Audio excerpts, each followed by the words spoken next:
sensations of remorse and weakness and disgust that come over one after one of these tussles with another will. You have all these feelings whether or not you succeed in downing the other fellow. Oh, it doesn't pay, dearie. It doesn't pay to use your will except when you can feel the all-will backing you. One new thought people refer to as cultivating the will is simply cultivating acquaintance with and consciousness of the all-will. It is simply recognition of will, recognition of the ceaseless underlying urge of the universe, which is working within and through the individual to express more and more of beauty and wisdom and good. To use the little personal will apart from the all-will, one must contract and thus force out his will upon other people and things. To use the all-will, one must first know he is right, then relax and let will flow through him to accomplish according to his word or desire. In using the little personal will, one recognizes himself a member of a multiverse, a being separate and apart from all other beings. In order to use the all-will, one must first have learned his relation to it and to all other persons and things. He must have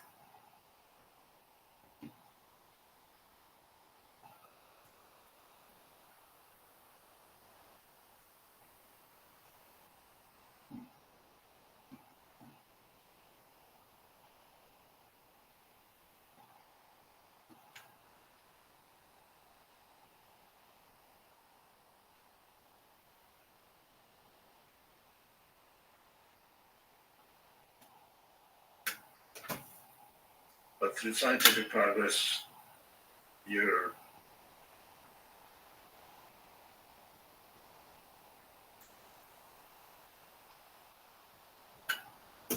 hold on. But you have to have somebody who can actually paint them. I mean, these are hand painted suspenders. So the ones that you have, these are right here. These are hand painted. Yeah. Interesting. Okay, so that's part of it. So you're wearing art. Exactly. Yeah. So and art is part of technology. We're using technology to create art now. that's true, and it's in fact the very first. I mean, I've been now in AI for 61 years, which is actually a record. And the first thing I did was create something that could write music. Writing music now with AI is a major field today, but this was actually the first time that had ever been done. Yeah, that was one of your many inventions. So that's the first one, yeah. So why did you go about doing that? What was your desire to create artificial intelligence music? Well, my father was a musician, and thought this would be a good way to relate to him. And he actually worked with me on it.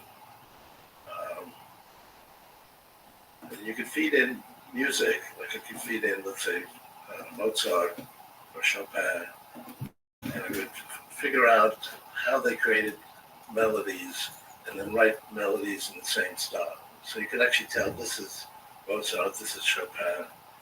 It wasn't as good, but it was the first time that had been done. It wasn't as good then. Is it? What are the capabilities now? Because now they can do some pretty extraordinary things. Yeah, it's still not up to what humans can do, but it's getting there, and it's actually it's pleasant to listen to. We still have a while to do art, both art, music, so on.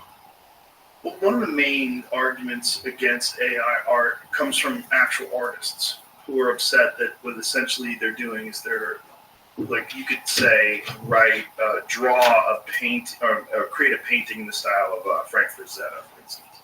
And what it would be they would take all of Frazetta's work that he's ever done, which is all documented on the internet, and then you create an image that's representative of that. So you're essentially, in one way or another, you're kind of taking from the art. Right, but it's not quite as good. It will be as good. I mean, I think we'll match human experience by 2029. That's been my idea. It's not as good, Which is the best image generator right now, Jamie? They really change almost from day to day right now. But like Midjourney was the most Right. popular one at first, and then Dolly I think is really good. Midjourney's incredibly impressive graphics. Like, I've seen some of the Midjourney stuff. It's mind blowing. Still not quite as good. Not good. But boys, it's so much better than it was 5 years ago. That's what's scary. Yeah. It's so quick. I mean, it's never going to reach its limit. We're not going to get to a point, okay, this is how good it's going to be. It's going to keep getting better. And what would that look like? If it can get to a certain point, it will far exceed what human creativity is capable of. Yes, I mean, when we reach the ability of humans, it's not going to just match one human, it's going to match all humans. It's going to do everything that any human can do. If it's playing a game like Go, it's going to play it better than any human. Right. Well, that's already been proven. Right? They have invented moves. Yeah. AI's invented moves that have now been implemented by humans. Right. In a very complex game that they never thought that AI was going to be able to beat because it requires so much creativity. Right. Ours, though, we're not quite there, but we will be there. By 2029, it will match any person. That's it? 2029? That's just a few years away. Well, I'm actually considered conservative. People think that will happen like next year or the year after.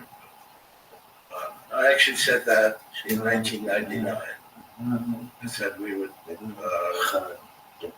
match any person by 2029, so 30 years. People thought that was totally crazy. And in fact, Stanford had a conference. They invited several hundred people from around the world to talk about my prediction. People came in, and people thought that this would happen, but not by 2029. They thought it would take 100 years. Yeah, I've heard that. But I think people are amending those. Is it because human beings have a very difficult time grasping the concept of exponential growth? That's exactly right. In fact, still economists have a linear view. And if you say, well, it's going to grow exponentially, they say, yeah, but maybe 2% a year. It actually doubles in 14 years. And I brought a chart I can show you that really illustrates this. Is this chart available online so you can show people? Yeah, it's in the book. But is it available online, that chart, where Jamie can pull it up and someone can see it? Just so the folks watching the podcast can see it too. But I can just hold it up to the camera. It says price performance of computation 1939 to 2023. You have it. Okay, great. Jamie has it. Yeah, the climb is insane. It's like San Juan What's Mountains. interesting is that it's an exponential curve, and the straight line represents exponential growth. And that's an absolute straight line for 80 years. The very first point, this is the speed of computers, it was 0.0000007 calculations per second per constant dollar. The last point is 35 billion calculations per second. So there's a 20 quadrillion fold increase in those 80 years.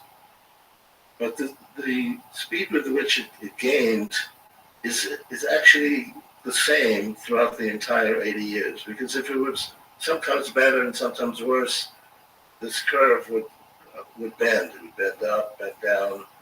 It's really very much a straight line. So the speed with which we increased it was the same regardless of the technology used. And the technology was radically different at the beginning versus the end, and yet it increased the speed exactly the same for 80 years. In fact, the first 40 years, nobody even knew this was happening. So it's not like somebody was in charge and saying, okay, next year we have to get to here, and people would try to match that. We didn't even know this was happening for 40 years. 40 years later, I noticed this. For various reasons, I predicted it would stay the same speed increase each year. which it has. In fact, we just put the last stop like 2 weeks ago, and it's exactly where it should be. So technology and computation is certainly a prime form of technology, increases at the same speed. And this goes through war and peace. You might say, well, maybe it's greater during war. No, it's exactly the same. You can't tell when there's war or peace or anything else on here. It just matches from one type of technology to the next. And it's also true of other things, like, for example, getting energy from the sun. That's also exponential. It's also just like this. It's increased.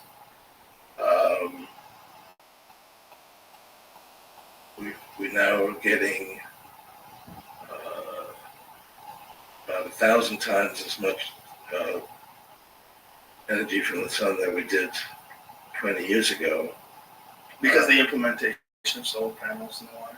Yeah. Has the function of it increased exponentially as well? The function of, because what I had understood was that there was a bottleneck in the technology as far as how much you could extract from the sun from those panels. No, not at all. No? I mean, it's increased 99.7% since we started. Right. And it does the same every year. It's an exponential curve. And if you look at the curve, we'll be getting 100% of all the energy we need in 10 years. The person who told me that was Elon.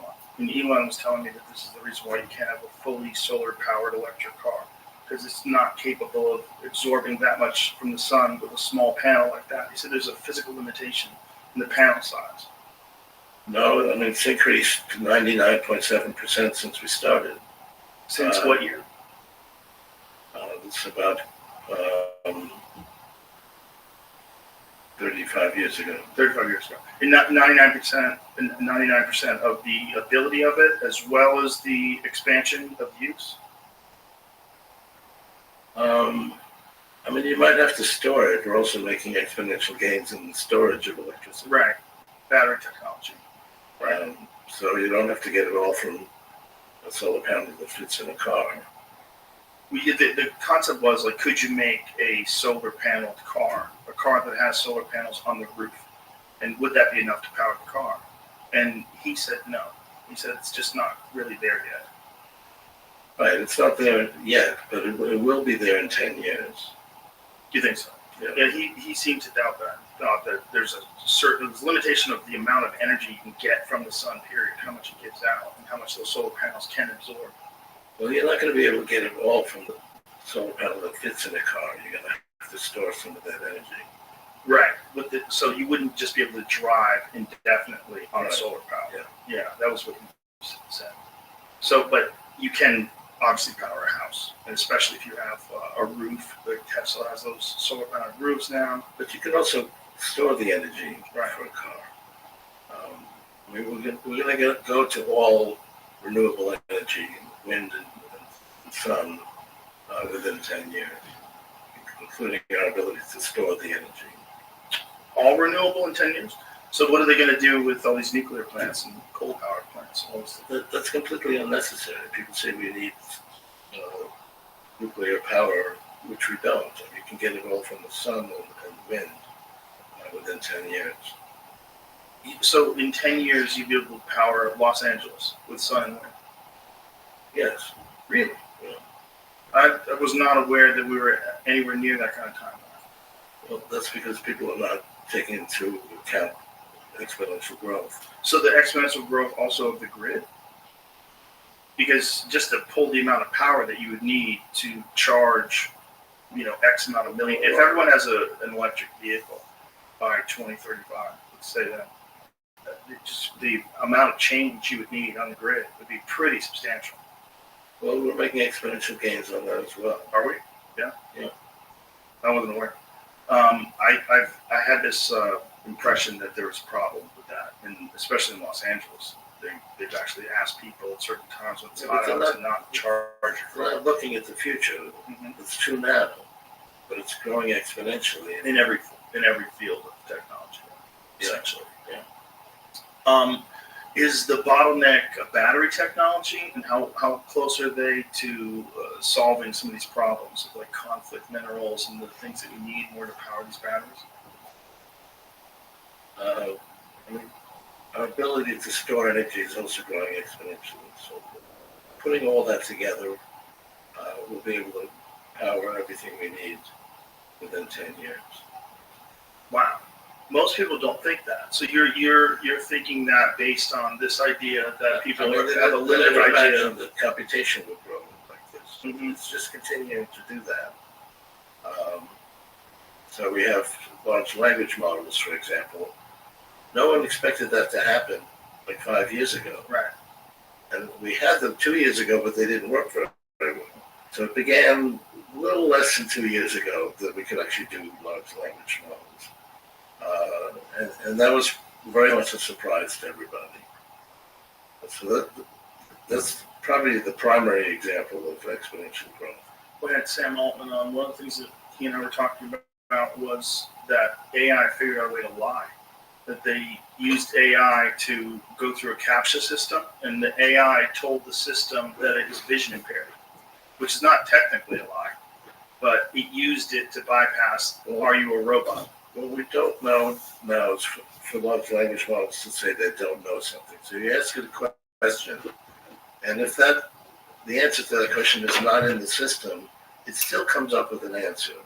So it'll look at everything and give you its best answer. And if the best answer is not there, it still gives you an answer. But that's considered a hallucination. And we know Hallucination. Yeah, that's what it's called. Really? So AI hallucination. So they cannot be wrong. They have to be so able to far, answer things. we're actually working on being able to tell if it doesn't know something. So if you ask it something, say, "Oh, I don't know that." Right now, it can't do that. Oh, wow. That's interesting. So it gives you some answer,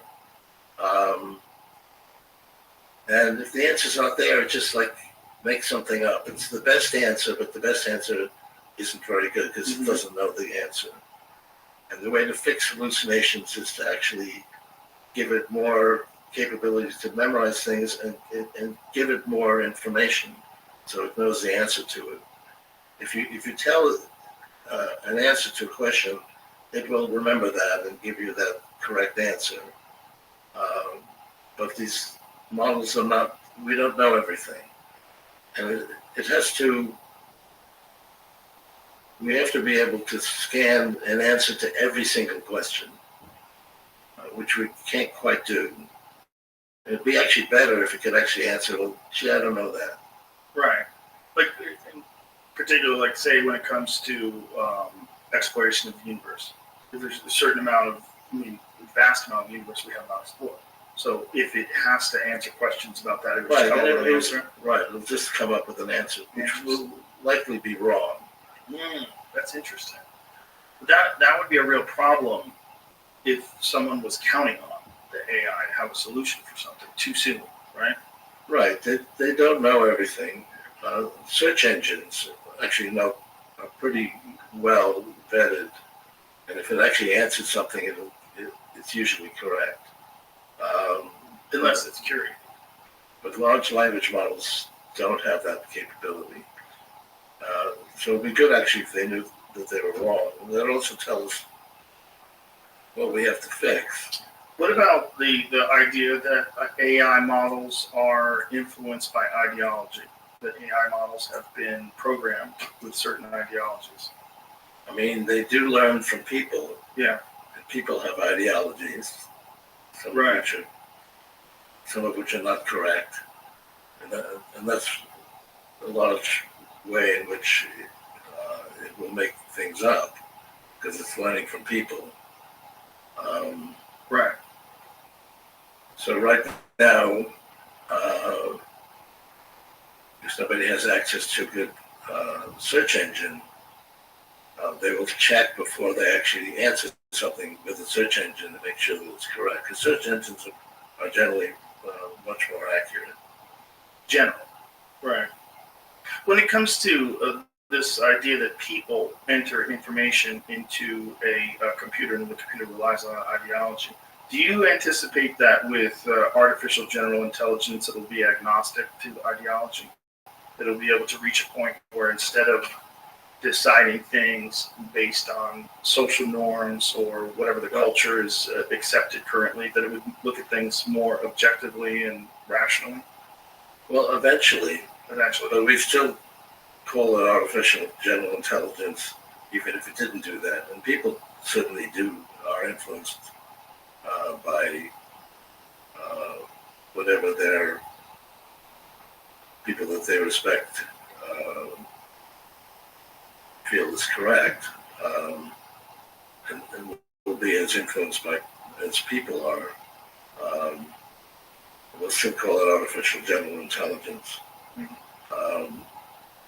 We are starting to check what large language models come up with search engines, and that's actually making them more correct. But we have to actually continue on this curve. We need more data to be able to store everything. This is not enough data to be able to store everything correctly. This is a large amounts of large language models for which we don't have storage for the data. So that's what's holding us back is data and storage? Yeah, we also have to have the correct storage. So that's really where the effort is going, to be able to get rid of these hallucinations. That's a fun thing to say, hallucinations in terms of artificial intelligence. Well, we usually come up with wrong things. Like large language models is not really the correct way to talk about this. It does know language, but there's a lot of other things it knows. We're using them now to come up with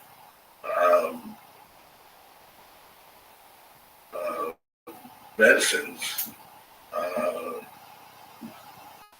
For example, the Moderna vaccine, we wrote down every possible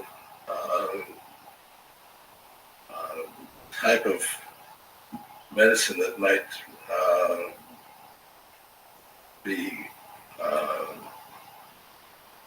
that might work. It was actually several billion mRNA sequences, and we then tested them all and did that in two days. So it actually came up with tested several billion and decided on it in 2 days. We then tested it with people. We'll be able to overcome that as well because we'll be able to test it with machines. But we actually did test it with people for 10 months. That was still a record.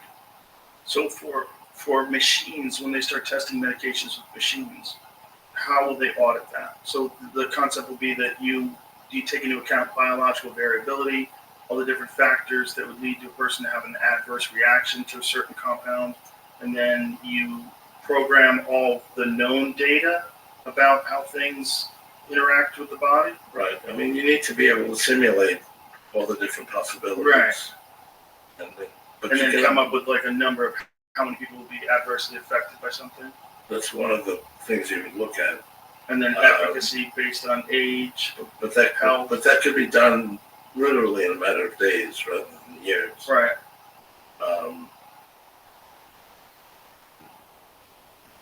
But the question would be like, who's in charge of that data, and like, how does it get resolved? And what if artificial intelligence is still prone to hallucinations, and they start using those hallucinations to justify medications? That could be a bit of an issue, especially if it's controlled by a corporation that wants to make a lot of money. Well, that's the issue, to be able to do it correctly.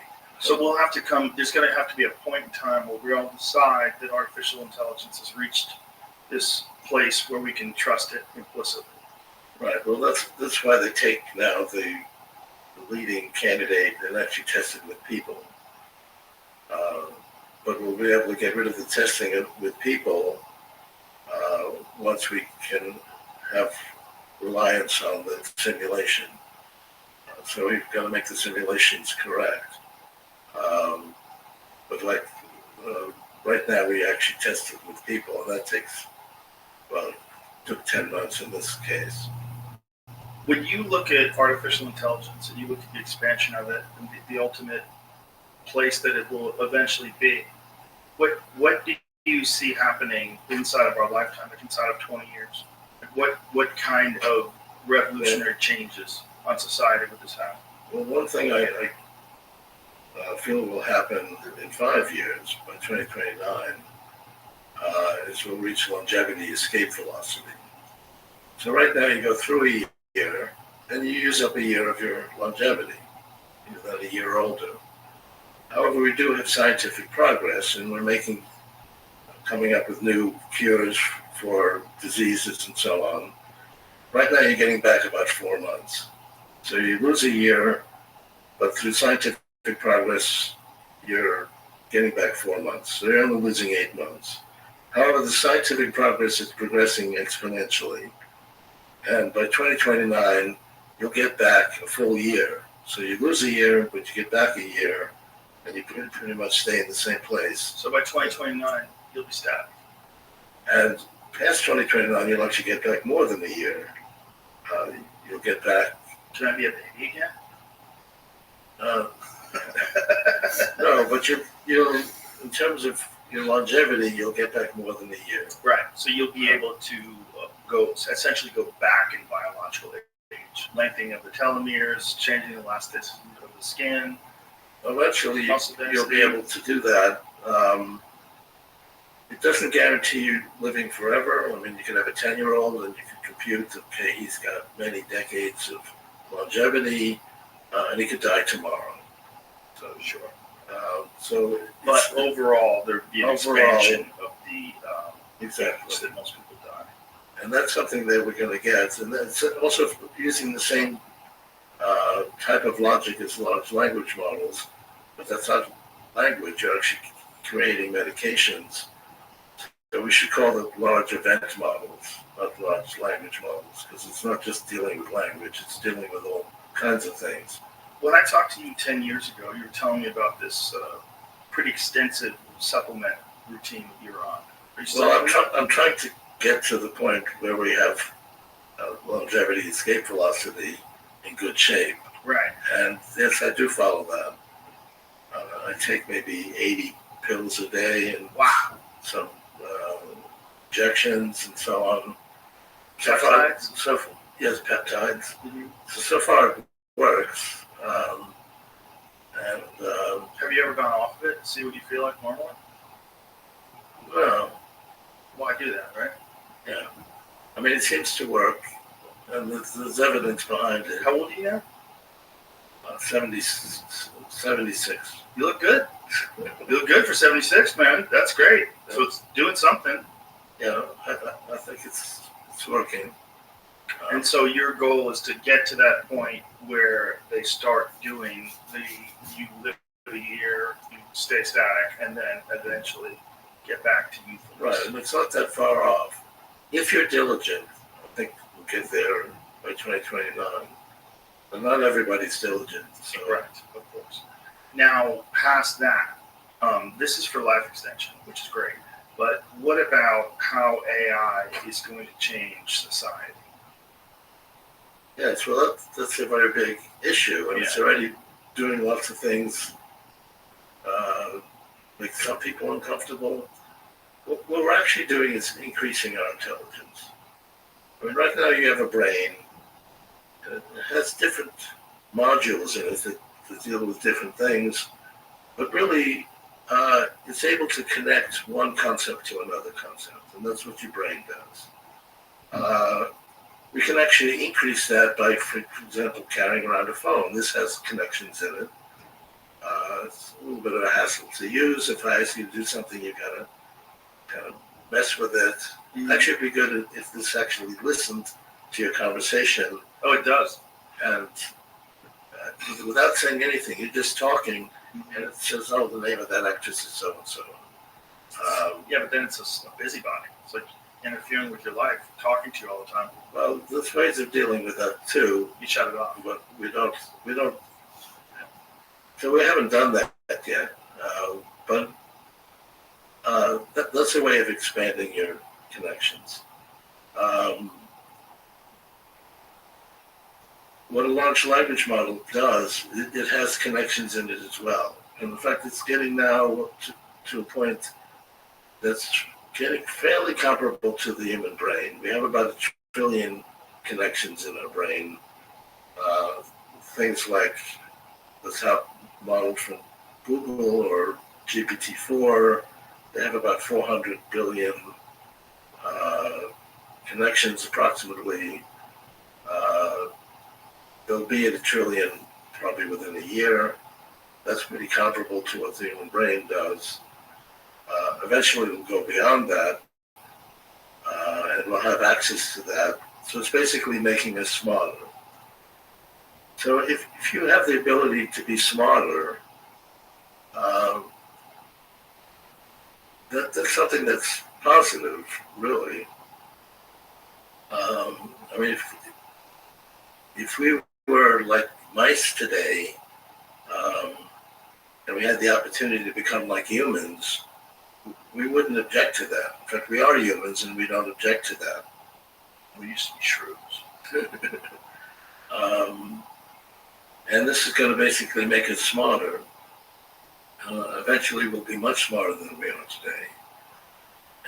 And that's a positive thing. We'll be able to do things that are today that we find bothersome in a way that's much more palatable. The idea of us getting smarter sounds great. Great. It'd be great to be smarter. But Right, but people object to that because it's like competition. in what way? Well, I mean, Google has, I don't know, 60, 70,000 programmers, and how many programmers exist in the world? How much longer is that going to be a viable career?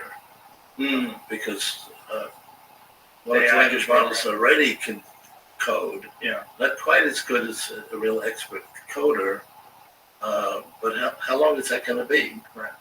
It's not going to be 100 years. It's going to be a few years. So people see it as competition.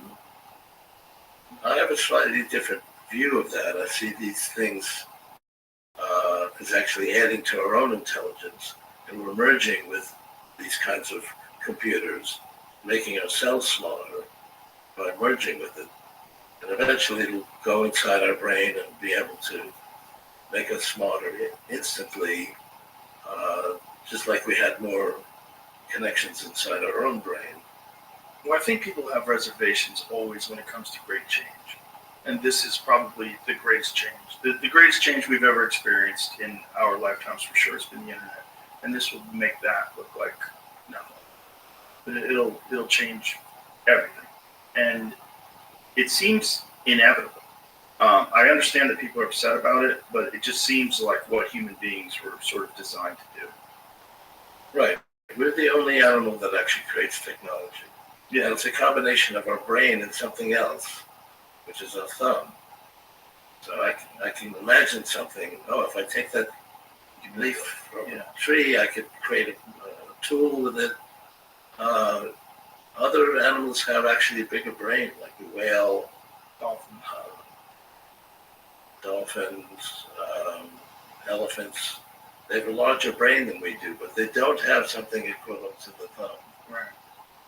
Monkey has a thing that looks like the thumb, but it's actually an inch down. It doesn't actually work very well. So they can actually create a tool, but they don't create a tool that's powerful enough to create the next tool. So we're actually able to use our tools and create something that's that much more significant. So we can create tools, and that's really part of who we are. It makes us that much more intelligent, and that's a good thing.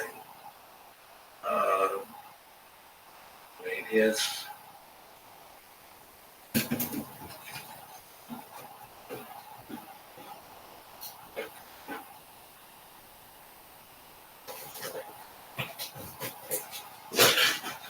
U.S. personal income per capita. So this is the average amount that we make per person in constant dollars. And There it's it is just, right here, it's on the screen. it's So we just, make a lot more money, but things cost a lot more money too, right? no, this is constant dollars. Constant dollars in relation to inflation. Yeah. So this does not show you inflation. These are constant dollars. So we're actually making that much more each year on average. So if you, Right, but it doesn't take into account inflation, correct? So it's not taking into account the rise in cost of things. no, it is taking. It is. It is taking. Oh, it is. Okay. So we're making that much more in constant dollars. If you look over the past 100 years, we've made about 10 times as much. I wonder if there's a similar chart about consumerism, but just about material possessions. I wonder if like how much more we're purchasing and creating. I've always felt like that's one of the things that materialism is one of those instincts that human beings sort of look down upon, and this aimless pursuit of buying things. But I feel like that motivates technology because the constant need for the newest, greatest thing is one of the things that fuels the creation and innovation of new things. But if you were to go back 100 years, you'd be very unhappy. Oh yeah, Because you wouldn't have, you wouldn't have a computer, for example. you wouldn't have any. You'd have most things you've grown accustomed to. Yeah. I mean, And that's what you want. also we didn't live very long. Right, medical advancements. For average life was 48 years in 1900. It's 35 years in 1800. Right. You go back 1,000 years, it was 20 years. That takes into account child mortality too, though, right? But it's also injuries, death. Some people did live long. Like there was people that lived back then. If nothing happened, they did live to be very long. That was actually very rare. I mean, Because most things happen to people. Most people, by the time you get to 80, you've had at least one hospital, but something's not well. Broken arm, broken this, broken that. It was very rare to make it to 80. Right. 200 years ago. Right, but the human body was physically capable of that. Right. Well, our human body can go on forever if you fix things properly. There's nothing in our body that means that you have to die at 100 or even 120. We can go on really indefinitely. Well, that's the groundbreaking work today, right? They're treating disease, or excuse me, age, as if it is a disease, not just an inevitable consequence of human life. And our FDA doesn't accept that, but they're actually beginning to accept it. Once they get older. Yeah. They're forced into it. The concept of artificial general intelligence scares a lot of people also because of Hollywood, right? Because of the Terminator films and things along those lines. Like, how far away are we, do you think, from actual artificial humans, or will we ever get there? Will we integrate before that takes place? I mean, all of this additional intelligence that we're creating is something that we use. And it's just like it came with us. So we're actually making ourselves more intelligent. And ultimately that's a good thing. And if we have it, and then we say, well, gee, we don't really like this, let's take it away, people would never accept that. They may be against the idea of general intelligence, but once they get it, nobody wants to give that up. And it will be beneficial.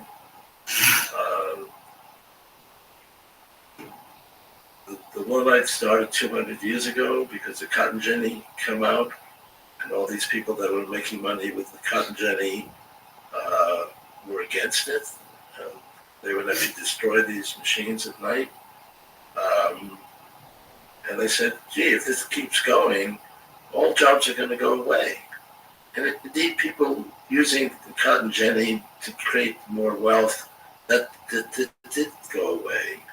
But we actually made more money because we created things that didn't exist then. We didn't have anything like electronics, for example.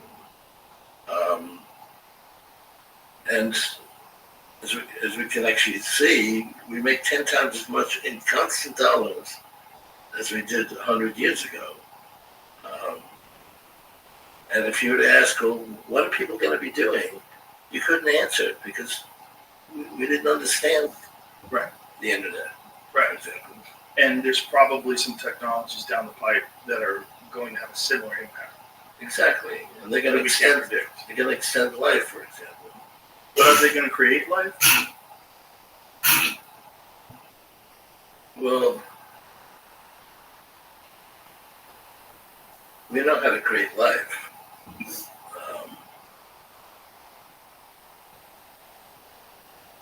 We don't. Well, that's an interesting question. What do you mean by create life? What I think is that human beings are some sort of a biological caterpillar that makes a cocoon that gives birth to an electronic butterfly. I think we are creating a life form, and that we're merely conduits for this thing, and that all of our instincts and ego and emotions and all these things feed into it. Materialism feeds into it.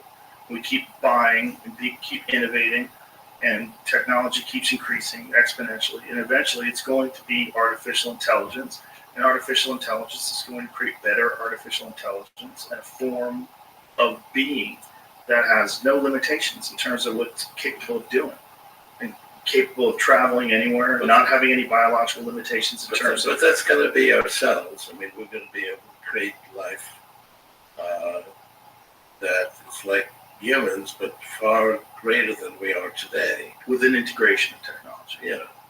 If we choose to go that route. But that's the prediction that you have, that we will go that route, like a Neuralink type deal, something along those lines. That, Right, so I don't see this competition, like these things are going to... No, I don't think it's competition. I think it's it just... will seem like that. I mean, if you have a job doing coding, Right. and suddenly they don't really want you anymore because they can do coding with a large language model, it's going to feel like it's competition. Well, there's an issue now with films.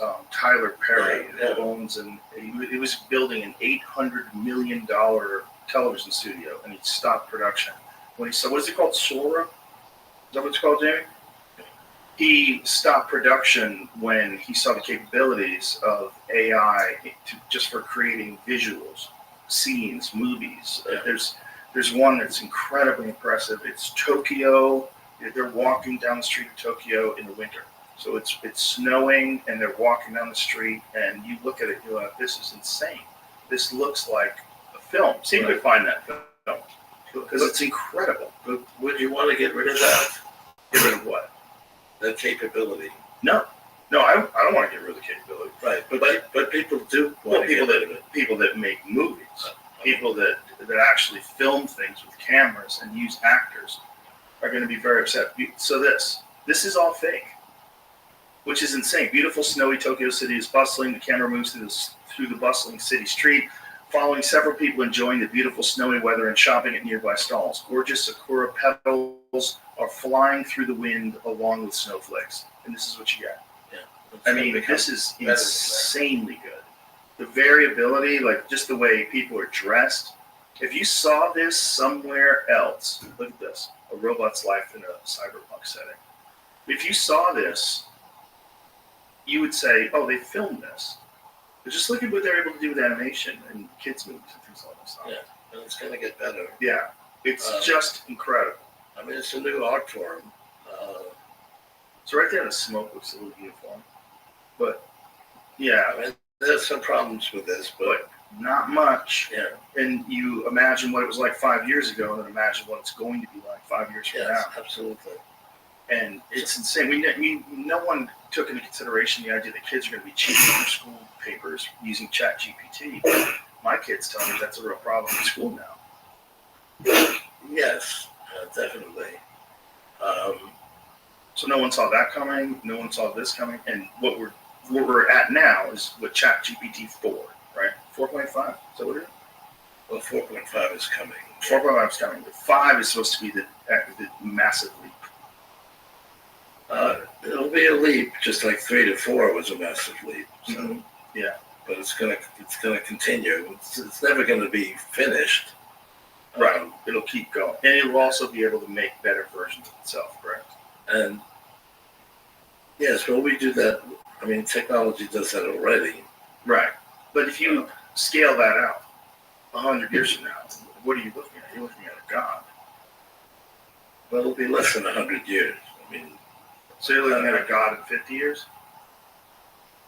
Less than that. I mean, once we have an ability to emulate everything that humans can do, and not just one human, but all humans, Yes. and that's only like 2029. That's only 5 years from now. And then it will make better versions of that. So it will probably solve a lot of the problems that we have in terms of energy storage, data speeds, Right. computation speeds And also medications for us. for humans, yeah. Wouldn't it be better just download yourself into this beautiful electronic body? Why do you want to be biological? I mean, ultimately, that's what we're going to be able to do. You think that's going to happen? Yeah. So do you think that we'll be able to? I mean, we'll be able to create. I mean, the singularity is when we multiply our intelligence a millionfold. That's 2045. So that's not that long from now. That's like 20 years from now. Right.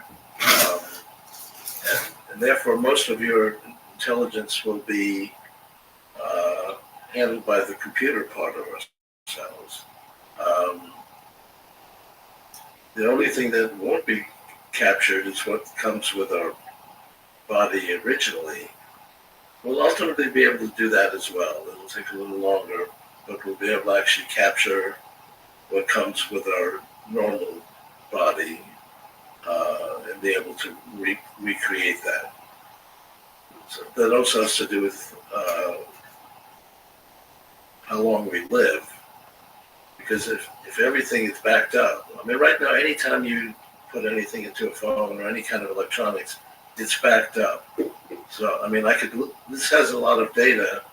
I could flip it and it ends up in a river and we can't capture it anymore. I can recreate it because it's all backed up. And you think that's going to be the case of consciousness?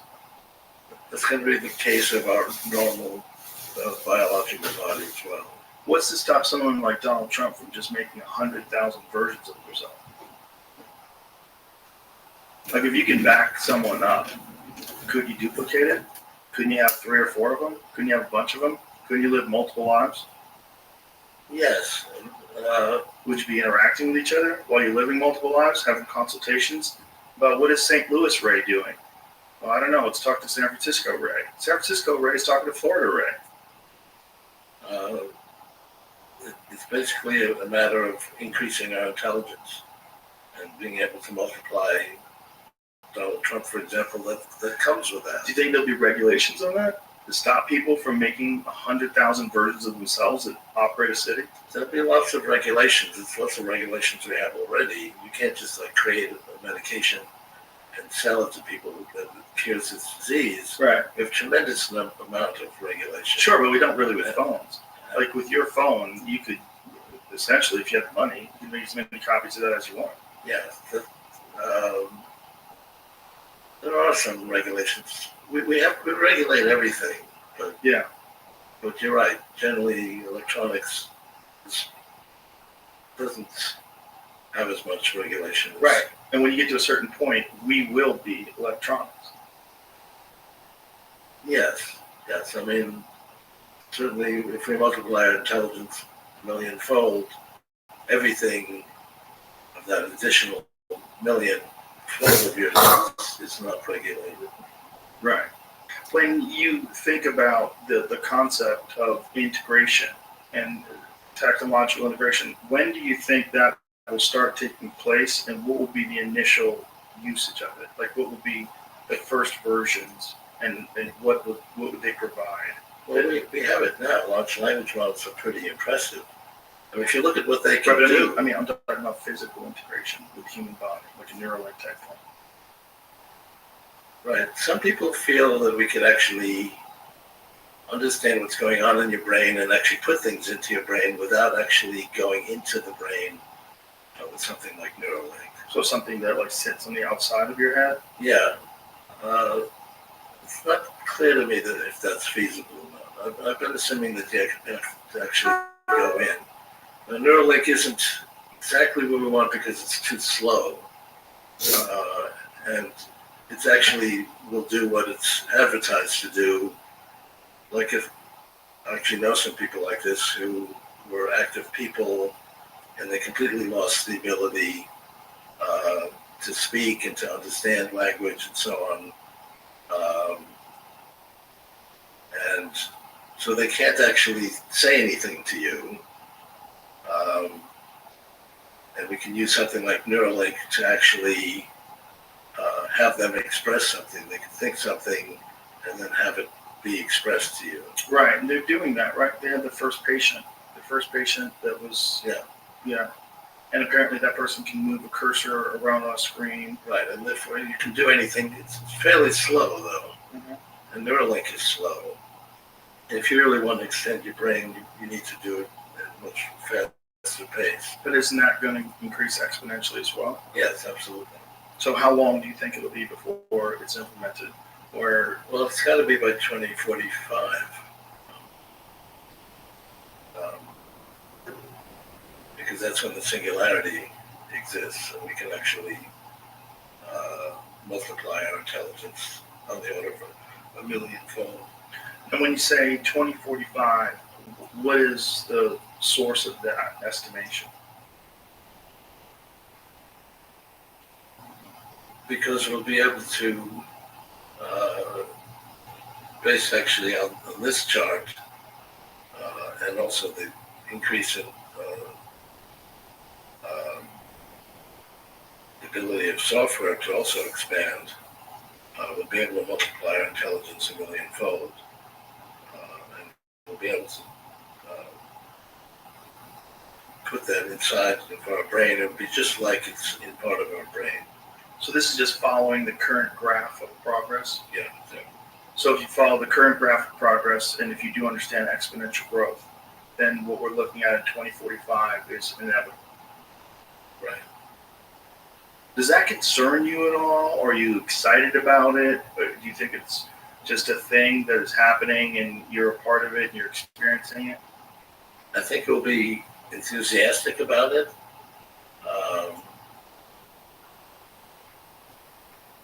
I mean, imagine if you were to ask a mouse, would you like to actually be as intelligent as a human?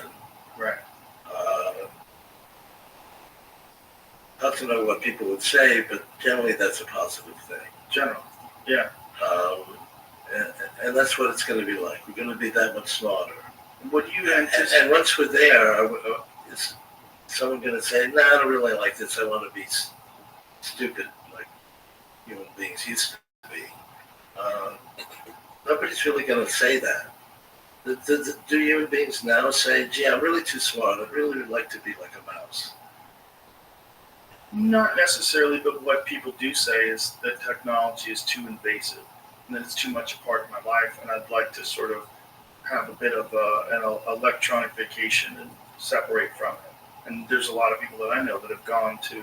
But nobody does that. I mean, nobody becomes stupid like we used to be when we were mice. Right, but I'm not saying stupid. I'm saying some people just like being human the way humans are now. Because one of the complications that comes with the integration of technology is what we're seeing now with people. Massive increases in anxiety from social media use, being manipulated by algorithms, the effect that it has on culture, misinformation, disinformation, propaganda. There's so many different factors that are at play now that make people more anxious, more depressed statistically than ever. I'm not sure we have more anxiety You're not sure. today than we used to have. Well, we certainly had more when the Mongols were. We certainly had more anxiety when we worried constantly about war. But I think people have a pretty heightened level of take social war. I mean, anxiety. 80 years ago, we had 100 million people die in Europe and Asia from World War II. We're very concerned about wars today, and they're terrible. But we're not losing millions of people. Right, but we could. We most certainly could. With what's going on with Israel and Gaza, what's going on with Ukraine and Russia, we can easily escalate. But it's thousands of people. It's not millions of people. For now. Yeah, but if it escalates to a hot war where it's involving the entire world. What would really cause a tremendous amount of endangers something that's not really artificial intelligence. It was invented when I was a child, just atomic weapons. Right. I remember it was like 5 or 6. We'd actually go outside, put our hands behind our back to protect us from a nuclear war. Yeah, drills. And actually, it seemed to work. We're still here, so. Do you remember those things where they tell kids to get under the desk? Yes, that's right. We went under the desk and put it. Which is hilarious, as if a desk is going to protect you from a nuclear bomb. Right, but that's not AI. Right. No, but AI applied to nuclear weapons makes them significantly more dangerous. And isn't one of the problems with AI is that AI will find a solution to a problem. So if you have AI running your military, and AI says, what do you want me to do? And you say, well, I'd like to take over Taiwan. And AI says, well, this is how to do it. And it just implements it with no morals, no thought of any sort of diplomacy or just force. Right. Hasn't happened yet. Yes. Because we do have people in charge, and the people are enhanced with AI, and AI can actually help us to avoid that kind of problem by thinking through the implications of different solutions. Sure, if it has some sort of autonomy. But if we get to the point where one superpower has AI, artificial general intelligence, the other one doesn't, how much of a significant advantage would that be? I mean, I do think there are problems. Basically, there's problems with intelligence, and we'd like to stay stupid. But actually, it's better to be intelligent. I believe it's better to have Overall, intelligence. sure, right. But my question was, if there's a race to achieve AGI, how close is this race? Is it neck and neck? Who's at the lead, and how much capital is being put into these companies that are at the lead, and whoever achieves it first, if that is under the control of the government, it's completely dependent upon what are the morals and ethics of that government. What's the Constitution? What if it happens in China? What if it happens in Russia? What if it happens somewhere other than the United States? And even if it does happen in the United States, who's controlling it? I mean, the knowledge of how to create these things is pretty widespread. It's not like somebody can just capitalize on a way to do it and nobody else understands it. Knowledge of how to create a large language model or how to create the type of chips that would enable you to create this is actually pretty widespread. Mm-hmm. So do you think essentially the competition is pretty even in all the countries currently? Yeah. And there's also probably espionage. There's espionage where they're stealing information and sharing information and selling information. And in terms of differences, the United States actually has superior AI compared to other places. Well, that's good for us. We were actually way ahead of China, I would say. Right. China has a way of figuring out what we're doing in the economy. Pretty good at that. They have been, yeah. Yeah. So do you have any concern whatsoever in the idea that AI gets in the hands of the wrong people? So when it first gets implemented, that's the big problem, is before it exists, before artificial general intelligence really exists, it doesn't, and then it does, and who hasn't? And then once it does, can that AGI stop other people from getting it? Can you program it to make sure, can you sabotage grids? Can you do whatever you can to take down the internet in these opposing places? Can you inject their computations with viruses? What could you do to stop other people from getting to where you're at if you have an infinitely superior intelligence?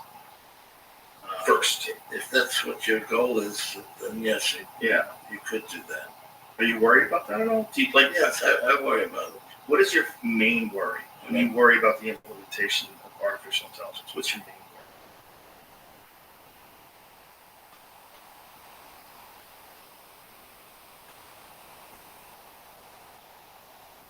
I mean, I'm worried if people who have a destructive idea of how to use these capabilities get into control. Right. And that could happen.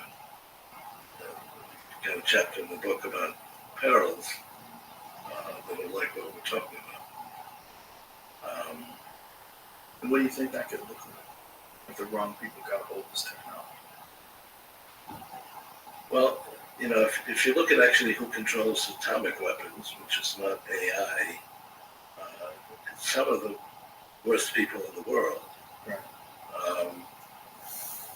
And if you were to ask people right after we used 2 atomic weapons within a week, 80 years ago, what's the likelihood that we're going to go another 80 years and not have that happen again? Everybody would say 0. Right. Right. But it actually has happened. Shocking. Yeah. Yeah. And I think there's actually some message there. Mutual assured destruction. But the thing is, would artificial general intelligence... But that has not happened. Right. It has not happened yet.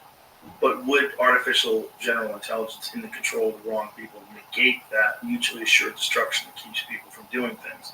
Obviously, we did drop bombs on Hiroshima and Nagasaki. Right. We did. We did indiscriminately kill who knows how many hundreds of thousands of people with those weapons. We did it. And if human beings were capable of doing it because no one else had it, if artificial general intelligence reaches that sentient level and is in control of the wrong people, what's to stop them from doing? There's no mutually assured destruction if you're the one who's got it. You're the only one who's got it. And you possibly, my concern is that whoever gets it could possibly stop it from being spread everywhere else and control it completely. And then you're looking at a completely dystopian world.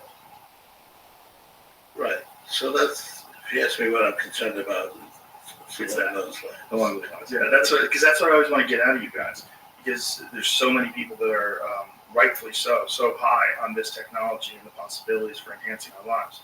But the concern that a lot of people have is that at what cost and what are we signing up for? Right. But, I mean, if we want to, for example, live indefinitely, this is what we need to do. We can't do... What if you're denying yourself heaven?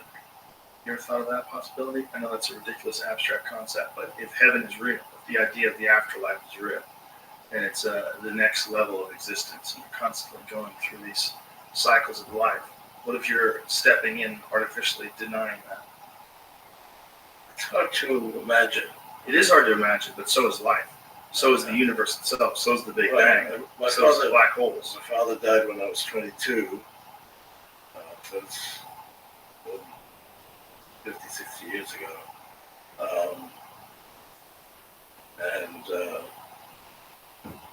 It's hard. And he was actually a great musician. He created fantastic music. But he hasn't done that since he died. And there's nothing that exists that is at all creative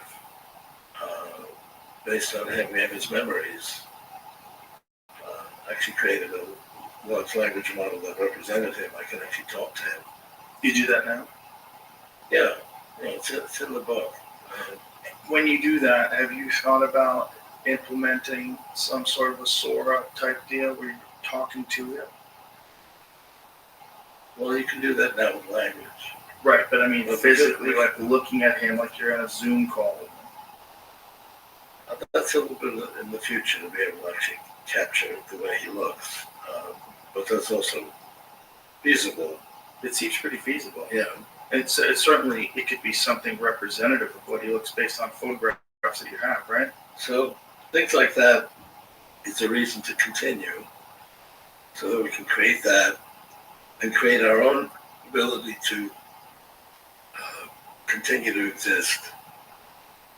You talk to people and they say, well, I don't really want to live past 90 or whatever, 100. But in my mind, if you don't exist, there's nothing for you to experience. That's true. In this dimension. My thought on that, people saying that I don't want to live past 90. It's like, okay, are you alive now? Do you like being alive now? What's the difference between now and 90? Is it just a number, or is it the deterioration of your physical body? And how much effort have you put into mitigating the deterioration of your natural body so that you can enjoy life now? Exactly, and we've actually seen who would want to take their lives. People do take their lives if they are experiencing something that's miserable. Right. If they're suffering physically, emotionally, mentally, spiritually, and they just cannot stand the way life is carrying on, then they want to take their lives. Otherwise, people don't. If they're enjoying their lives, they continue. People say, I don't want to live past 100. But then when they get to be, 99.9, they don't want to disappear unless they're suffering. Unless they're suffering. That's what's interesting about the positive aspects of AI. Once we can manipulate human neurochemistry to the point where we figure out what is causing Great Depression, what is causing anxiety, what is causing a lot of these schizophrenic people. And we definitely had that before. We didn't have the terms. We didn't understand schizophrenia. Right. People definitely had it. For sure. But what if we get to a point where we can mitigate that with technology? Where we can say, this is what's going on. That's why we're continuing. Right. That what I was saying, that's a good thing. That's a positive aspect of this technology. And think about profoundly. Think about how many people do take their lives and with this technology would not just live happily, but also be productive and also contribute to whatever society is doing. That's why we're carrying on with this. Yes. But in order to do that, we do have to overcome some of the problems that you've articulated. Yeah. I think what a lot of people are terrified of is that these people that are creating this technology, there's oversight, but it's oversight by people that don't necessarily understand it the way the people that are creating it. And they don't know what guardrails are in place. How safe is this? Especially when it's implemented with some sort of weapons technology, or some sort of a military application, especially a military application that can be insanely profitable. And the motivations behind utilizing that are that profit. And then we do horrible things and somehow or another justify it. I mean, I think democracy is actually an important issue here because democratic nations tend not to go to war with each other.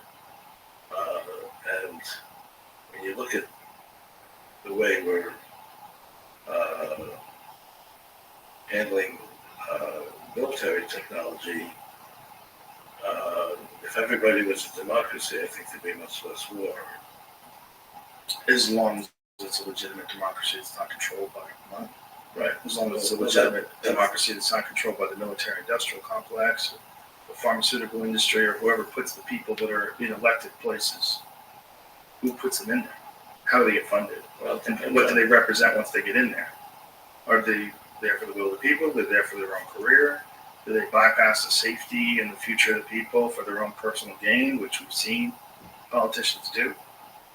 There's certain problems with every system that involves human beings. This is another thing that technology may be able to do. One of the things, if you think about the worst attributes of humans, whether it's war, crime, some of the horrible things that human beings are capable of. Imagine that technology can find what causes those thoughts and behaviors in human beings and mitigate them. I've joked around about this, but if we came up with something that would elevate dopamine just 300% worldwide, there would be no more war. It would be over. Everybody would be loving everybody. We'd be interacting with each other. Well, that's the point of doing this. But there would also be no sad songs. Well, you need some blues in your life. You need a little bit of that too. Or do we? Maybe we don't. Maybe that's just a byproduct of our monkey minds. And that one day we'll surpass that and get to this point of enlightenment. Enlightenment seems possible without Right. It doesn't- technological innovation, but maybe not. Never really met a truly enlightened person. I've met some people that are pretty close. But if you could get there with technology, if technology just completely elevated the human consciousness to the point where all of our conflicts Well, become just erased. just for starters, if you could actually live longer, quite aside from the motivations of people, most people die not because of people's motivations, but because our bodies just won't last that long. Right. And a lot of people say, I don't want to live longer, which makes no sense to me. Why would you want to disappear and not be able to have any kind of experience? Well, I think some people don't think you're disappearing. I mean, there is a long-held thought in many cultures that this life is but one step, and that there is an afterlife. And maybe that exists to comfort us because we deal with existential angst and the reality of our own inevitable demise. Or maybe it's a function of consciousness being something that we don't truly understand. And what you are is a soul contained in a body. And that we have a very primitive understanding of the existence of life itself and of the existence of everything. Well, I guess that makes sense, but I don't really accept it. I mean, if There's no evidence, right? Yeah. Right. But is it there's no evidence because we're not capable of determining it yet and understanding it, or is it just because it doesn't exist? That's the real question. It's like, is this it? Is this everything, or is this merely a stage? And are we monkeying with that stage by interfering with the process of life and death? Well, it makes sense. Yeah. But I don't really see the evidence. I can see from your perspective. I don't see the evidence of it either, but it's a concept that is not. Look, just when you start talking to string theorists and they start talking about things existing and not existing at the same time, or particles in superposition, but you're talking about magic. You're talking about something that's impossible to wrap your head around. Even just the structure of an atom. What was that? What's in there? Nothing. How much of it is space? The entire existence of everything in the universe seems preposterous, but it's all real, and we only have a limited grasp of understanding of what this is really all about and what processes are really in place. Right, but if you look at people's perspective, if somebody gets disease and it's kind of known they can only live like another 6 months, people are not happy with that. No. Well, they're scared. They're scared to die. It's a natural human instinct. It's kept us alive for all these hundreds of millions of years. Yes, but very few people would be happy with that. And if you then had something, gee, we have this new device, you can take this and you won't die. Right. Almost everybody would do that. Sure. But would they appreciate life if they knew it had no end? Would it be the same thing? Or would it be like a lottery winner, just goes nuts and spends all their money and loses their marbles because they can't believe they can't die? Well, first of all, it's not guaranteed to live forever. Sure, you can get in an accident. Something can happen. You can get injured. But if we get to a point where you have automated cars that significantly reduce the amount of automobile accidents. Well, also, we can back up everything in our physical body as well as... How far away are we from that? That idea? I mean, we don't really truly understand what consciousness is, correct? Right. So how would we be able to manipulate it or duplicate it to the point where you're putting it inside of some kind of a computation device? Well, we know to be able to create computation that matches what our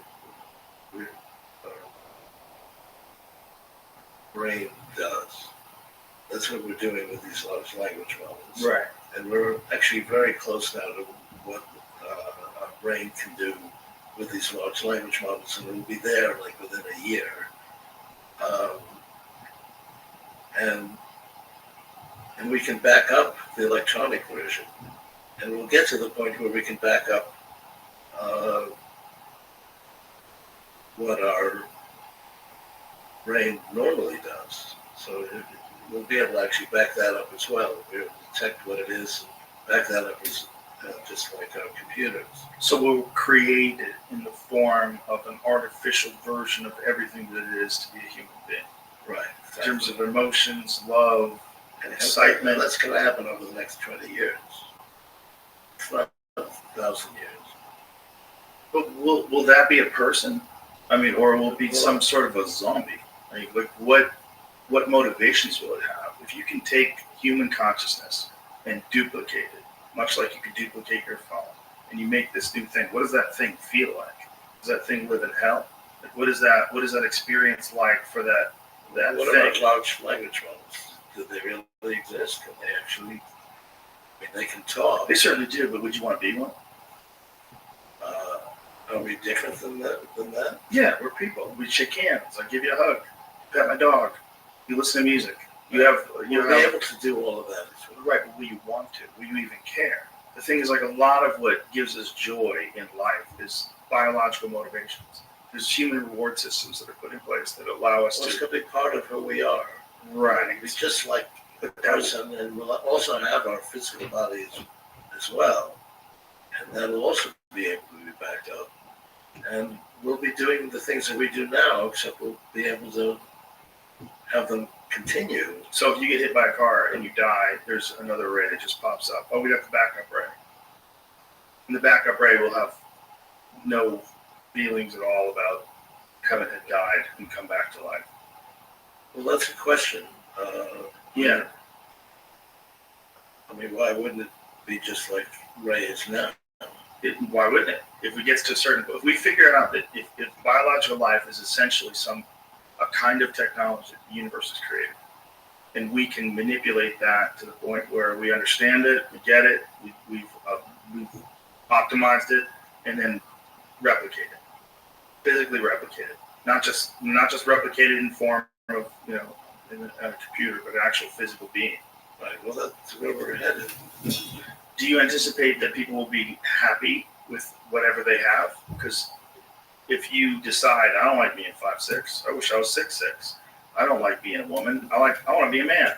I don't want to be Asian. I want to be, whatever. I want to be a black person. I want to be.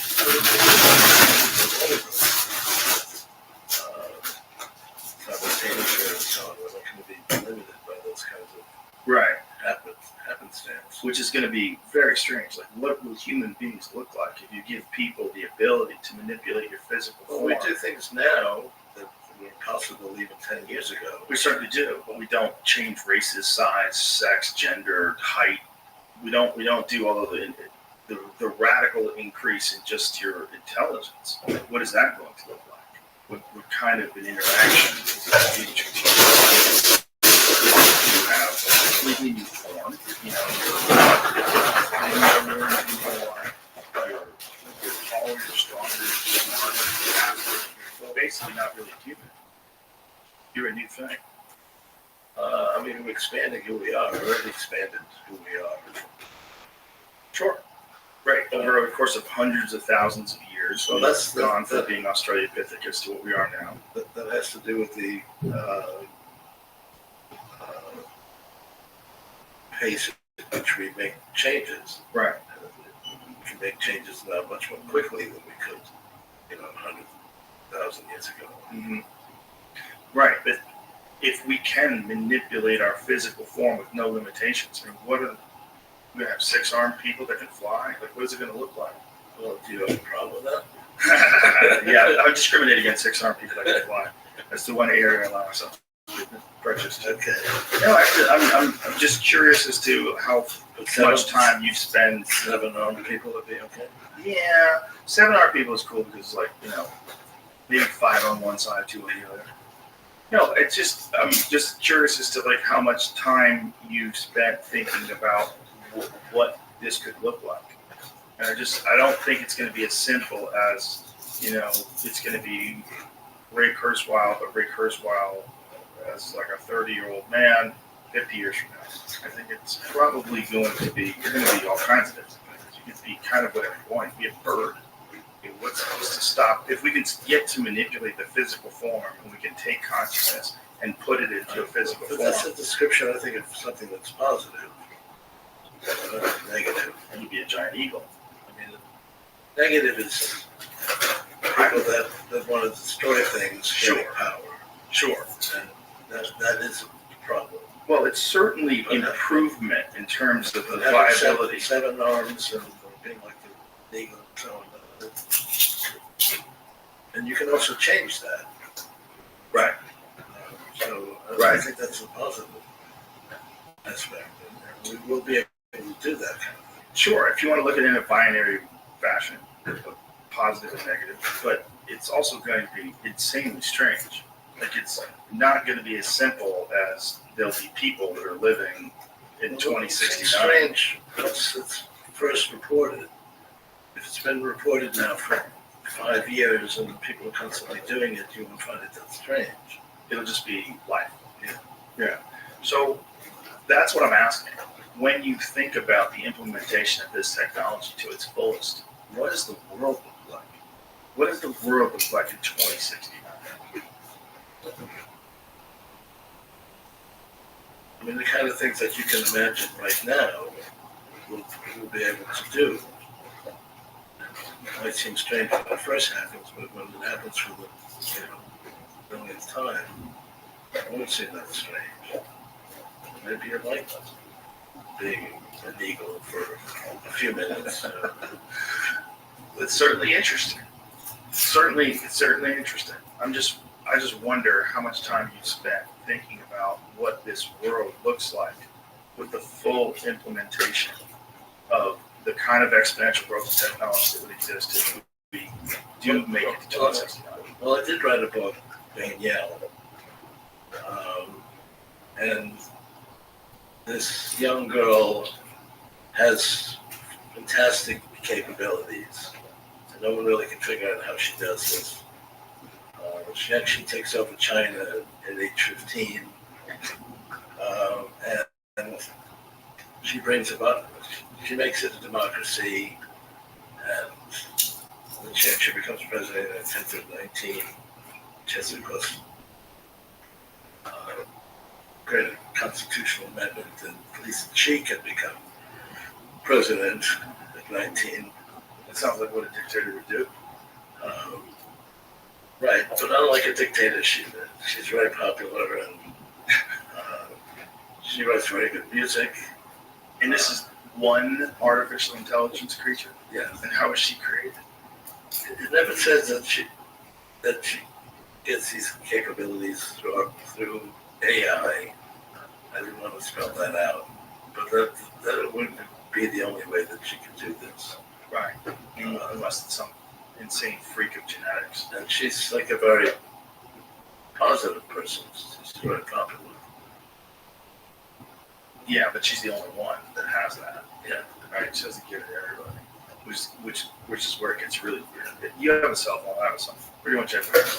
What happens when everybody gets kind of technology? We're discussing. Well, it shows you the benefit that she has it. And if everybody gets it, that would be even more positive. Perhaps, yeah. I mean, that's the best way of looking at it, that we become a completely altruistic, positive, beneficial to each other society of That is integrated minds. a benefit. If you have more intelligence, you'd be more likely to do this. Yes. Yeah, for sure. That's the benefit. Yeah. Yeah. So we live longer, and we're also smarter and making more rational decisions towards each other.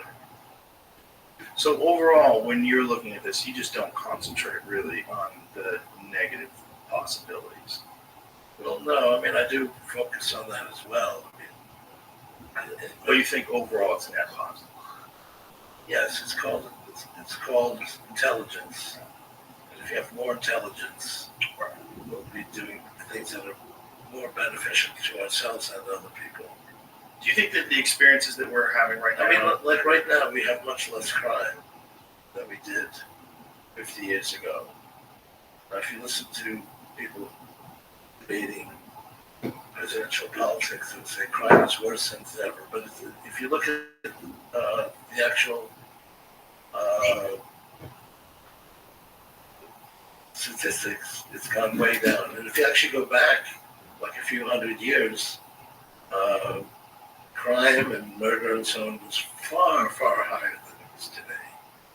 It's actually pretty rare. So the kind of additional intelligence that we've created is actually good for people. If you look at the actual data. Sure. If you look at Stephen Pinker's work, right, scale it from 100+ years ago to today, things are generally always seem to be moving in a better direction. Right. Well, Pinker didn't credit this to technology. He just looks at the data and says it's gotten better. What I try to do in the current book is show how it's related to technology, and as we have more technology, we're actually moving in this direction. So you feel it's a function of technology that we're moving in this direction? Absolutely. That's why. I mean, look at the technology. In 80 years, we've multiplied the amount of computation 20 quadrillion times. So we have things that didn't exist 2 years ago. Right. When you think about the idea of life on Earth and that this is happening and that we are on this journey to 2045, singularity, do you consider whether or not this is happening elsewhere in the universe or whether it's already happened? Yeah, we see no evidence that there's any form of life, let alone intelligent life, anywhere else. They say, well, we're not in touch with these other people. It is possible, but it seems, I mean, given the exponential impact of this type of technology, we would be spaced out based on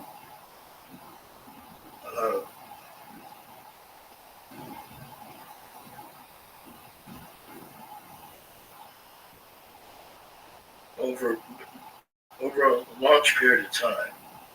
So some people that might be ahead of us could be ahead of us certainly thousands of years, even millions of years. So they'd be like way ahead of us. And they'd be doing galaxy-wide engineering. How is it that we look out there and we don't see anybody doing galaxy-wide engineering? Well, maybe we don't have the capability to actually see it. I mean, yes, it's the possible. universe is, what's the 13.7 billion years old or whatever it is? But even just incidental capabilities would affect galaxies. We would see that somehow. Would we, if we were at the peak? If there is intelligent life in the universe, some form of that intelligent life has to be the most advanced. And what if we are underestimating our position in the universe? That we are the most that's what I'm advanced. saying. That's what I'm But saying. maybe there's something that's like 10 years. I mean, maybe there's an industrial age. I think there's a good argument that we are ahead of, Right. of other people. But we don't have the capability of observing the goings-on of a planet 5,000 light years away. We can't see into their atmosphere. We can't look at high-resolution video of activity on that Yeah, planet. but if they were doing galaxy-wide engineering, I think we would notice that. If they were more advanced than us, maybe we would. But what if they're not? What if they're at the level that we're at? Well, that's what I'm saying. What if we're at the peak and this is like I think it's an argument that we are at the peak. What if it gets to the point where artificial intelligence gets implemented and then that becomes the primary form of life and it doesn't have the desire to do anything in terms of galactic engineering? But even just incidental things would affect whole galaxies. Like what things? Like we're doing? Are we affecting the whole galaxy? No, not yet. Right, but what if it's like us, but it gets to the point where it becomes artificial intelligence and then it doesn't have emotions, it doesn't have desires, it doesn't have ambitions, so why would it decide to expand? Why would it not have those things? Well, we'd have to program it into it, but it would probably decide that that's foolish and that those things have caused all these problems. All the problems in human race. What's our number one issue? War. What is war called? caused by? It's caused by ideologies. It's caused by acquisition of resources, theft of resources, violence. War is not the primary thing that we are motivated by. It's not the primary thing we're motivated by, but it's existed in every single step of the way of human existence. But it's actually getting better. I mean, just look at the effect of war. Sure. I mean, we have a couple of wars going on now. They're not killing millions of people like they used to. Right. My point is that if artificial intelligence recognizes that the problem with human beings is these emotions, and a lot of it is it's fueled by these desires, like the desire to expand, the desire to acquire things, the desire to achieve. Emotion is positive. I mean, music and to us. But if it gets to the point where artificial intelligence is no longer stimulated by mere human creations, creativity, all these different things, why would it even have the ambition to do any sort of galaxy-wide engineering? Why would it want to?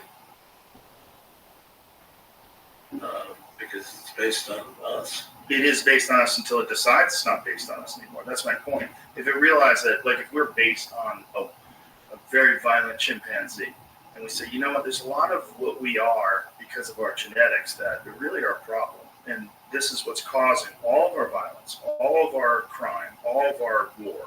If we just step in and put a stop to all that, will we also put a stop to our maintain the ambition? Moving away from that. We are moving away from that, but that's just natural, right? That's natural with our understanding and our mitigations of these social problems. So if we expand that even more, we'll be even more in that direction. As long as we're still weak. But as soon as you become something different, why would it even have the desire to expand? If it was infinitely intelligent, why would it even want to physically go anywhere? Why would it want to? What's the reason for our motivation to expand? What is it? It's human. So the same humans that were tribal creatures that roamed, the same humans that stole resources from neighboring villages. This is our genes, right? This is what made us, that got us to this point. If we create a sentient artificial intelligence that's far superior to us, and it can create its own version of artificial intelligence, the first thing it's going to engineer out is all these stupid emotions that get us in trouble. Well, if it just can create happiness and joy from programming, why would it create happiness and joy through the acquisition of other people's creativity, art, music, all those things? And then why would it have any ambition at all to travel? Why would it want to go anywhere? well, I mean, it's an interesting philosophical problem. Right. It is a problem because a lot of what we are and the things that we create is because of all these flaws that you would say. If you were programming us, you'd say, well, what is the cause of all these issues that plague the human race? Say that they're flaws. Murder is a flaw. Isn't it a flaw? But that's way down. Right. But it's technology moves ahead. If it happens to you, it's a flaw. And if a crime is a flaw, all these theft is a fraud. Those are flaws. If we could engineer those out, what would be the way that we do it? Well, one of the things we do, we get rid of what it is to be a person, because what it is corrupt people that go down these terrible paths that cause harm to other people. Right? You're taking a step there. Our ability to feel emotion and so on is a flaw. No, I'm not. I'm saying that it's the root of these flaws. That greed and envy and lust and anger are the root.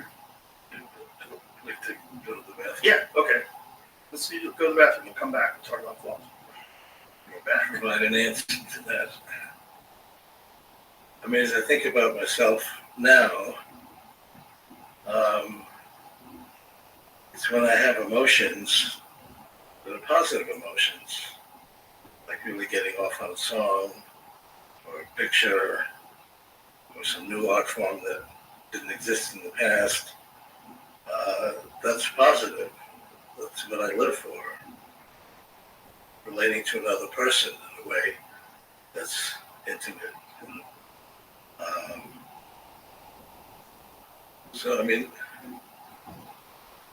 the idea, if we're actually more intelligent, would be not to get rid of that, to actually enjoy that to a greater extent.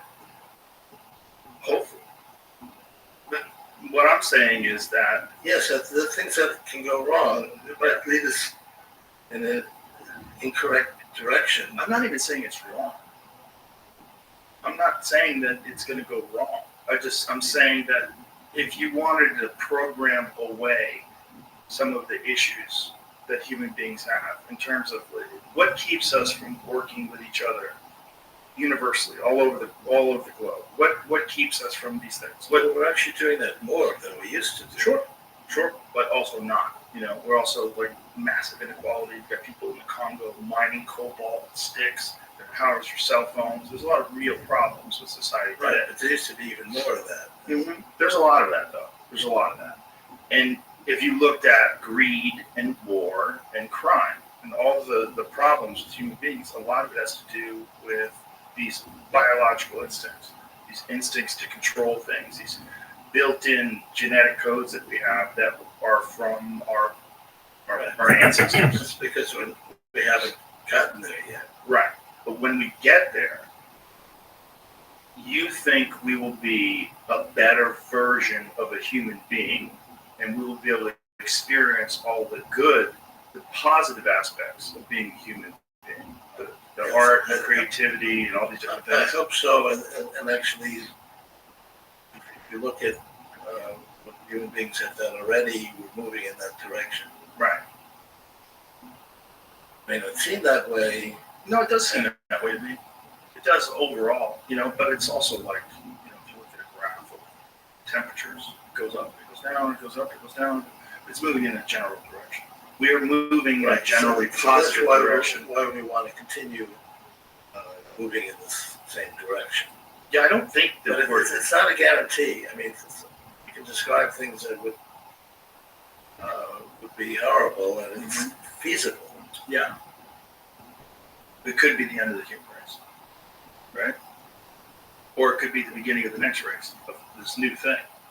Well, I mean, when I was born, we created nuclear weapons, and people were and very soon we had hydrogen weapons, and we have enough hydrogen weapons to wipe out all humanity. We still have that. Mm-hmm. That didn't exist like 100 years ago. It didn't exist 80 years ago. Yeah. So that is something that concerns me. And you could do the same thing with artificial intelligence. It could also create some. What I'm getting at is like, what do you think life looks like if it's engineered? What do you think you?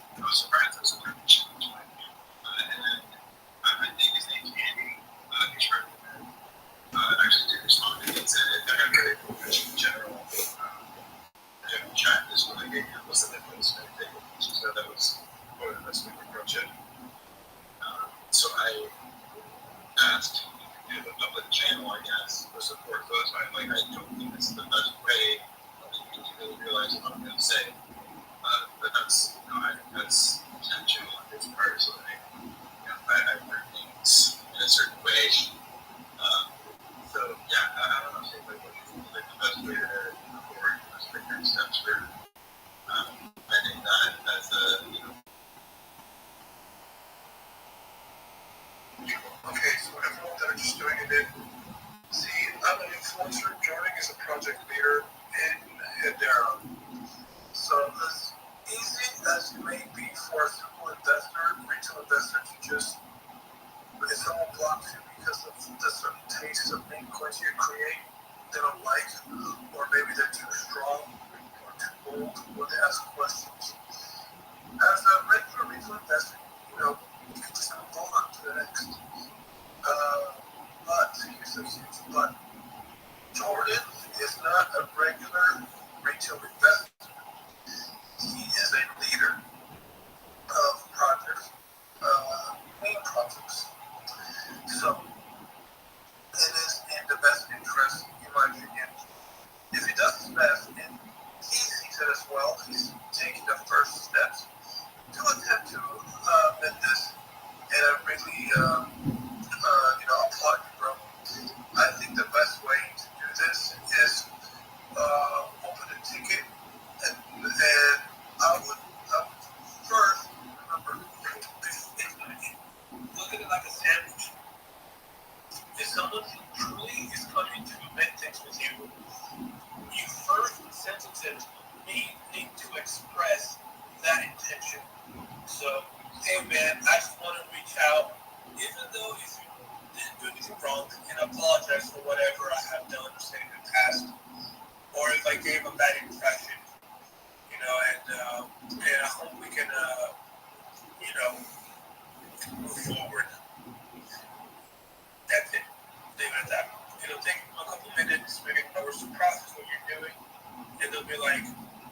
if they don't recognize you, they're going to ask something for you.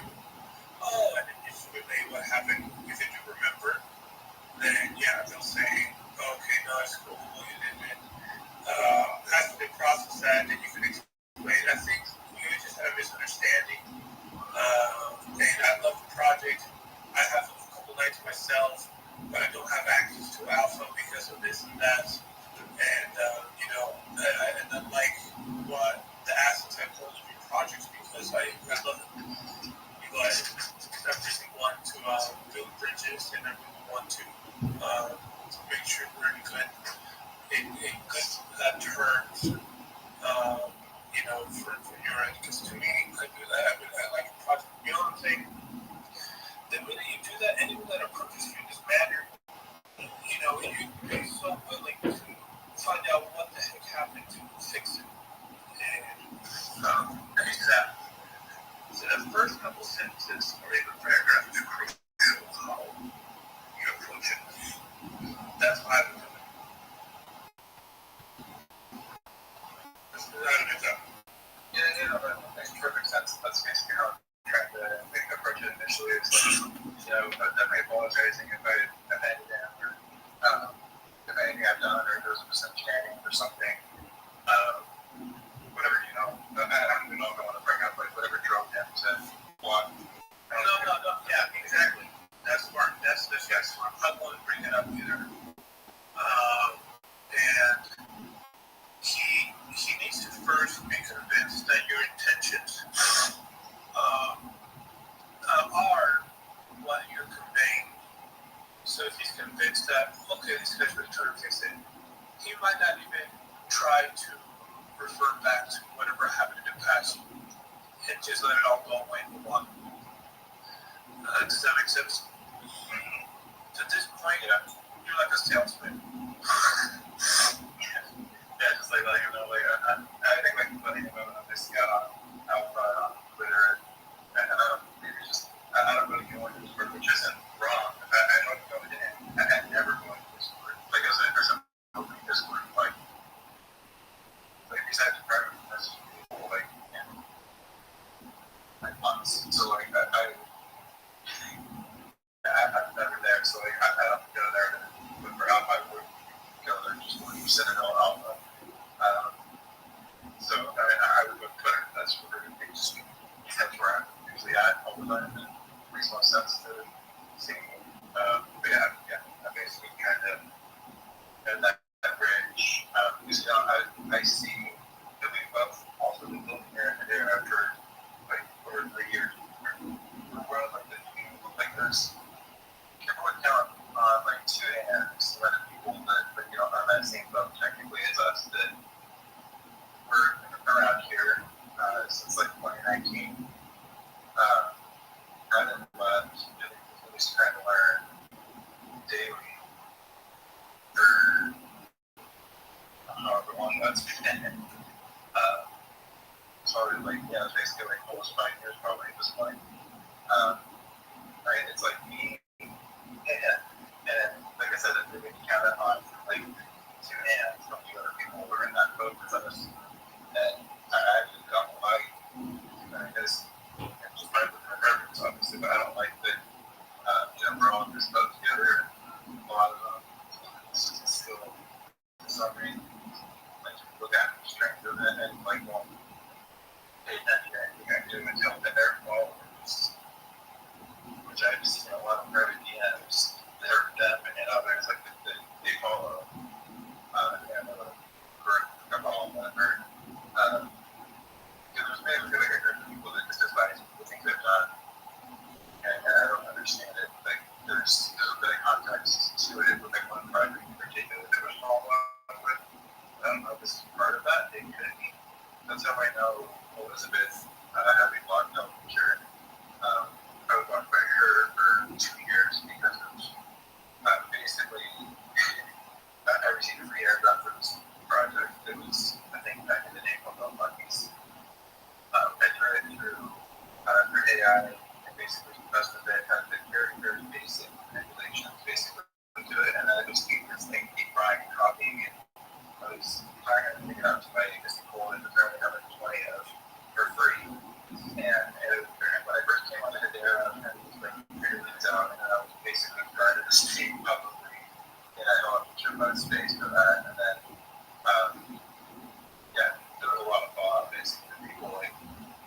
should run with the project. A lot of people not wanting to associate themselves with me because of that, which is, that's totally their problem to do. Like, I regret, basically creating that whole question. It's like, there was I just had the thought, and since then I've been thinking about definitely making things a lot better over time. But, yeah, well, you can potentially do something like that too, but I don't know if it's that or if that was also tied to memes and stuff.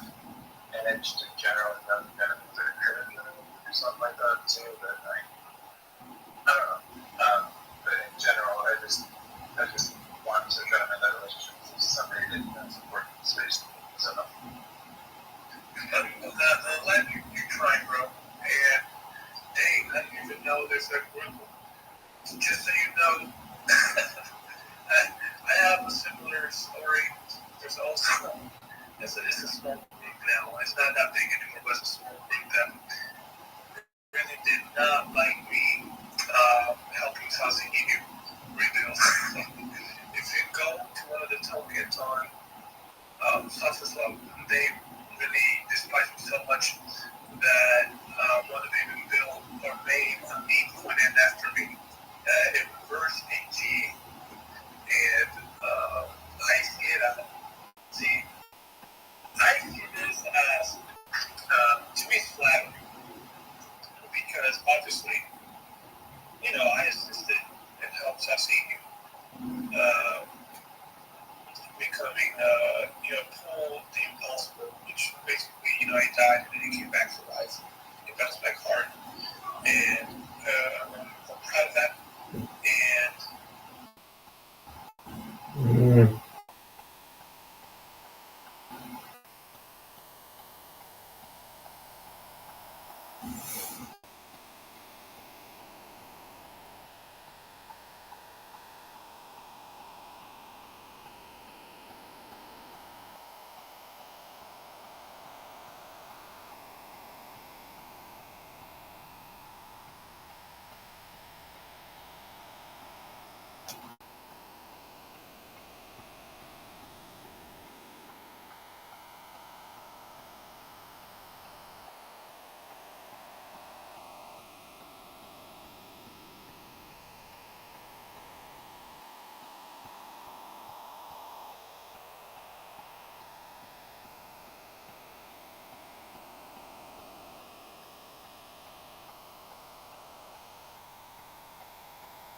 Yeah,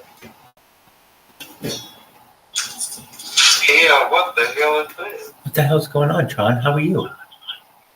Yeah, this is the first time I'm seeing this feature where you can live stream. Hell yeah, you like it, don't you? So how you doing it? We start a space and give access to your camera and just put your phone. You're exactly right. I'll show you how to do it. Just one moment. And yep, all right. Okay, so we got Twitter here. What you do is you go to start a space, welcome to spaces, Yeah.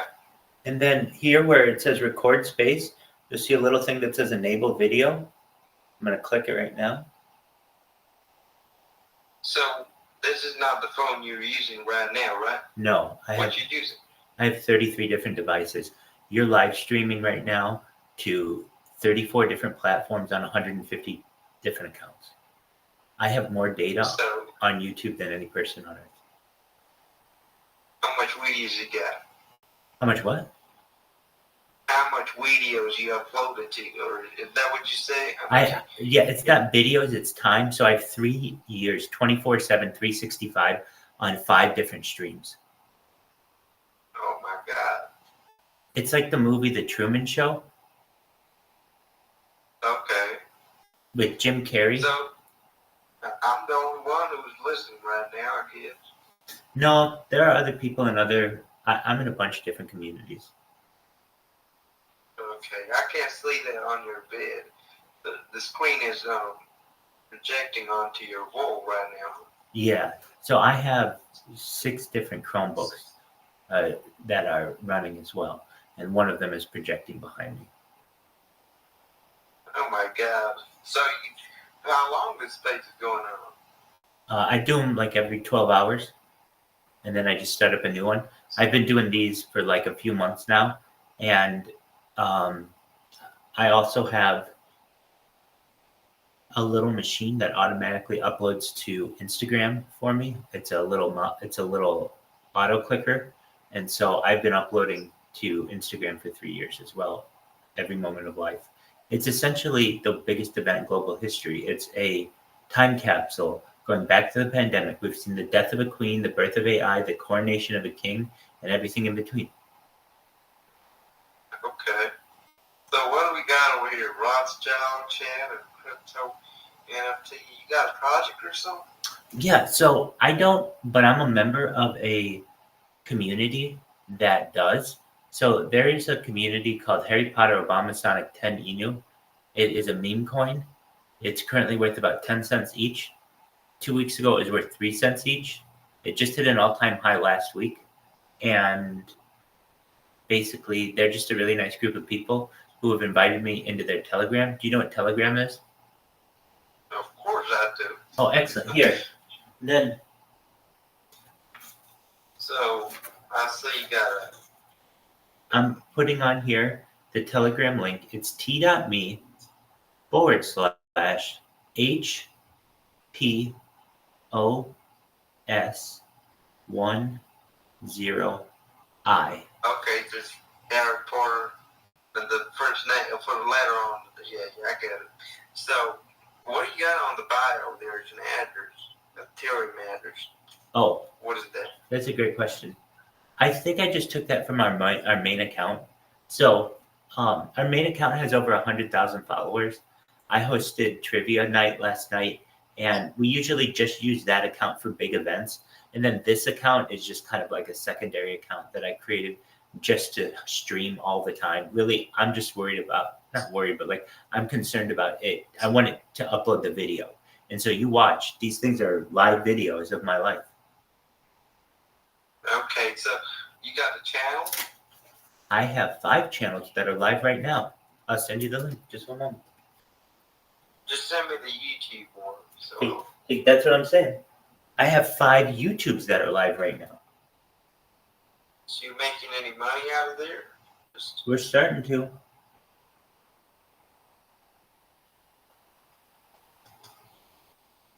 were you sleeping before I came in? 'Cause Was I sleeping? No. I slept last night. All right, my friend. I'm gonna send you a link right now. I'm coming to find you. Go on to Twitter. You can watch me do it. Go to Twitter, and you're in that discussion. Perhaps it may show up at the top. If not, I'll just Harry Potter, Masonic, telling you here's the space. I'm joining it. I don't even need to. I'm following you. Hey, can you make it so that people go to your privacy settings and make it so that people can send you direct messages? Or you could just put it on the jumbotron. I'll do it, whatever. But Okay, I can do that too. That's a good move. I didn't even think of that. Good move. Okay. So what we will do is join the space, start listening,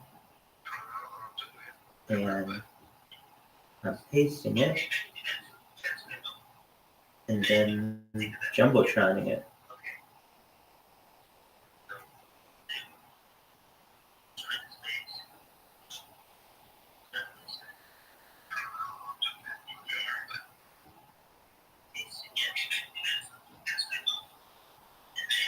Weird.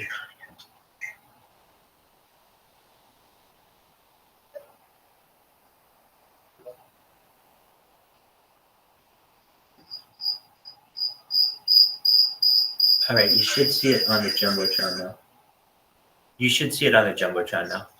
okay, I can't sleep. I can't. Oh my God. Absolutely, you can hear yourself on 5 different channels simultaneously. It's the biggest event in global history. We'll be able to study a human for multiple years of their life. We'll be able to study their heartbeats per minute, their breaths per minute, how many times they blink, the temperature. We'll be able to study their circadian rhythm, their biological metrics. Everything on Earth about a person.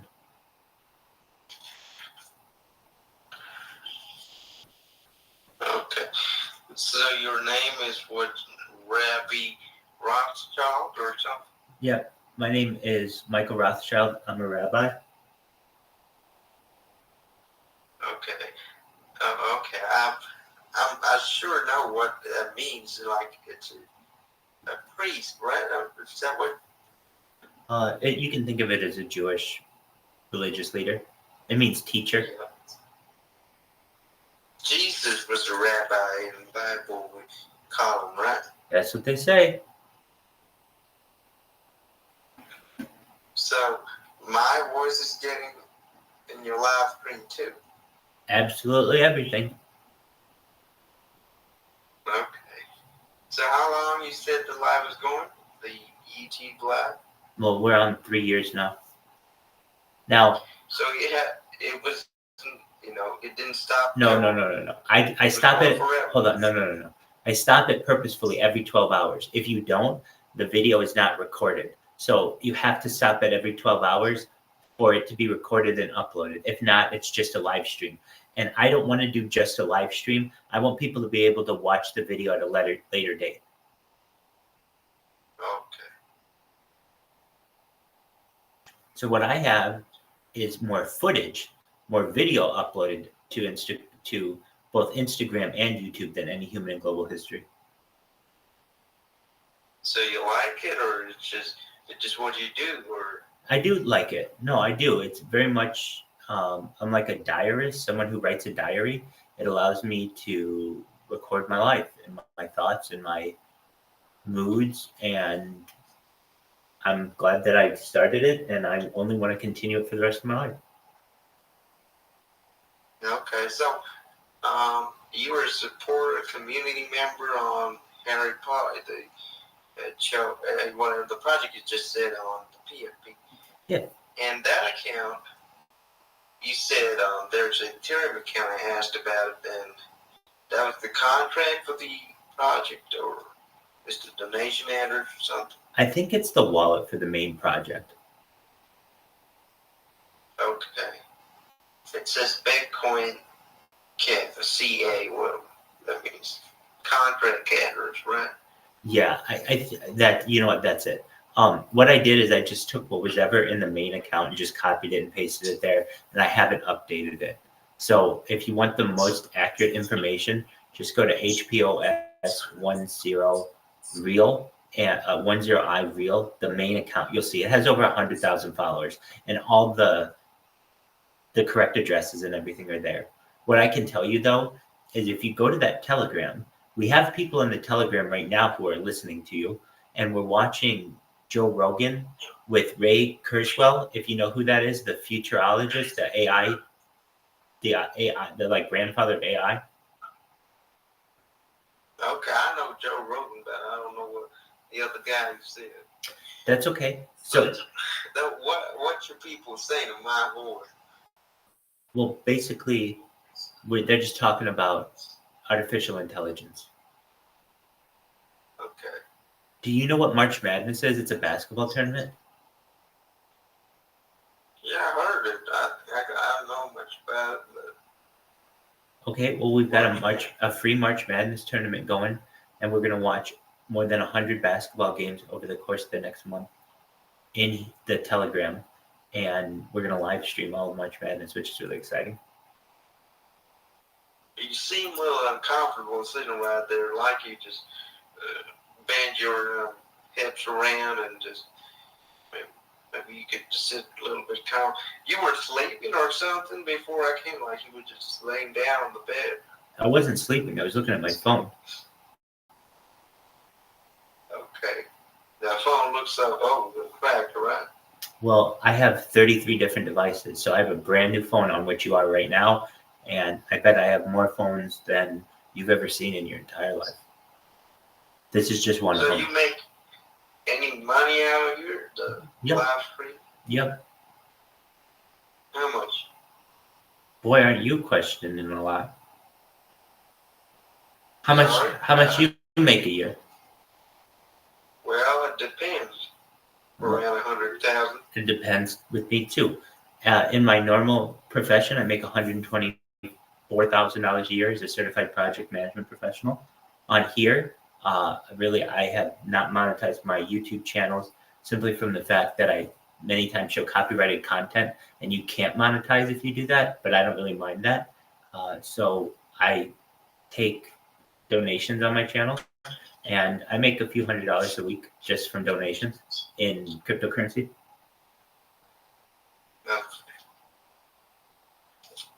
So, all right, you're an interesting person, I guess.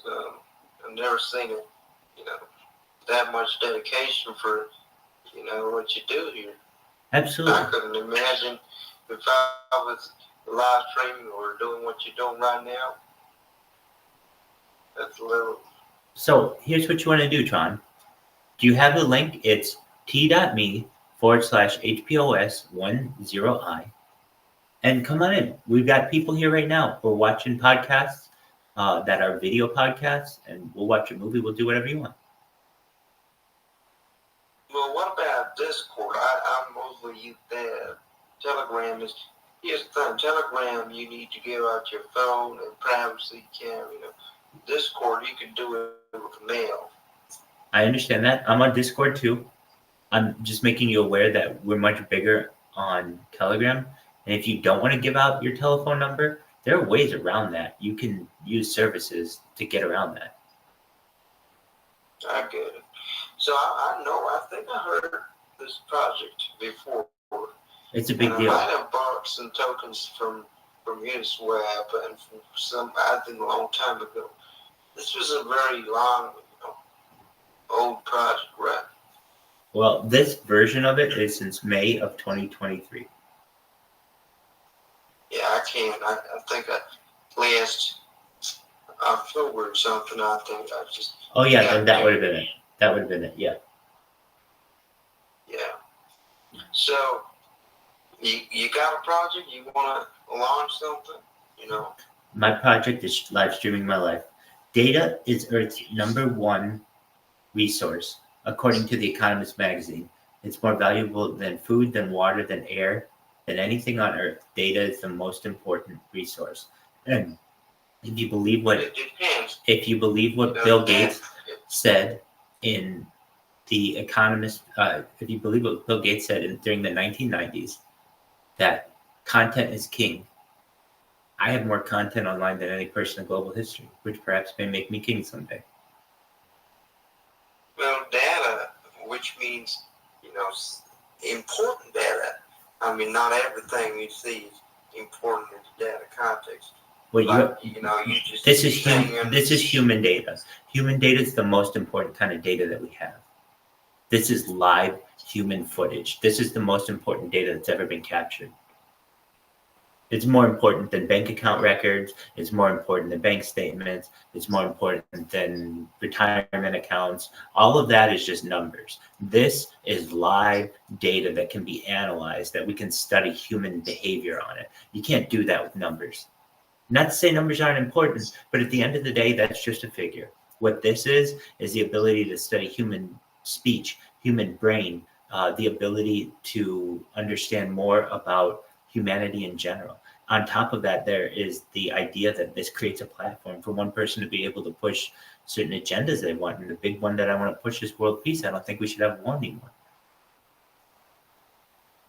So, talking about that, what do you think are going on there? The kind of conflicts out there, and we have any comments on that? Yeah, I don't want war anymore. So I would call for peacekeeping immediately and hostages to be returned and to ensure that everything is handled diplomatically.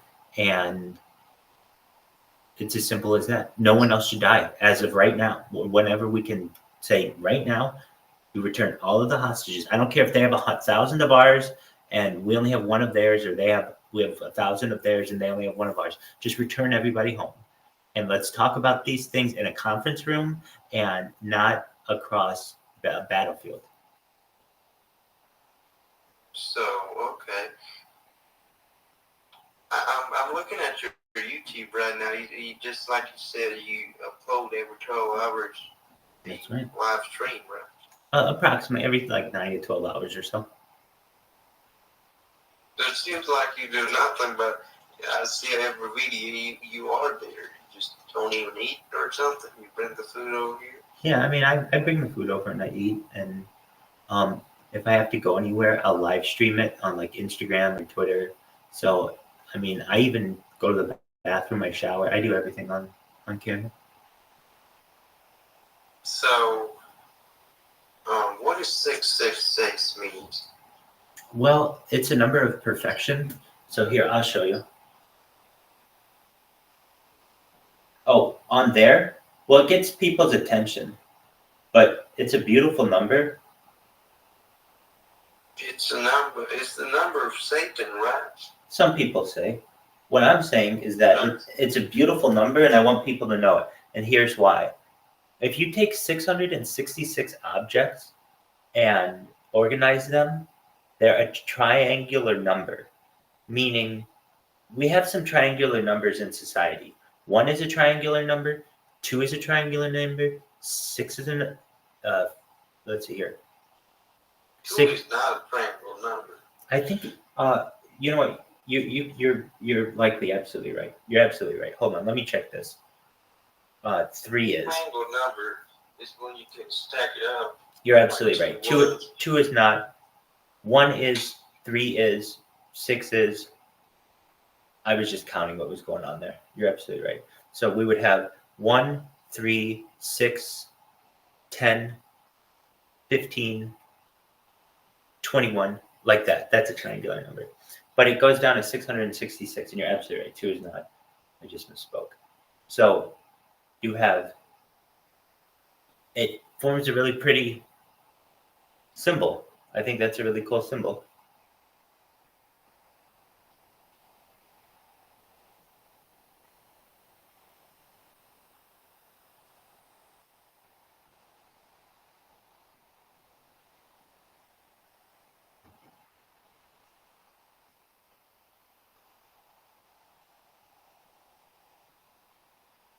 In fact, it's the 36th triangular number.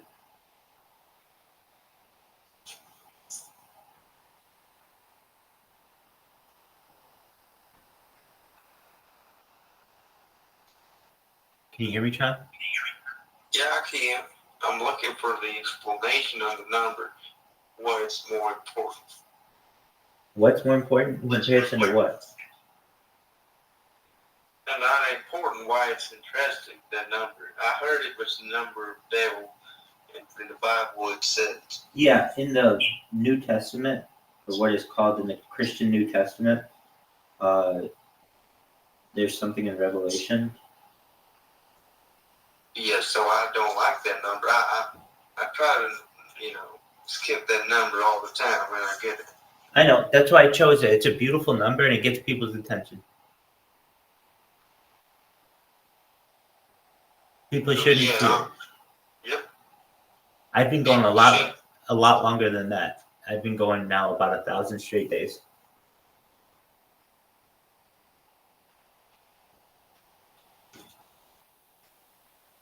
My man, when are you going to get in this Telegram? Want me to join it? Hell yeah. It's a lot of fun. Well, what about Reddit?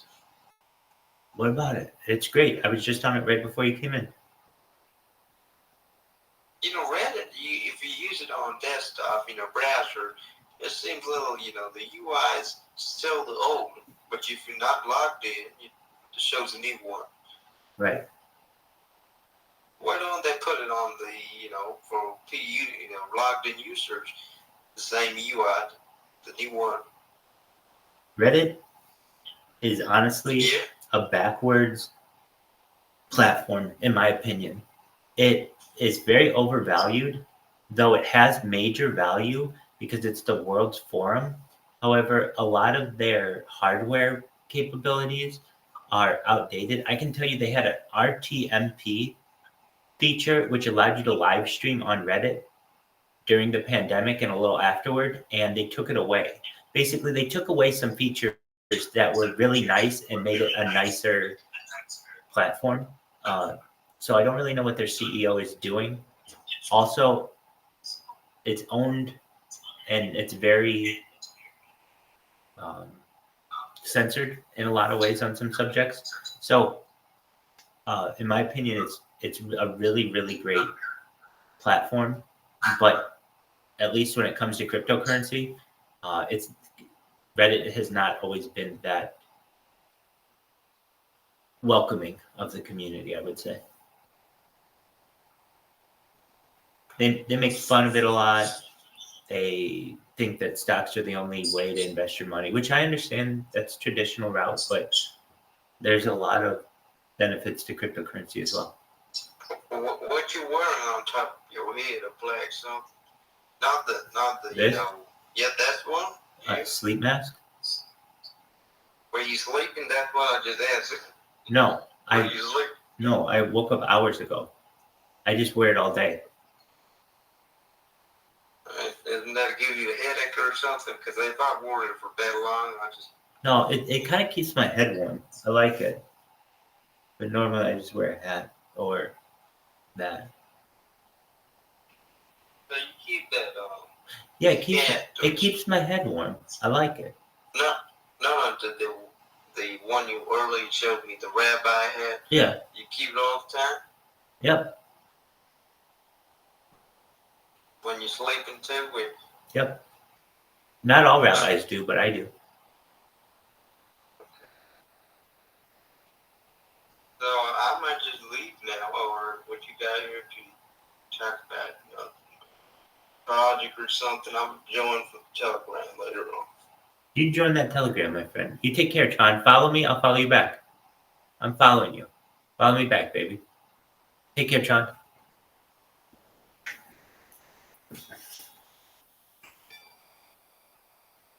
Tron 1-71744 just followed us. Wah, wah, wah. Shout out to Tron.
big IP like DC, and not so much as a big IP like DC, because Starbucks have done something like this, Nike has been doing something like this. It's just like something that I like, that I can have access to it. And what potential that.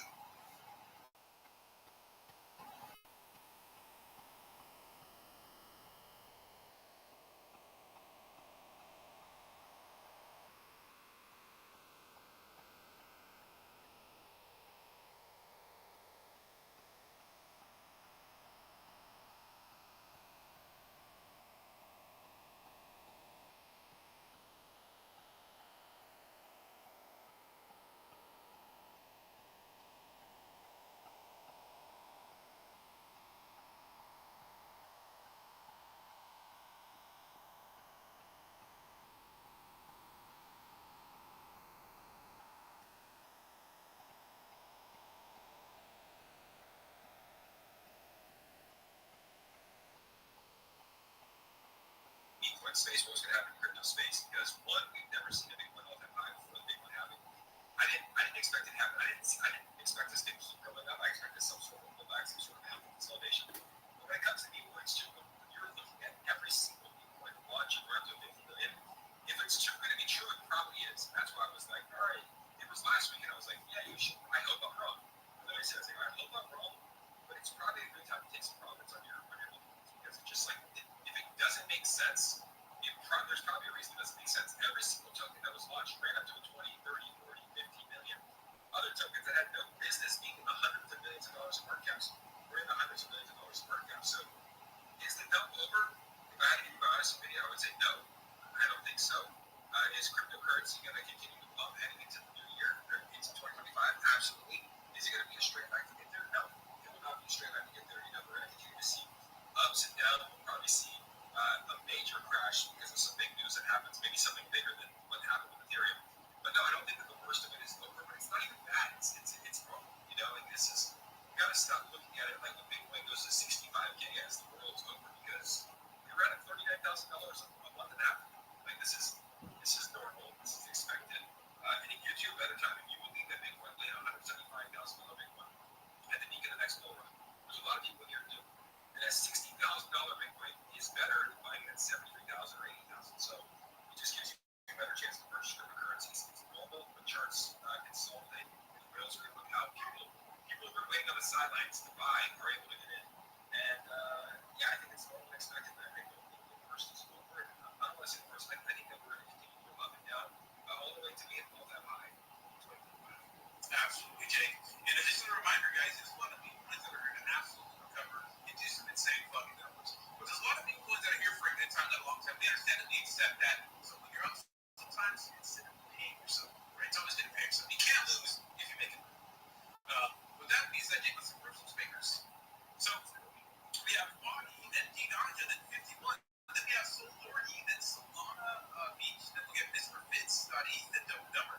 We'll go from there. What's up, gentlemen? How y'all doing? What up, buddy? What up, Jake?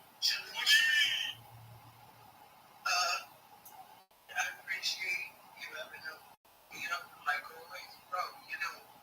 This thing, it's insane. So the way I see it is, the SEC keeps barking at the wrong tree, at the wrong player, and it's actually funny because every time the market has a very positive uptrend, some BS has to come out in order for the market to go. I don't know if you guys notice that. So, in my opinion, it's just pure manipulation tactics. Now, and they go after Ethereum, they're out of their freaking mind, bro. I mean, Vitalik has been very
just ask them too. Do you think if you're into security?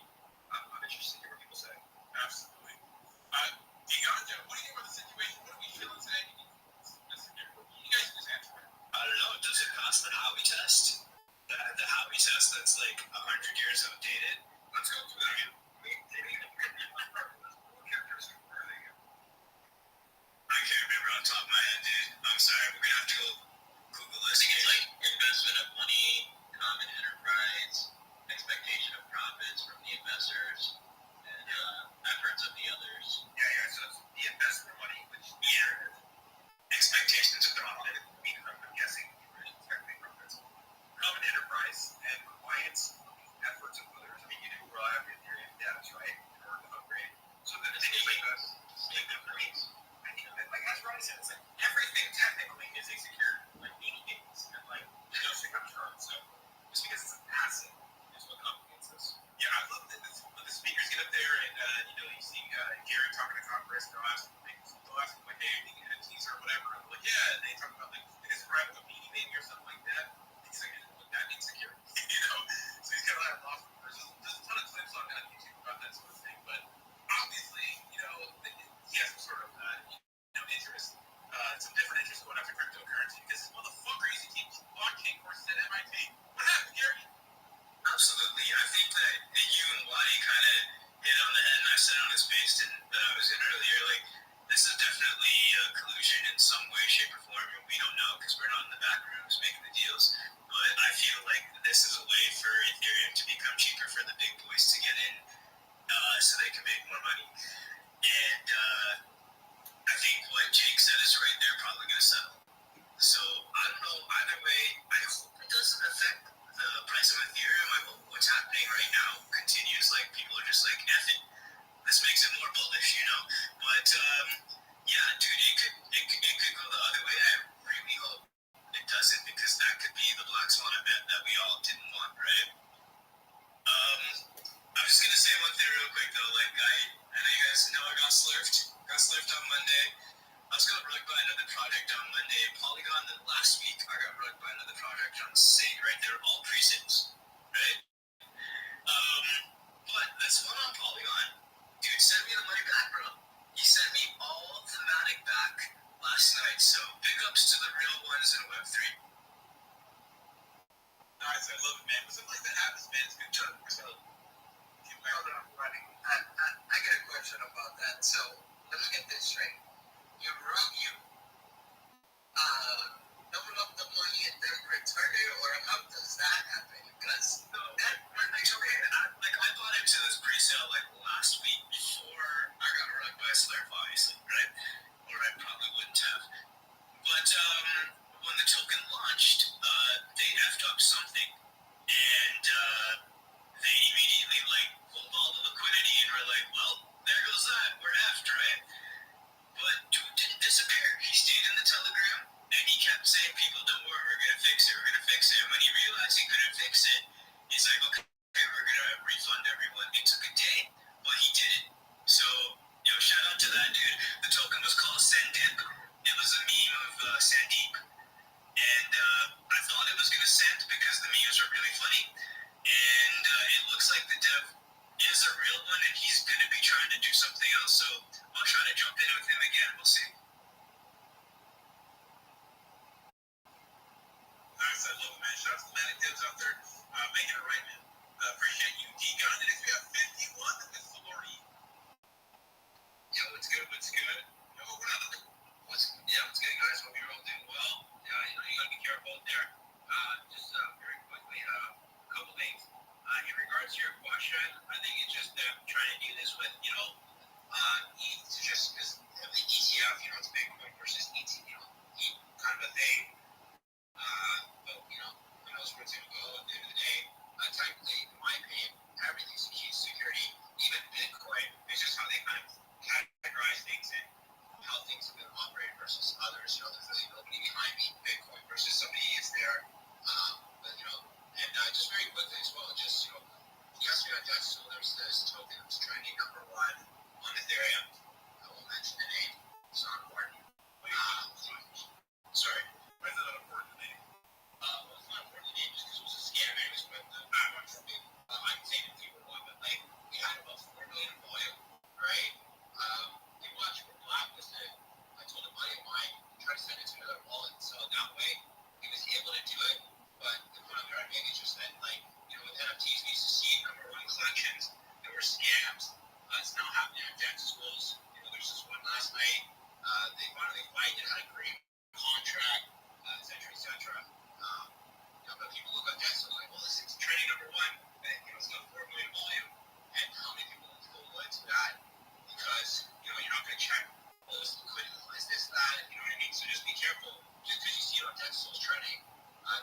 fast. Just very quickly, there's a new token that just came out. It's called Whale. It's pretty good. Again, just came out. So you have to do your own research. I don't know if usually even buy tokens like that.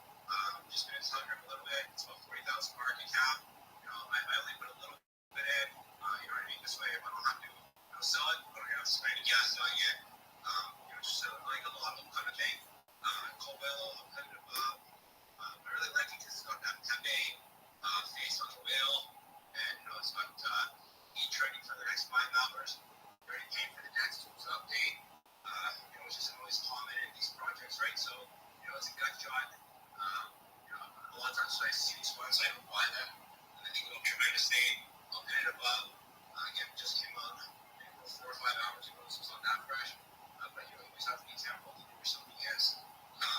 But I did buy some myself. Do your own research. Have a great one. Thanks for having me on. Yeah, I think you make a great point. I mean, guys, you see something pumping absolutely sending on deck. So for the love of fucking God, just take a second to smash that bitch and get a contract for your.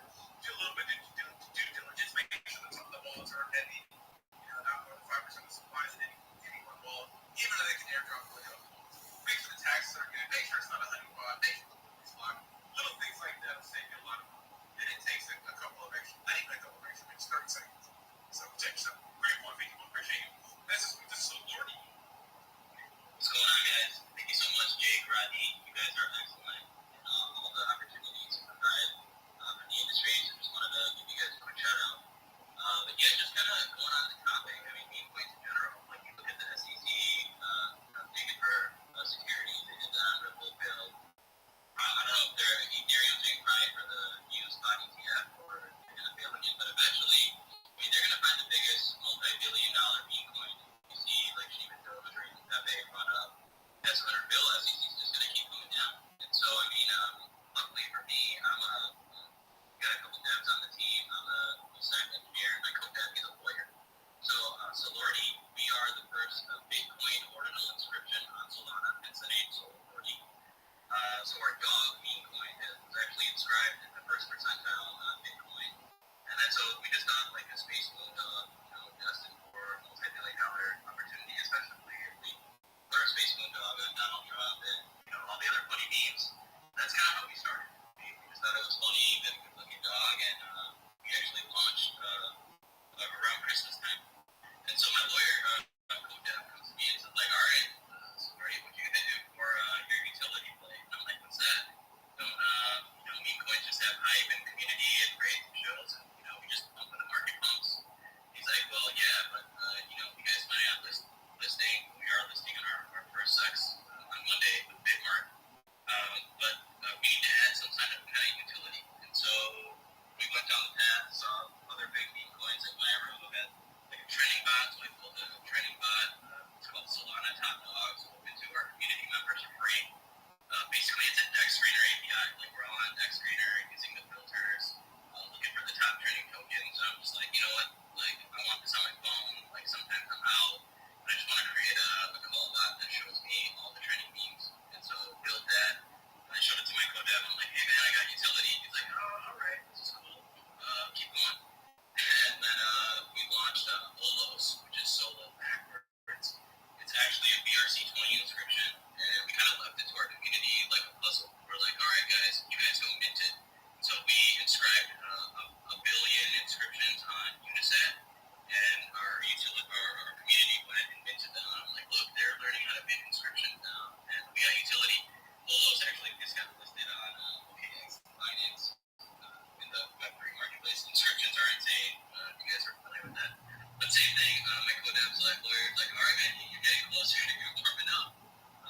So I'm like, kind of beating my head, what are we going to do? I'm like, well, the NFT, going back to that Beanie Baby thing, like, that's cool. That's not a security. Why don't I make an NFT and not just a basic NFT on an image? I want Solori in my living room. Like, you guys are familiar with Snapchat. And so basically, Solori is in my living room doing all kinds of shit, like breakdancing and shooting a gun. And I can see Solori as augmented reality NFT in my living room. And Nicode's like, this is cool. All right, I think you got it. Make your Solori dog into a game. And, let's talk to Solana Labs. And so, long story short, now, started off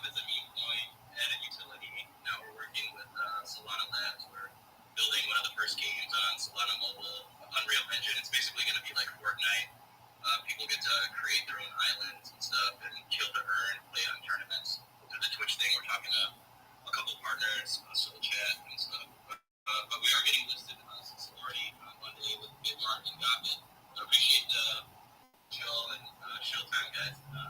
Let's do our best to not be security and stay utility. Yeah, absolutely. I mean, I don't think utility makes something not a security, but dude, I like your project. It's pretty cool, man. I'm on your page right now. So shout out to you guys, but you guys are welcome back anytime. Yeah, I see the film on them. They kill it. Can you explain real quick though, just for people that don't know what a Bitcoin protocol is? Yeah, absolutely. It's an NFT on Bitcoin. So just like we got NFTs, a ERC20 standard or 720, we got a BRC20. The Bitcoin, it's basically a Bitcoin meta protocol or a derivative of Bitcoin. So it's the first time there's NFTs on Bitcoin. They got BRC20, like the BRC20 is coming out on the Dogecoin. There's a handful. Basically, they're all traded over the counter peer-to-peer. So there's no DEX for them. There's no like Uniswap or Jupiter equivalent for them. Like large Polos, which is listed on Binance and OKX, are all peer-to-peer over the counter. So any good devs out there, go make that DEX. I think Uniswap is trying to do it well funded. But yeah, it's an NFT on Bitcoin for sure. I like it, man. What happens? So a project. So as far as ordinals.com usually is the place to start. Nice. Hey guys, we have 230 people in this space. Sorry, let's bump this space, man. We can repost, and then near the bottom right hand corner. But the one community you guys are representing. Appreciate you. Shout out to you guys. Shout out to your utility, man. Give you guys a follow back. See what you guys do in space. Next, we have absolutely, bro. Next, we have Solana Beach. Solana Beach, Mr. Fitz, ETH, stuff like that. Never Cardano, and then Aggie. Yo, Rod, DJ, Kwadi, what's up, guys? Beautiful day today. You have it, brother. Hey, I'm the person, my name's Nolan, I'm the person who made the meme generator app that's available right now on the Android and Apple Store. The Solana Beach meme generator, you enter a prompt and it comes out Solana Beach meme with a meme. I'm working right now on the second app. It's going to connect the Solana blockchain to the Solana Beach token. It's going to be working with Microsoft's OpenAI DALL-E 3 image generator. Pretty much done, but I'm just polishing it up. I've also, the main reason I was calling yesterday because news we got a totally retweet and follow the founder of Solana. We just opened an office in Solana Beach, California. This weekend I'm moving in some computer equipment and some, I got some bigger news next week. So I see Jake, I think you follow the main Twitter handle at Beach Club Solana, right? Maybe a little AFK right now. Hey, do you follow the main Twitter? No, I don't even know that. I don't know what it is, to be honest. Oh, it's Beach Club Solana. I'm sorry, I thought you did. No. I'm not familiar. Oh, okay, well, check it. We just dropped a $100 million beach club beach party NFT to all the Saga 2 token holders. So it should be ended up in your wallet either today or tomorrow. We got airdrops coming, and all you got to do is you go eat some Solana Beach, and the party's going to be in Miami, Florida. We're talking promoters, and the market cap right now is only about $1 million. So we got a nice pullback too. If you guys are interested in that, so. All right, copy that. Shout out to Solana Beach, bro. I'm down for a free party, right? Free, everything's free. Alcohol, everything's free. You got, no, everything's free, that's for sure. Well, I appreciate it, bro. Thank you so much. Hey, you guys are with us. I was going to say, sorry, Solana Beach, I was going to say, actually partner up with me for a month too. So they made a video on Solana Beach and they were trending on crypto.com.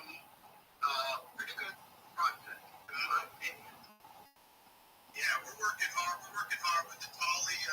He's been liking a lot of our posts and he retweeted a couple, so stay tuned. We got a lot going on. A lot of airdrops. We're playing a lot of airdrops and a lot of big news coming dropping next week. Awesome. Appreciate it, brother. Hey, take it easy, guys. Thank you. You too. Next, you have Dub Rothschild, Senate Page. Hey, Ronnie,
They didn't even show on their website. We were like, oh my god, what did we do? Yes, sometimes, yeah.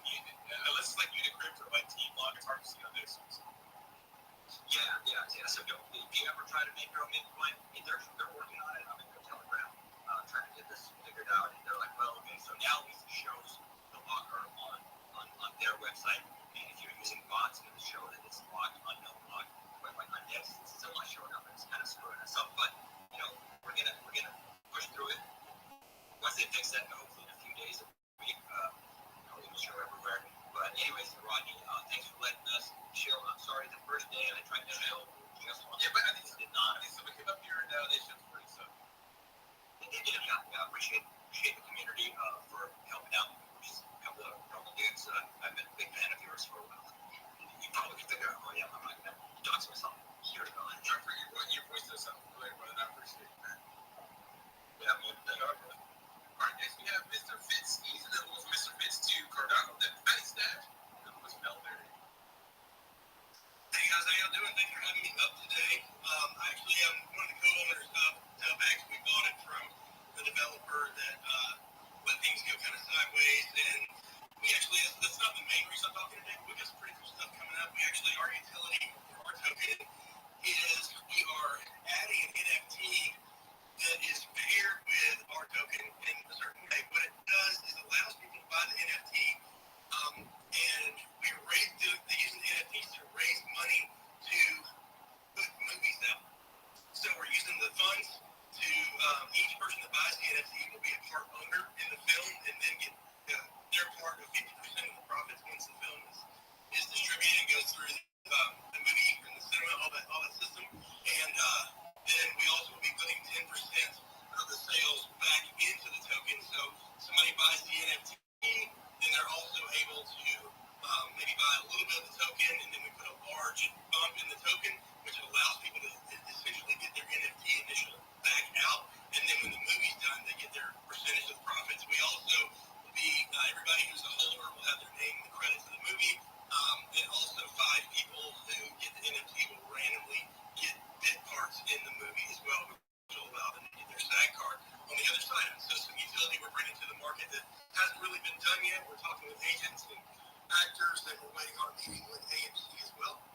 So we're moving along and really excited about that. But the main thing we want to come up today with is we have an opportunity. I don't know if you guys know this or not, but Right, you think you're here to say something with AMC? Wait, I'm looking at your so we're waiting for our meeting with AMC. We're presently meeting with actors and agents in the space. what's your website? Let me see. Yes, it's We Are Dumb. We actually haven't posted about the movie side yet. We've only told our people. We're waiting to get some of those contracts solidified before we launch. Now, y'all better follow through on that. That's Oh, we will. Yeah, it's a huge deal. And the people we're meeting with in the space are extremely well connected. And we already have scripts ready to go, so it's not like it's a, hey, let's go find this. We have scripts written by HBO writers ready to go. But the deal with it is this is something that you can actually do as an investment, because movies take a couple of years. So say you put $500 into an NFT, you put $50 into our token. Once the money's raised, say we put $500K back into the token, immediately you sell your token, make your $550 back or a little bit more. And then when you do that, sorry about that, Beth. When you do that, then you're able to. What wrong guys here at my house? Sorry about that, guys. I was outside. Guy came right back. But yeah, so what you're able to do at that point is you're able to do that every 8 weeks with a new movie, right? And since the movie takes about 2 years to do, so once the movie profits come in, the market itself will be in a bear.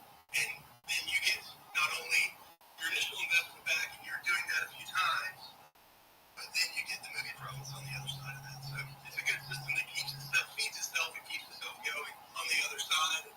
We're excited about where it's going, but just trying to nail down this side. All right, copy that. Well, that's big shit. If you get it, I'll look for your website. Yeah, find it. Okay. Yeah, just hit it up on. Yeah, I'll paste it down here. But as I said, what I want to talk about mainly is, y'all know yesterday Robert Kennedy was denied again Secret Service protection. There during the election, and so we got an opportunity to raise some soul to help do that. And we're calling it donate some soul or give some soul to protect the soul. But you're raising 15 souls. Wait, does he even have a campaign? Yeah, oh yeah. He's polling at like 30 or 40%. But I mean, we have people under 40. Yeah, is he accepting crypto for that? So I've actually got a connection into, and so we're sending things to Solana, and if they want to convert into USDC, we can do that as well. But we're trying to raise 2,000 Solana to be able to help fund that, because what's happening is if you don't get Secret Service protection, you have to pay for your own, which drains from your campaign donations, correct? Yeah, it looks like so. He got $150 million donation out of 25, so I think he's doing well. He is, but it costs almost $1 billion for a residential race. All right. So we're trying to help offset some of those things. We're connected with the Kennedy token, the meme Kennedy token, but none of the money goes to the Kennedy token. So those will all be going directly, so we have connections to the campaign. So that's something that we're listing off, and I'll post that link here as well as the link to. Yeah, but we got to be really transparent about those donations. And I do want to see the AMC thing too. I'll get to be honest now, man. I want to see that, because if you're talking about partnership with AMC and stuff like that, yes, man. I want to see.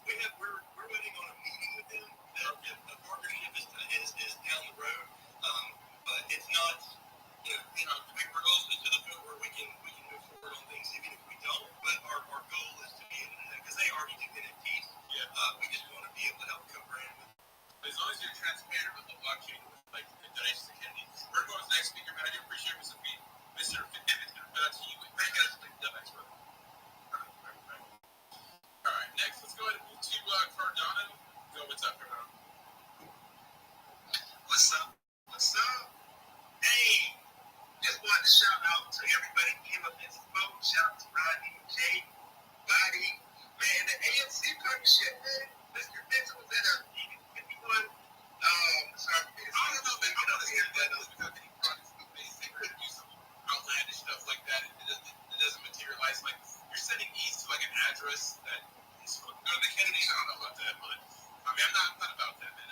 You know what I mean? But continue. Sorry, that just made you. I just boils my blood a little bit, because we've seen that kind of things before. Like, are you donating to the Kennedys really, just an ETH address? Are you really partnered with AMC? Like, you know what I mean? Like, I don't know.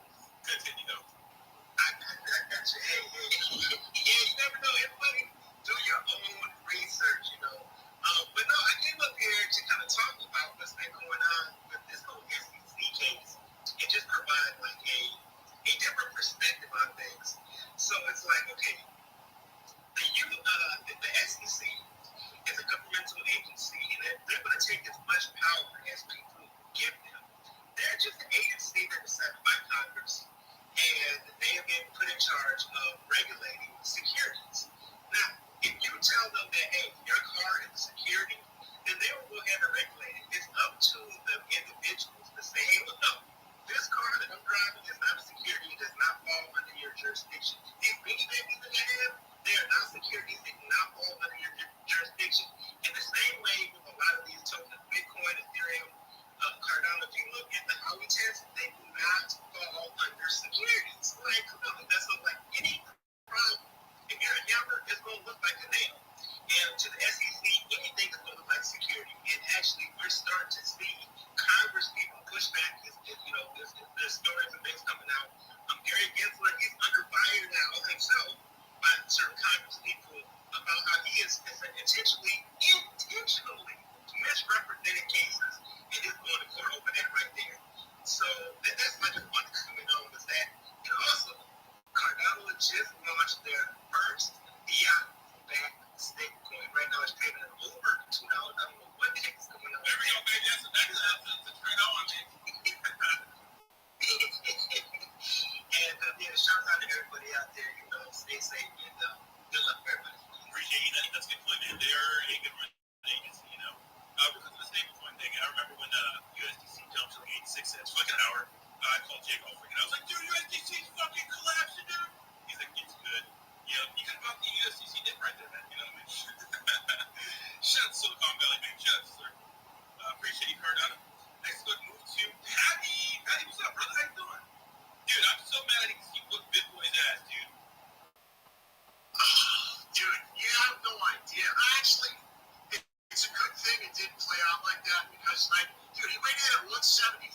You know, I told him, I'm like 6'4". I'm like 225, and I said I'll come in at 215, and if I did, would I have 40-pound advantage? I just think it would have been like this completely different scenario than actually played out. But yeah, man, I'm bummed, but like, unfortunately, you know, my oncologist, you know, for my doctor was the one that's like, no, you're not doing this. You know, he's like, you can't do this. He's like, your body isn't even functioning properly yet. So anyway, you know, people may not know, but I dealt with some fucking major sickness, and you know, it's still kicking my body's ass, even though I feel okay. But on paper, like, no bueno. But anyway, look, yeah, man. But it was a great fight. Yeah. Like, Yeah, they offered me the fight against him, but obviously he didn't take it. So, yeah, smart. Yeah, buddy. So, but anyway, man, it's good to hear from you, Jake, too. But I'm here to talk about Reddit. I'm a community member. Just, you know, I'll give you the real quick rundown. You know, everybody knows Reddit. Reddit's been a platform that's been around for years and years. Reddit was the platform that was instrumental to all the shit that went down with GameStop, AMC, as you guys were just talking about before, where the individuals essentially rose up against the corporations, and you had retail investors buying the GameStop stock while hedge funds were shorting it. And essentially what happened is, because these community members rose up in such a large scale, they essentially started destroying hedge funds. And people don't like it when hedge funds go down because a lot of money gets lost. So there was like an intervention where Robinhood, the app that everybody was using, got shut down. And so that took all the power back from the retail individuals. Hedge funds then did what they did, and they kind of gained back control. So when GameStop, when the movie Dumb Money came out, GameStop had a token that popped from like nothing to about 80 million in like less than a week. So when I heard about the Reddit IPO coming out, I was saying to myself, this narrative is stronger than GameStop. So I'm like, if GameStop hit 80 million in a week, and this Reddit stock IPO is actually, it's launching tomorrow now.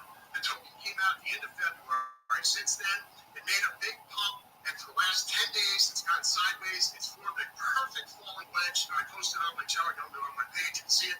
But the chart is set up perfect, and tomorrow is the launch of the stock IPO for Reddit. So my thinking was, everyone in the world is going to be hearing about Reddit, and we know people in crypto have a tendency to have that degenerate, degen mentality. So with all the publicity, I'm thinking that's going to be coming from Reddit stock, people are going to be gravitating toward the Reddit crypto. And so now all these articles are coming out where they're saying Redditors are against the stock, they're going to short it, they don't like the idea. And that makes total sense to me because everything that they did previously in 2021 was anti-establishment. They were against the corporations, they were against the hedge funds. So the individuals rose up collectively. So now this is a stock, it's corporate owned, it's a central entity, it's a central power, and it goes against everything the Reddit community stands for. So all these Redditors are saying they're going to short it.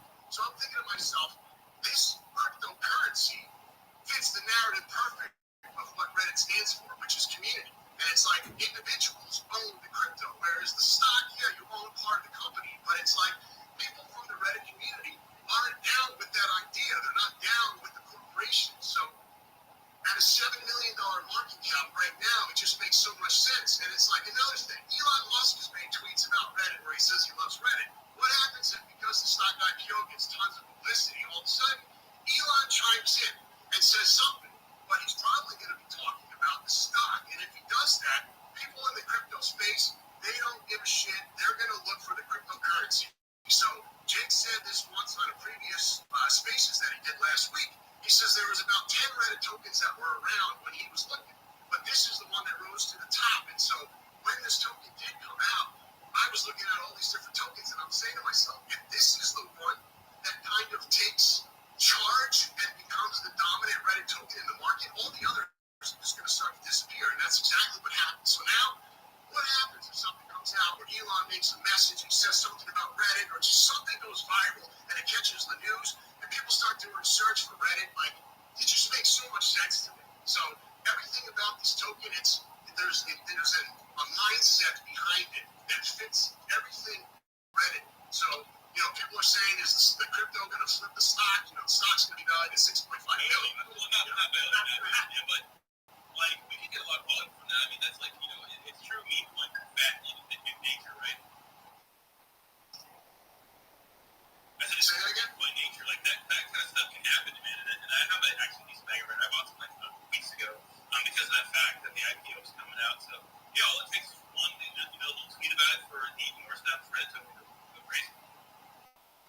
100%, man. I mean, it's just like everything about Reddit makes sense for crypto, and the fact that in 2021, all the stuff that went down with the Reddit community happened because of this idea of like anti-corporation, anti-establishment, and now a Reddit stock is coming out. It's like the Reddit stock doesn't fit the narrative of the Reddit platform, corporations, yes. And the one thing that I'm thinking is like when the Snapchat IPO came out in 2017, for literally months, the number one most talked about stock ticker symbol was Snapchat. And so if that happens, this IPO coming out is the biggest in 7 years. So if this does become like what Snapchat was, there's going to be publicity, there's going to be news articles, and there's already articles coming out that are talking about the Reddit cryptocurrency, even though it's the stock IPO that everything's focused on. So in crypto, people kind of look what others are doing and they follow one another. So I'm thinking this has the ability to be viral and just take off. So we'll see what happens. I love the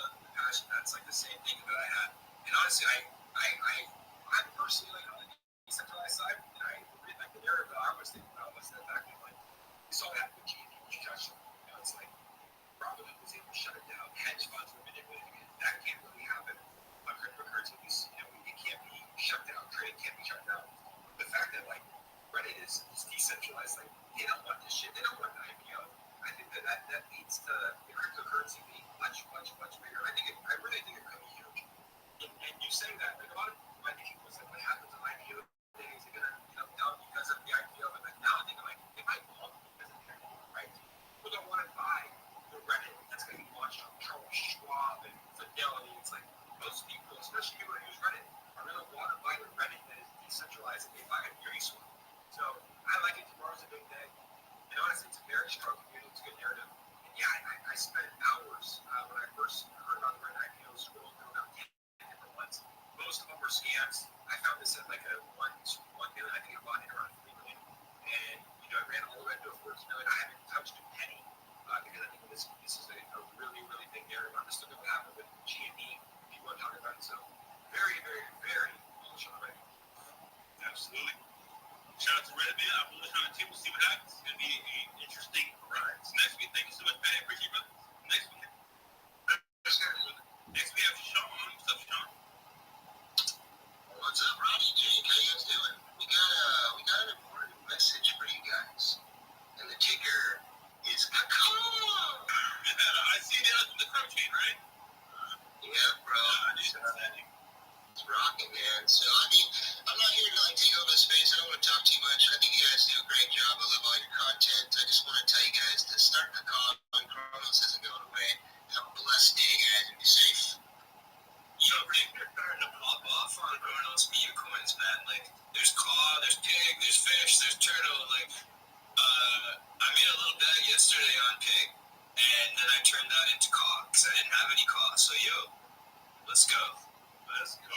Shout out to the crow chain, man. I was on there last year a little bit about when on Chronos Control got absolutely fucking rugged.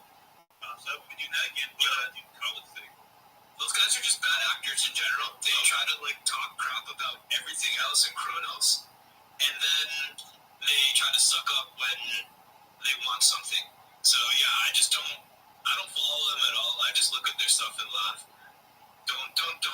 I don't know. I'm not gonna say not financial advice. Look at how they're coming to the market. So, I like trolls. I just bought. I 100% expect to blow my money in. I didn't. It would be like that sometimes. But I do like the crow chain, man. Crow is like not weird, but it has like a deep community that not a lot of people know. Like people fuck with the crow chain. So, but next we have. Let's go to get to a DM that and then we'll close the space out. Probably Jared.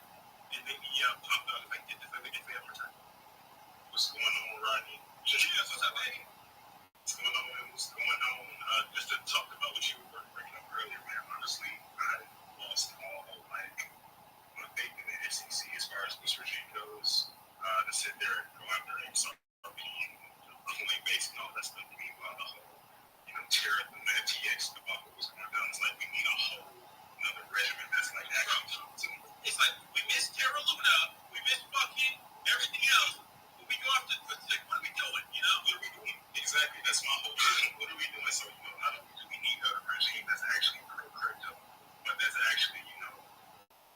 after the right people for the right reasons. So, I guess you can consider that a whole win against finance of win because they got really up for that, but whatever.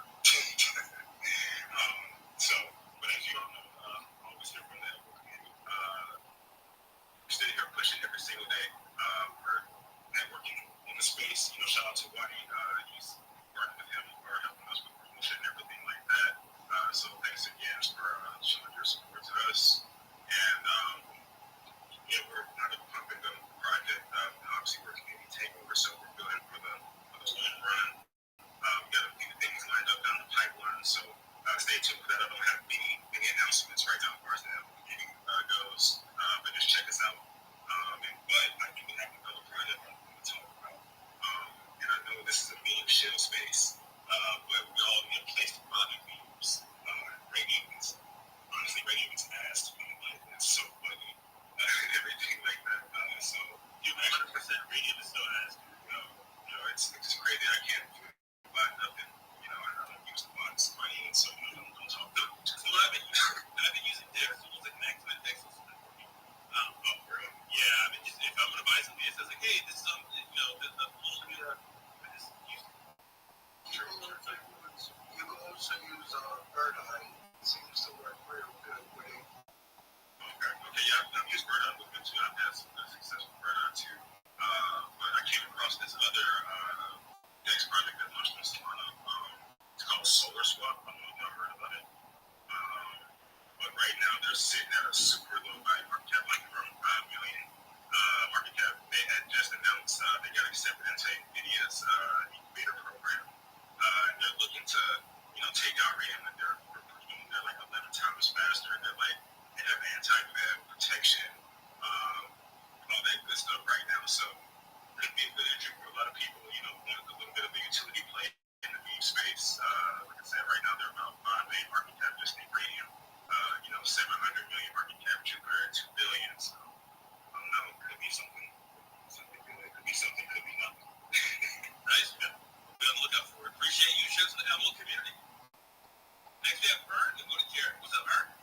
Hey, what's up, man? Hey. Yeah, so having a space earlier today, we were talking about the guy that tracks the scans and stuff. Yeah, and it's like saved like $150 million in these pre-sales that have been going on. Like you send money to a pre-sale, and a lot of them actually have gone to nothing. That's crazy in itself right there. But something that's interesting is that I don't know, most people know that when you're putting pre-sales out there and you're collecting money. I mean, if you collect enough money, you're making yourself a target for the SEC because you're basically selling on a registered security. I mean, little PSA, but you guys should educate yourselves on that. Be careful, especially if you're doxxed and you're doing pre-sales publicly.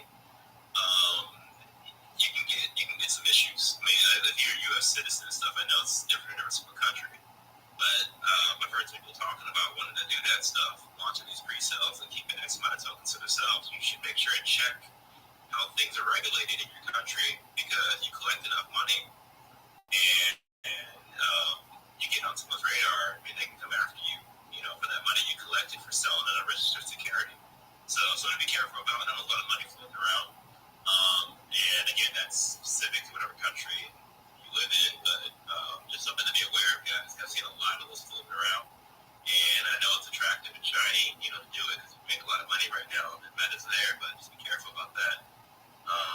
Because, the SEC, in my opinion, is fucking broke. So they're going to target people that make money, and work their way down. So aside from that, I guess happy news.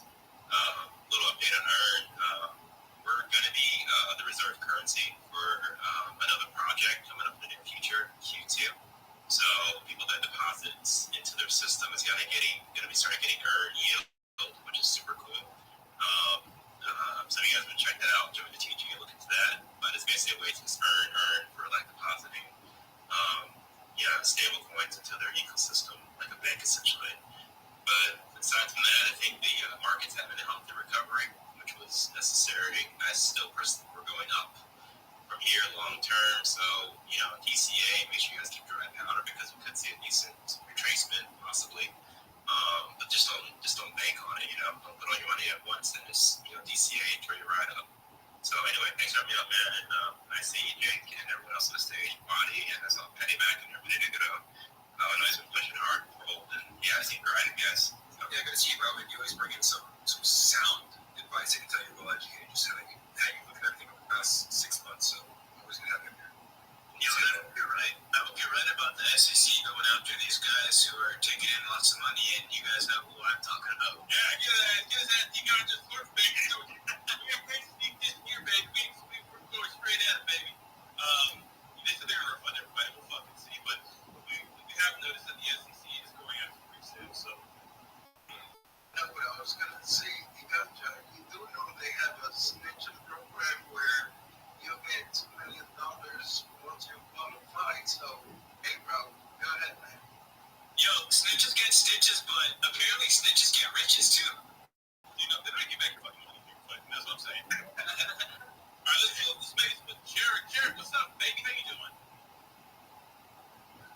Good, man. I just wanted to come up here and tell you that the light paper for Rubber Ducky is out, and the website will be dropping today too. And also too as well, got another little play for you on AVAX.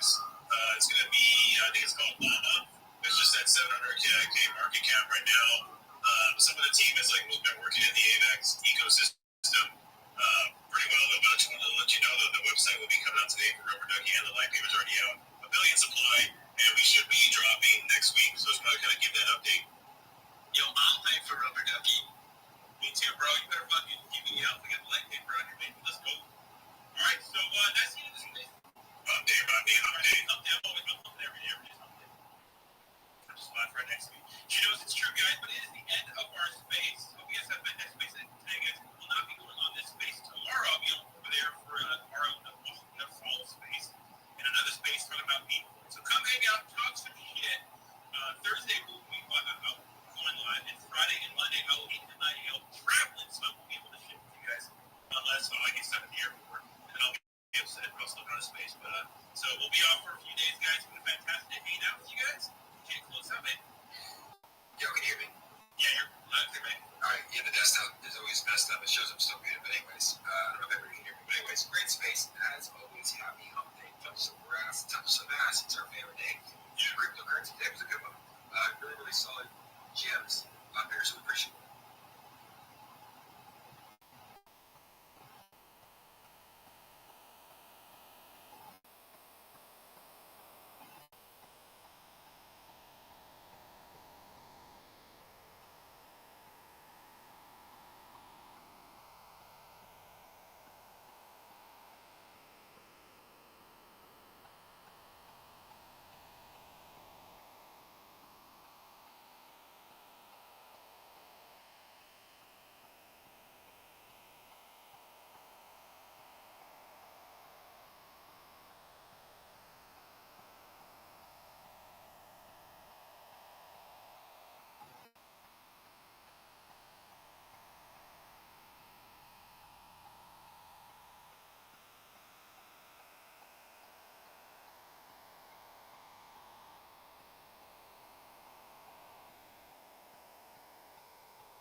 This is Michael. Sure.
Yeah.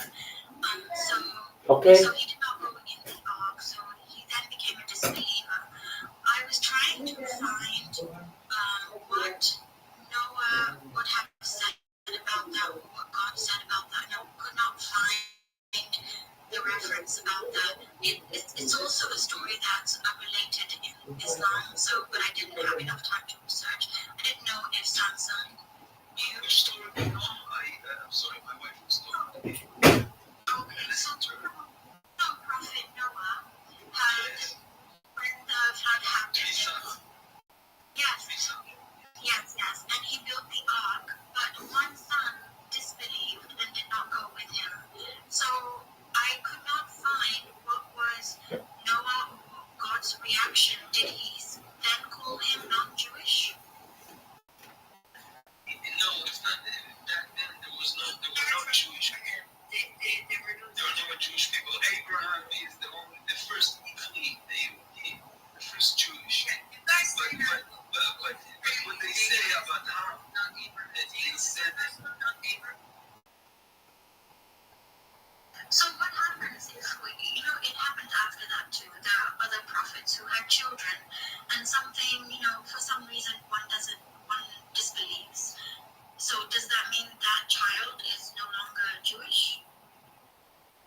No, back in those days, by the Torah. I'm talking only by the Torah, not by any other religion. So by the Torah. And I will be very precise on how I say this, because it was a cleansing time that Hashem put the world in its.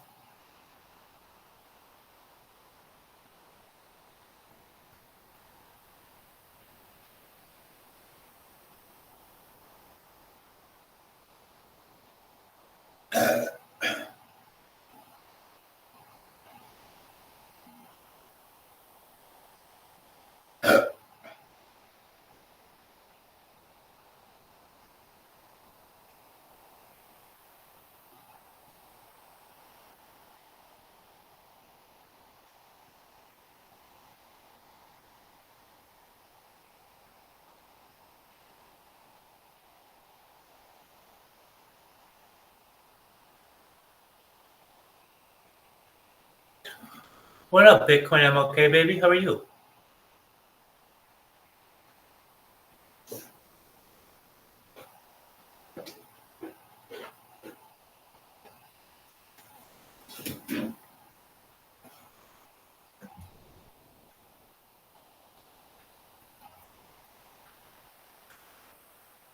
Bitcoin, I'm okay. It's all ready for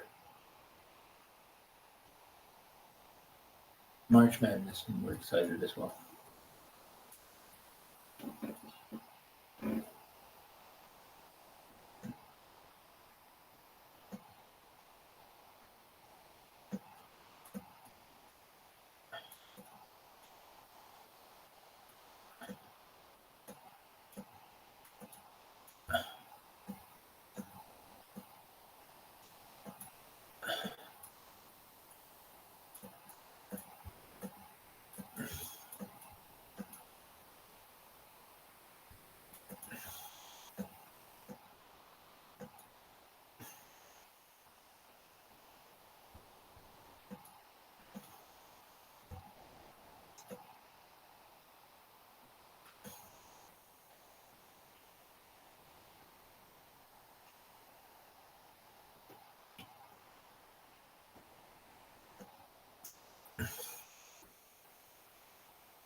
What up, Ivan, you pimp? How are you? Ivan, we're talking to you. What's up, baby? Hey, what's up? How you doing? I'm doing good. Just done workout, like sit in the shower, waiting for it to come back so we can watch some. Hell yeah. Have you ever been in this Telegram before? Actually, I've been a lot, but yeah, I've checked the butter, like open and mill, and now I just got back home, check all these coins again. Crazy. That's up. We're over 100 $30 million market cap, pal. We're going to have a space starting in 1 minute on Twitter. Do you know what Twitter is? Excellent. So the link is posted on the main site. You can find me in here 24 hours a day, 7 days a week, 365 days a year. I've been live in this stream for 10 months and for 3 years on the internet, 24 hours a day, 7 days a week, 365 days a year. It's the biggest event in global history. No person has more data uploaded to the internet than I do. Oh, okay. I'm gonna check that, but I'd leave for now. Well, right now I can tell you you're on 34 different streaming platforms on over 150 accounts. Name someone who has anything close. My God. It's a big deal, baby. So you can come in here whenever you want. We have people who come in here multiple times a day. We have people who just stay in here, like Tempura. We have people who come in here once a week, whenever you want. But if you can stop in daily, that's the ideal. We want to say hi to you. We want to see what's going on in your day. We want you to have a new friend. Great, buddy.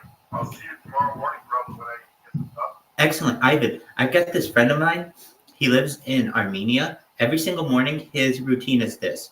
He wakes up, he gets a cigarette, coffee, takes a shit, and talks to me on here. I want you to do the same. That's my routine. Excellent. Excellent. I'll add one more step tomorrow. That's beautiful, Ivan. Absolutely appreciate it. I hope you have a wonderful day, and I look forward to talking to you tomorrow. Excellent. Take care, baby. Harry Potter, Obama, Sonic 10, Enid to the Moon. Let's go. Ladies and gentlemen, that was Ivan. He's our new friend.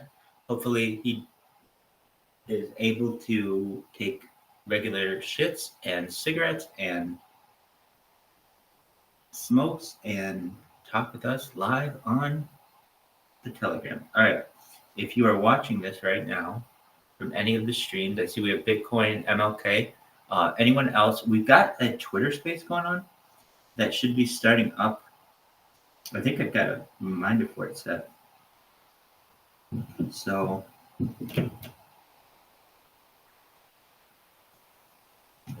Bitcoin MLK. All right. So we have to find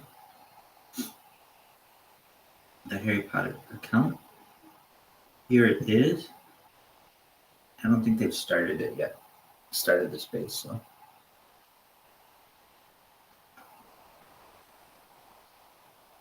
Couple more minutes.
What up, Jacob Scott? Hey, dude, were you trying to? I am not. I was just talking to somebody in here. I was just talking to someone on here.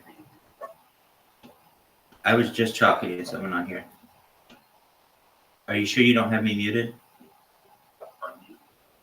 Do you have me muted? Yeah, there you are. There you go. I got you. Excellent.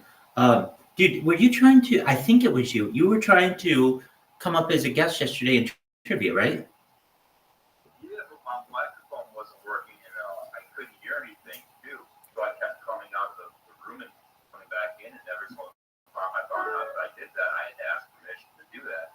The speed or anything like that. So every single time I was doing that, I was just like interrupting pretty much. I was trying to avoid that. No, you're cool. You're cool. So I was stopping. It's like, okay, I'm going like this. Cool. you absolutely, you're cool. So here, okay, I want to tell you a few things. One, we have a Twitter space starting up in 1 minute, so we're gonna head over there. Number two, okay, I don't know this for a fact, but I bet I'm right. I bet you had your cell data on and you were connected to Wi-Fi. Is that correct? Or you were only, I got mobile data. or you were only connected to mobile data in a patchy, in a spotty area. So you didn't have Wi-Fi? No, I just work on mobile data pretty much. Okay. I already use Wi-Fi. You don't even have Wi-Fi anywhere? Well, my sister does, but I don't really fuck with it because I've got mobile data. Okay. So that what I think it is, and I could be wrong. Well, I know this is right when I do it. If I use my phone and I'm connected to mobile data and Wi-Fi, and I get any kind of disconnection in there, I run into an issue when my microphone won't work on Twitter Spaces. Oh, yeah, I mean, I've definitely had that issue too. And internet issues as well, where the connectivity isn't quite as well because you have both on at the same time. I definitely take notice. Okay, so I find that if possible, when you're in Twitter Spaces, to just be on Wi-Fi. So I even shut off my data. If not, what up, Marlight? Oh, he just came in here. I even shut off my data when this occurs, because if not, every 10 minutes or something, I won't hear a few of the speakers, and it makes Twitter Spaces basically useless. Definitely, I'm always kind of on the lookout for who I'm connected to. Exactly. Okay, so I just got this reminder that we have this going. All right, so it's available.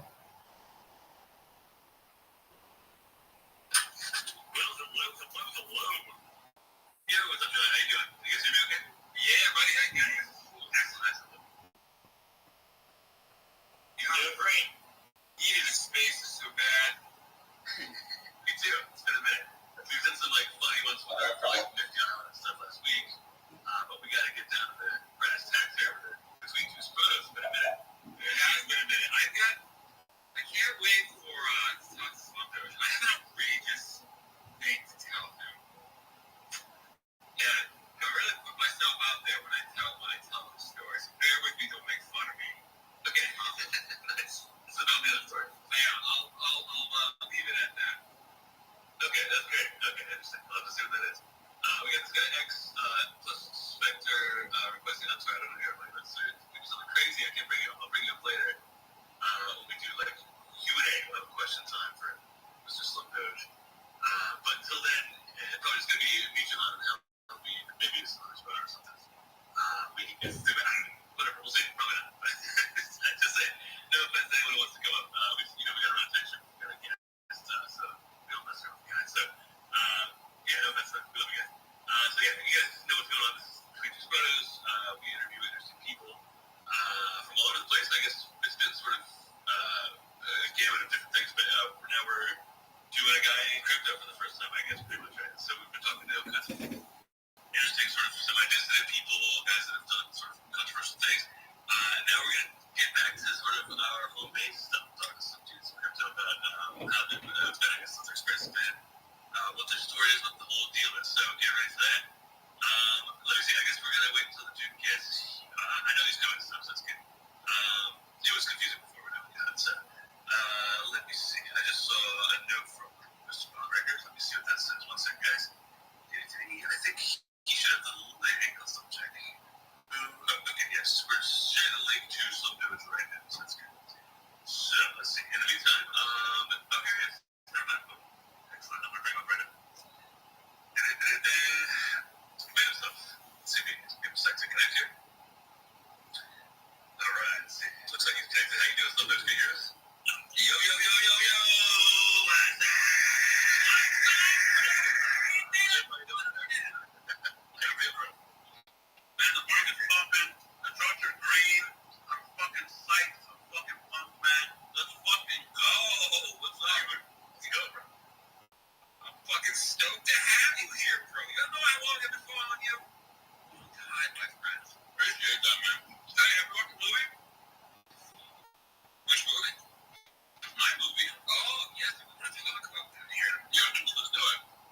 and you look great, by the way. Dress looking fun. So, no financial advice never come from me, but take a look. And this is the week's bonus. We interview people from all over the place. We've interviewed Larry Sinclair, the guy that allegedly hooked up with Barack Obama and some crackers and all that kind of stuff. We talked to Lord Miles, the guy that was where I live in place and causing problems. We hang out with the Taliban and stuff like that.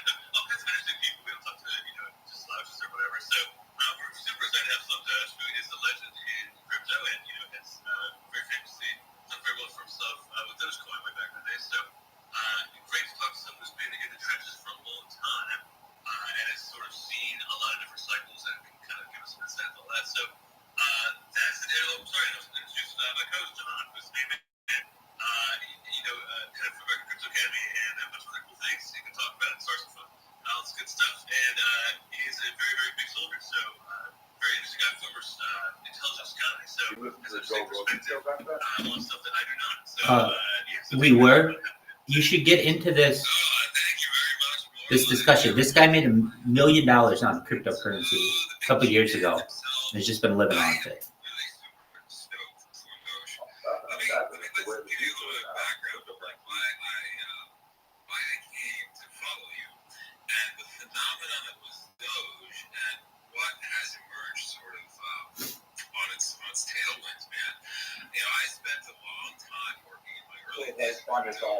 Trying to get financial advisors finally polar opposites. Dealing with like this serious context. I'm not from that background originally. I'm an intelligence officer originally.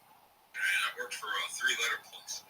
So understanding how like weird group dynamics start to emerge and how ideas start to get translated and that type of joy and emotion can get financialized, that's what drew me to Doge. And you're my primary source of unbelievable information, and I'm a huge meme guy at a really high level meme stuff. And brother, you are a fucking soldier. You took a lot of bullets, you took some arrows, and I'm just so psyched to have you here. Hey man, I appreciate that. I think it's so crazy how sane I've been in crypto since 2021 is considered a long time, right? I gotta say, bro, it's been like 3 years, man. We're just getting started, baby. No, man, I've been in the space. Here's the craziest part about my story, though. I probably don't know, man. Like, think about this. All right, I'm in the stock market, right? So I'm over here, like, trying to, buy Tesla stocks and sell that, and, like, buy Facebook and all these fucking stocks, right? That's how I got started. And fucking, I had GameStop when, like, everything started popping off about GameStop. I was on Wall Street Bets, bro. I was all over that place. So when the GameStop fiasco happened with Robinhood, where they disabled the buy button, and everybody was like, yo, what the fuck? Like, let's get our money out of the stock market. This shit's rigged, right? Like, everybody automatically started looking for an alternative, right? All retail investors were like, yo, I have to put my money the fuck out of the stock market. Where the hell am I going to put it, right? And the only other option was the bank or fucking crypto, right? So, like, imagine you as a person discover crypto and you're like, wow, fucking crypto's amazing. There's no fucking hedge funds going against us. There's no fucking like big, Wall Street guys going against us. Fucking a blockchain. It's technology. You can't stop this shit, right? So you discover crypto. You're like, this is fucking awesome, right? And the very first one you buy is Dogecoin. And then 2 months later, you become a fucking millionaire. Where the fuck would your head be at, bro? The very first crypto you buy, you become a millionaire off of 2 months later. So, like, I was in a space where, like, I was in pure euphoria. You know what I mean? And looking back, I can totally understand, like, the crazy shit I did and, like, all this stuff. Because, I mean, it stems from a pure place, right? You're especially in the situation that I was in, bro. Like, if you watch the movie, no spoiler alert or anything, but if you watch the movie, you know that I come from humble beginnings and I don't have money in the family. I never had a silver spoon. Like, I worked for every single dollar I've ever earned in my life. And I had this fucking crazy ass theory. Dude, I'm telling, can you not hear me? Get into this Twitter space.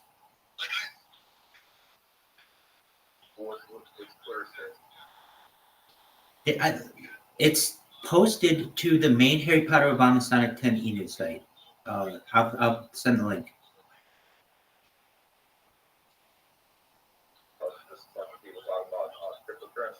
Well, this is something that we regularly do. It's like it's a big interview that we have with this guy. We've been trying to get it for like 2 weeks now, and I think they finally got it. So he's telling his story. This guy has a movie made about him. I mean, it's really interesting. I'm not telling you what to do, but if you're going to listen to somebody that's not a bad guy, I'm putting the thing in the Telegram just a moment.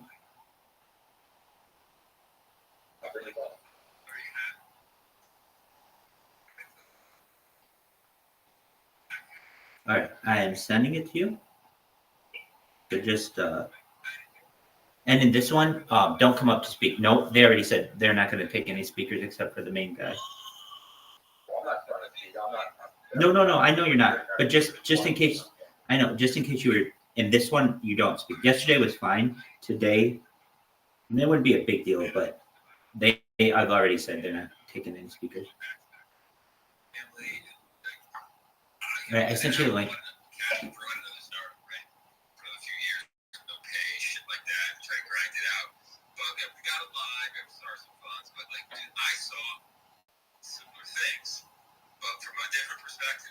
Yeah, last night I got to where you said I was listening for a little while. Where you got to the point where you asked if open the public doors vertical Horizontal. and then that's where my next started going.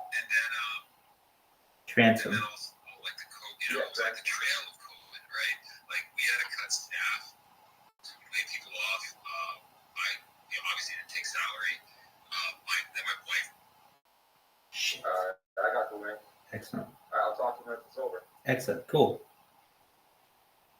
See you. Kind of a heated argument. She wanted to start like some MLM coaching business. So fast forward, little by little, like a couple months before the big rip, I had to like peel it down and basically give them all my bags, pay my fucking mortgage, pay my kids' tuition, and help my wife set up her business. So instead of like the millions of dollars I would have had, I could 2x on unused pallets of gluten-free health bars. Damn, bro. Here's a crazy part, man. That story is wild. You have to. That's crazy. Like honestly, here's the thing. I feel like if I had bought those 20 years before it popped off, that I would have been just like everybody else. You know, as soon as like for example, I don't know if you guys remember this or not, but at the very end of January, I want to say it was January 27th to be exact, because that was the day that I bought $40 worth of Doge just to try to test it out, just try the waters. It was the day after GameStop happened, I think, or the day of, or something like that. It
Doge days because there was a chat, and if you would just go and talk in the chat, people would just tip you Doge. They're just for no reason. It's just this Debo, you remember? Yeah, there was if you want the IRC chat, they used to rain Doge on you. I got like 25,000 Doge, but from that, actually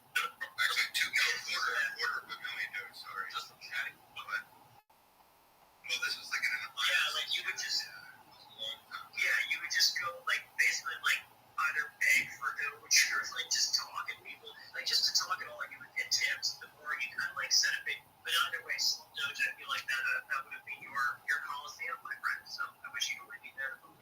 back then, because I used to solo mine Doge in 2013 and 14. Initially started on the G before Biz.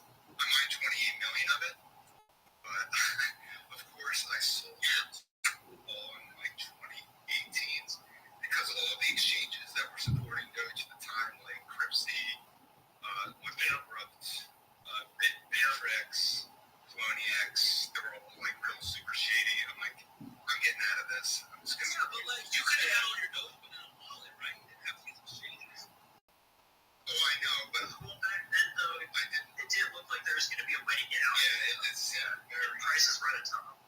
Like I didn't make much money from that at all. But anyway, if I would have held it a little bit longer, of course, hindsight's 2020. But I was solo mining back when there was this old Doge pool called Doge House, and I just had my dual GPU miner on my PC run 24/7. I had 28 million Doge in 2014. Damn, bro, and that was like you were merge mining Litecoin, right? So you had a bunch of Litecoin too.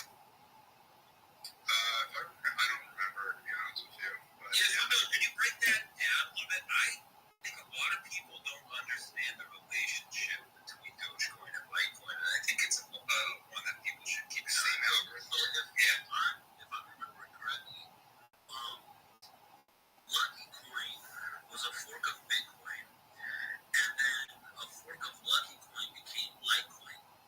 And I feel like Dogecoin was literally just like a carbon copy, and for whatever reason, I'm trying to remember exactly how they ended up merge mining.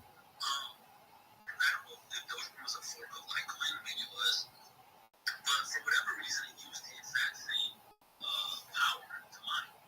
And people that were mining Dogecoin also got they got a pair, they got the Litecoin pair. And if you were mining Litecoin, you got the Dogecoin pair. And so what people were doing is they were merge mining both Dogecoin and Litecoin. And they were selling one of them. You know what I mean? They were either selling all their Doge for money and then saving the Litecoin, or selling all their Litecoin, saving the Dogecoin. I don't know exactly how that was even possible at the time, but like I'm pretty sure it's something along those lines. Part of the I can jump in to say that I'm not sure as to, and that's a great explanation by the way. I'm trying to remember what would make it possible. It's just basically like the fact that the hashes can be used across both. But my understanding from back then was that like it was kind of needed to keep Doge safe from like 51% attacks and stuff. Like there just wasn't the right mining space around it. And bro, I know you like the 28 million Doge story is crazy. But and I'm sure you didn't make damn near nowhere near as much as you could have. But shit, man, like the Billy story was crazy too. Fucking the creator of Dogecoin sold, all he had, which at the time was like 5 million Dogecoin for whatever reason, and he bought like a used Honda Civic in like 2016 or something. Like how crazy is that?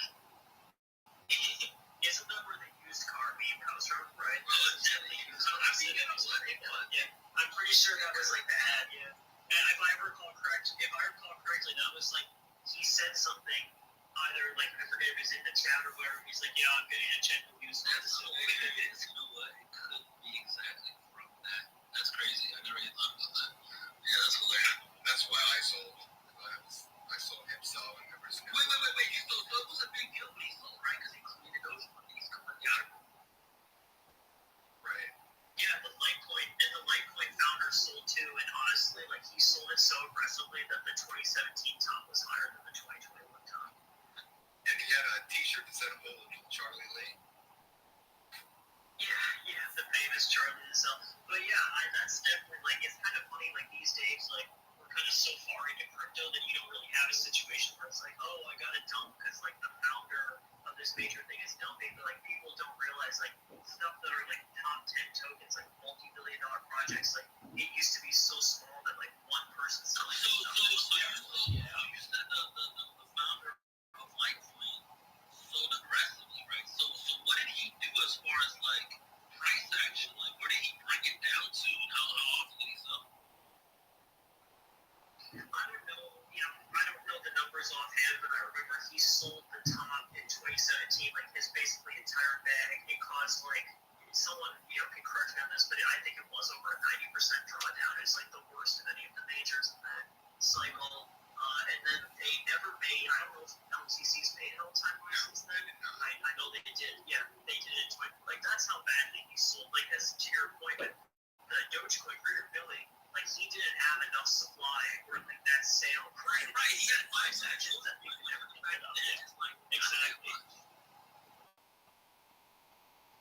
Yeah, exactly. But with Litecoin, it was like insane. It was insanely high on us. It was also like not even T. Yeah, it wasn't even T. They were tracking his wallet and they saw that he was selling. Didn't he get a bunch of shit for it? Is he not excommunicated from crypto? Like, what the fuck happened? Like, nobody got Must have been that base Litecoin community. I mean, I guess, but like, They never pretty. That was like sort of I mean, that's like a nuclear bomb to your community, like that. I don't really think that. I mean, there's a few like pockets of Litecoin discussion. The funny thing is, like I tell like other folks, like besides like BTC, it's at this point now, where I guess it's ETH Classic and Dogecoin are the next 2 largest proof of work coins, and it's Litecoin, or they're always floating around the top 3. how crazy is it that Dogecoin has a bigger market cap than Litecoin? How about that? How about this one? Oh, it's not crazy at all. It makes like total sense. Isn't that ironic? It's like, that's the most hilarious. It's ironic, but like honestly, man, like Dogecoin, it's always been innovative. Like when it came out, it actually was like kind of the first, like you could say, like BTC killer, really, where it's like, hey, the cost of these transactions are actually going to be low enough. It's going to be based on proof of work, like.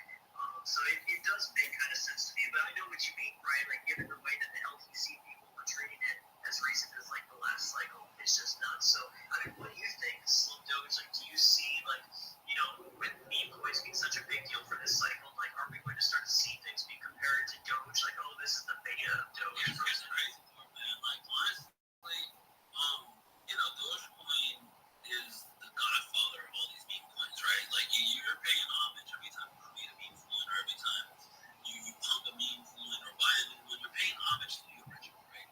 So that's something that I've always thought about. Where a lot of times, like I would do, even today, like whenever I do podcasts, whenever I do interviews and stuff, everybody wants to ask me like, "Hey man, you think the joke's gonna wear off? You think Dogecoin is gonna be dead?" And I'm like, you can't. The joke can't wear off if it's the originator of all jokes, right? So it's like the same way Bitcoin is the originator of all crypto. Bitcoin is not going to just go out of style. You know what I'm saying? You can't go out of style being the creator of everything. And so I look at Dogecoin a lot like I look at Bitcoin. I'm like, okay, this is the creator of meme coins. This is the first time, the first meme coin ever created, and this is what birthed everything else. Like the only reason Shiba is in the fucking billions of market cap is because of Dogecoin. The only reason Dogwood hat is a thing. The only reason Bonk is a thing. The only reason Floki is a thing. Like I just named off the top of my head like top 4 dog meme coins that were all based off Dogecoin, all came from Dogecoin. You know what I'm saying? And so it's like, sure, the next cycle's meta might not be dog coins, even though the way it's getting primed right now, I don't see that really happening as far as straying too far away from it. Because just look at Bonk and Dogwood hat. These coins were nothing 6 months ago. You know what I mean? Like 8 months ago. No, you're completely right. And to the dog point too, like I first started my blog back when it like came out in January last year because it's just kind of obvious, right? It's like, oh, this is gonna be the Doge of Solana. It's a dog token. And by the way, you're not wrong. Like you're right about dog tokens and being the the flavor going forward. I think a lot of Westerners don't know this, but in China, they actually think it's very common within Chinese crypto circles. They'll talk about a token either being a bad dog or a golden dog. And like that's like a real thing, right? And like literally Doge is the golden dog. So like you're so hitting the nail on the head when you say like this is the originator, this is the inventor. And if you look for Harry Potter, Obama, Sonic, and Eden, and that's for a reason. Because you know, at the end of the day, we're a dog. Exactly, you guys are eating, exactly. That's the crazy thing about it. But honestly, you know, to your point, you're 100% correct. The thing is this, as much as I believe that Pepe is gonna have a legendary run, and I really believe that. I think Pepe is gonna go to like 70, 80, 90 billion market cap, something like crazy. Just because if I had to crown, if I had to be like, okay, pick a new Dogecoin, right, for the next bull cycle. Like, what do you think is going to do numbers like Dogecoin? Outside of the fact that I think Dogecoin is going to do numbers regardless, just because Dogecoin goes off of Bitcoin. So, you know, the more successful Bitcoin is, the more successful Dogecoin is. Like, you know, the boat raises all tides. That's what's going to happen. If I had to pick the next Dogecoin, bro, it's Pepe. Like, just like that's a no fucking brainer. Like, currently, right now in the marketplace, Pepe is the biggest meme coin in the new cycle, right? So currently, right now, I think it's at 3.5 billion, right? Yesterday it was at like 2.8 billion, right? So within a day, it's gone up half. That makes no fucking sense, right? Anyways, 3.5 billion. The next meme coin under Pepe is fucking what? Dog with hat. That's at 2.5 or 2.9 or some shit like that billion market cap. The very next coin is a dog coin. So it's like, as much as I want Pepe to be successful, I want Pepe to go crazy. I want Pepe to have a legendary run. I know for a fact, last cycle, that when Dogecoin went crazy, what did people do? The second everyone realized this shit was going to the moon and fucking taking the fuck off, they felt like, think about this, Dogecoin, you saw it 2 months ago, 3 months ago, at a penny, right? Next time you look, Dogecoin's at 30 cents, 40 cents, 50 cents, 60 cents. You're like, fuck, I missed out. I fucking missed out on shit. What is the next thing? It's human nature. You automatically go for the next best thing, right? And at the time, what was the next best thing? Shiba Inu coin, which was the breed of dog that Doge was, right? So it's like, if I can't have Dogecoin, I'm gonna get the breed of dog that Dogecoin is. Shiba Inu, let's fucking go, right? And it got such a massive following that at one split second, I want to say Shiba flipped Dogecoin last cycle, right? And so it's like, that's how fervent the fucking energy was behind Dogecoin, right? Like, they wanted to find the next Dogecoin so bad, right? So if I Shit flipped. Sorry, I heard you right. It flipped Chip. It flipped Doge, but the issue, the reason why it flipped Doge is that FTX, Sam Bankman-Fried, knew the founder of Ship and made an insider deal to get perks on it. So that's why. I did not know. Well, that's why it flipped. I did not know that. So I can tell you that. So this had a really crazy impact on the OTC world. So like overnight, all of a sudden everybody's being told like we gotta add SHIB, right? Like SHIB, like FTX. Everybody else is pushing on it. But here's the thing, SHIB, like those decimals go on forever. And I'm not a quant dev, but like the other quant devs, they're like, I don't know how to add this right away. Like this is just so many decimal points. So like there was this kind of hilarious thing where essentially like your ability to start taking on SHIB risk and get out of it was based on your developer's ability to code for like all of these like machines, I guess. I don't know if they were just giving, they could just be given as an excuse as to why like they didn't, like whoever knows, like it is what it is, but everyone was thrown into disarray. And but you could also tell that there's something that kind of pushed it, like you said, honestly, that makes perfect sense. I know you guys mentioned it because They were both in our farm mentality. carving out, yeah, that's what he made it for me. Yeah, I know. But yeah, anyways, like with that, with everything, community, all this stuff, it flipped Dogecoin momentarily, right? And that kind of sends a shockwave to the entire industry where everybody's like, oh shit, anything can happen, right? Anything can fucking happen. And so I feel like this time around with Pepe, we're gonna see something similar, to be completely honest. And I feel like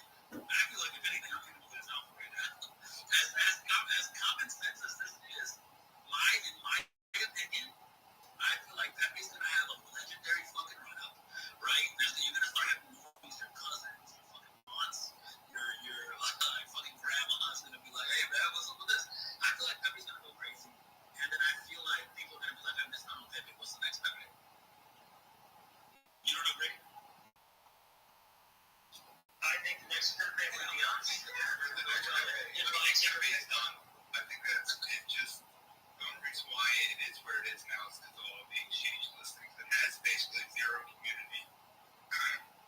They have no Telegram. They've never had an IRL event. You can't talk to the founders. I mean, at the same time, that's what you should look at as a strength, because it's like none of this was supposed to happen. None of this was like Pepe devs are gone. Everybody's gone, right? Now it's a community takeover, and now you can't even talk to the devs. You can't it's become its own thing. It has a life of its own at this point. There's no way to contact anybody over there.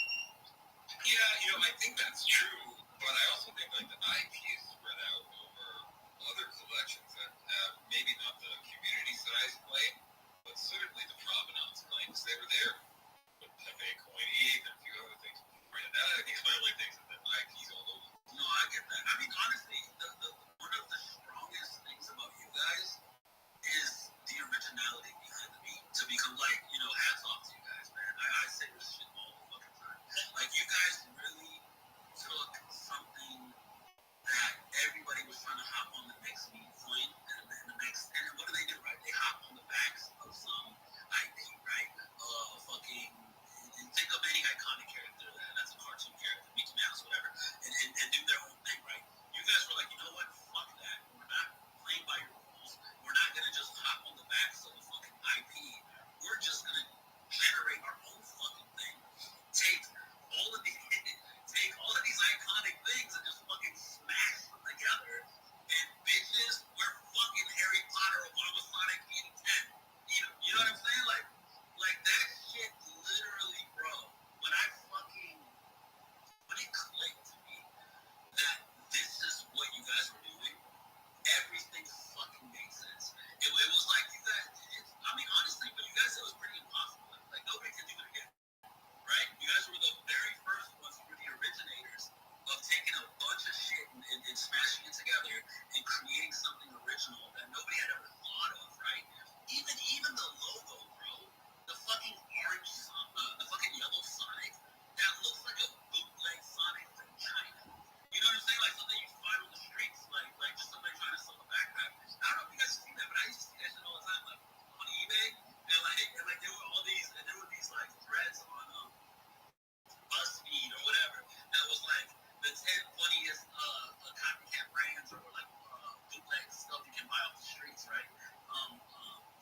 And then there was like a backpack of like Sonic missing an eyeball or Hello Kitty with a mouth on her. You know what I mean? Like just shit that made no fucking sense because people were just trying to sell things and trying to come on. Bro, it's just funny. It's just fucking funny. It's hilarious. I think you guys fucking nailed it. Killed it. Even the Sprotos. It's funny you mentioned a backpack because that's literally where the actual logo and name came from. It's an actual wheeling backpack exactly like that. So you would have seen a thread with the image of our original backpack in like 2014. So yeah, that is where that's from. Yeah, that's what it is. Yeah, I think you might have even seen that. Yeah, we have to describe the entire thing from one of those original backpacks. That's like a legendary. Yeah, and I think there's like also stores in China, right, where they try to copy Michael Jordan. And like they spell Jordan wrong or some shit, or like the logo on the clothes, the legs are stretched out too wide, and doesn't even look like the Jordan logo. You know what I mean? Like that whole thing is a meta in of itself, right? Out there in China. So it's like there's even stores called like US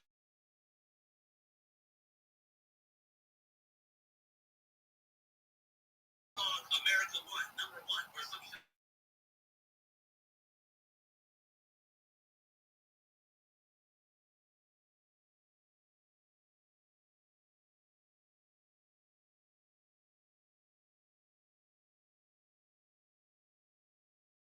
The next big in the next cycle, I'm always like Pepe and Harry Potter are Sonic 10. You know what I'm saying? Like you guys are always on the top of this thing.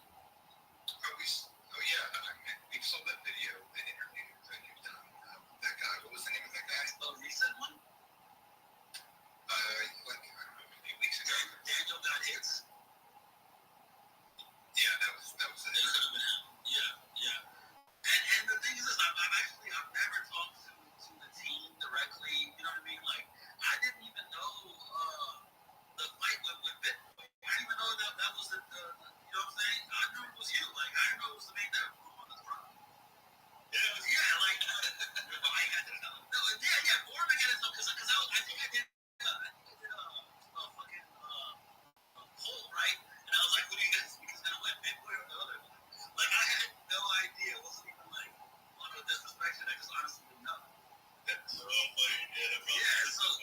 What's up, bro? What's going on?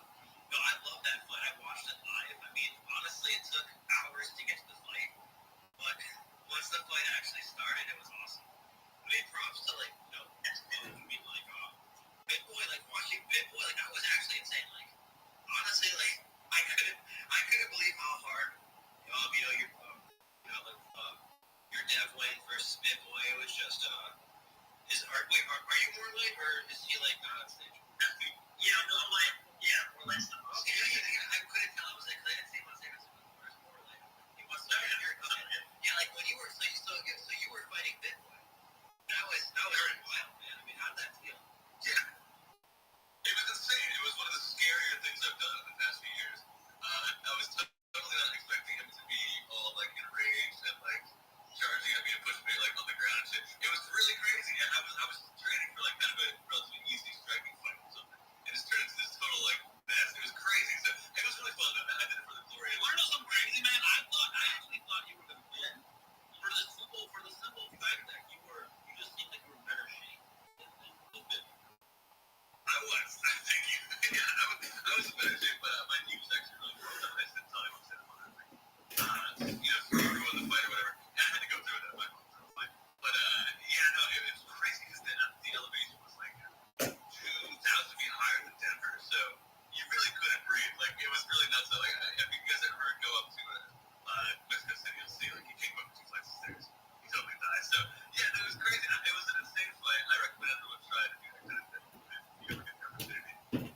But good to Big Boy, it was a good fight, and he definitely walloped me a lot. I'm still feeling it in my ear a little bit, some ringing. So, but it was great. I mean, it was funny. I feel to knock the guy over with the punch was awesome. Anyway, I never recommend that, but it's kind of a bigger guy. But yeah, he's nice dude. I think we're gonna maybe talk further on down the road or something. We'll see. I think he wants to do it again later on in the fall.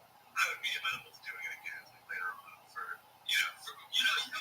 context. But yeah, outside of physical readiness of whatever you guys had, Big Boy had something to fight for him. You know what I mean? Big Boy was going in there, not just physically, mentally, emotionally, spiritually. Big Boy was trying to fight his demons through you. You know what I mean? And fucking everything that he had was accumulated into this one fight where he just had to win no matter what. So I feel like he had you on that. He just went for a fight. He went for fucking destiny and virtue. Yeah. I agree, man. I think you're totally right. He actually said something to that effect the next day after the fight. He was like, bro, you have no idea how much I needed that win. So thank you. I kind of feel you. He's like, bro, all the shit I've been through in my life, if I lost, I needed it. So I was like, all right, yeah, that's something fun. Because I don't really care. I'm not king fighter. I don't really think of myself as I gotta win this shit or else. But it would have been sick to win, obviously. But we'll rematch the guy, man. Whatever. I'll have to put on and as a side note, I should have totally thrown $100,000 at Bitcoin that night, bro. Because I think the price went to 50 million, right, or 60. No, I thought it hit 30. I don't know. It dropped down, and I was like, this is the perfect time to throw $100,000 at it. It would have been, that was the tip of tips. Yeah, some people were sort of mid-curving us and saying, oh, that's the end of the coin. He lost, therefore, the coin's going down forever. And, Brian, that was it was a small dip and then it propagated way out. So, yeah, I think it was actually a testament to how great the community is because everyone, was rallying behind me and being sick about it and, being, just, really showing a lot of support. And I think that really resonated with a lot of people. They were like, wait a minute, this photos are sick, this community is really, really intense in a good way, and they're not, it's not, they're not dancing minor for the fun and the kind of the whole project. So it was really cool. I think everyone got to see how great this is. Here's a random question.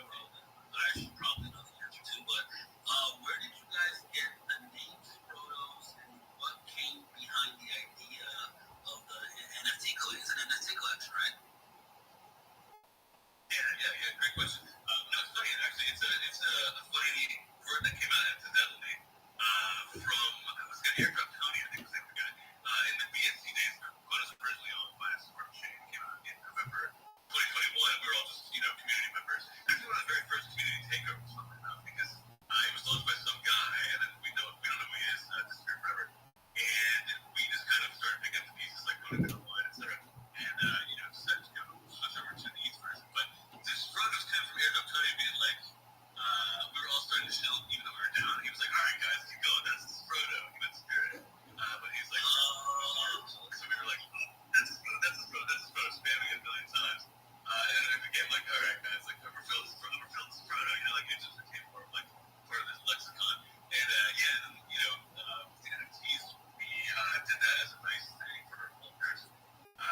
fuck, some of the people stuck around. Some people were still making funny memes and stuff like that. The Telegram, go crazy. So we were like, all right, well, for these guys, we have these drawings lying around from what we thought were funny. Why don't we spin those up into an NFT collection, just give them to the guys, who stuck around to show, our appreciation.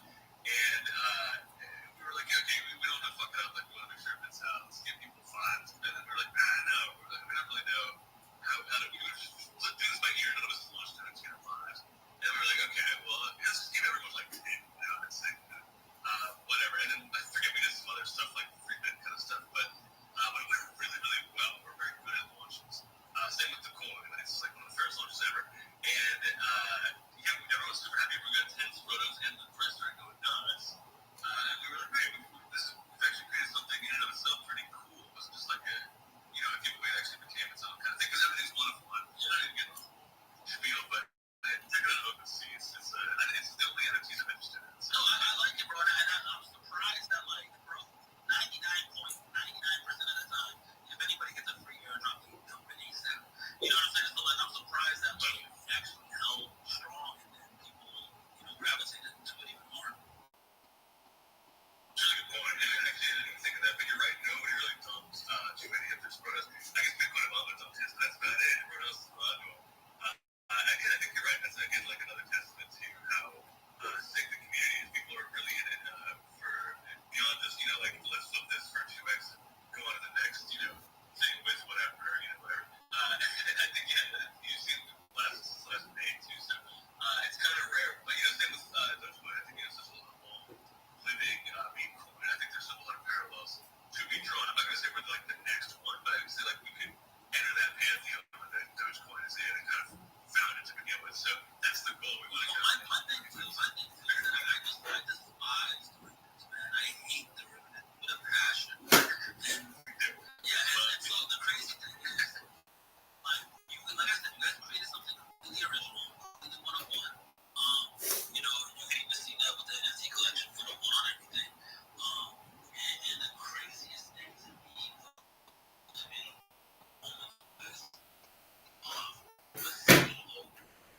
there were so many, Bill Rodnick, President Bush, Cheney, you know what I mean? I was like, look, you guys can't have shit. We can have shit.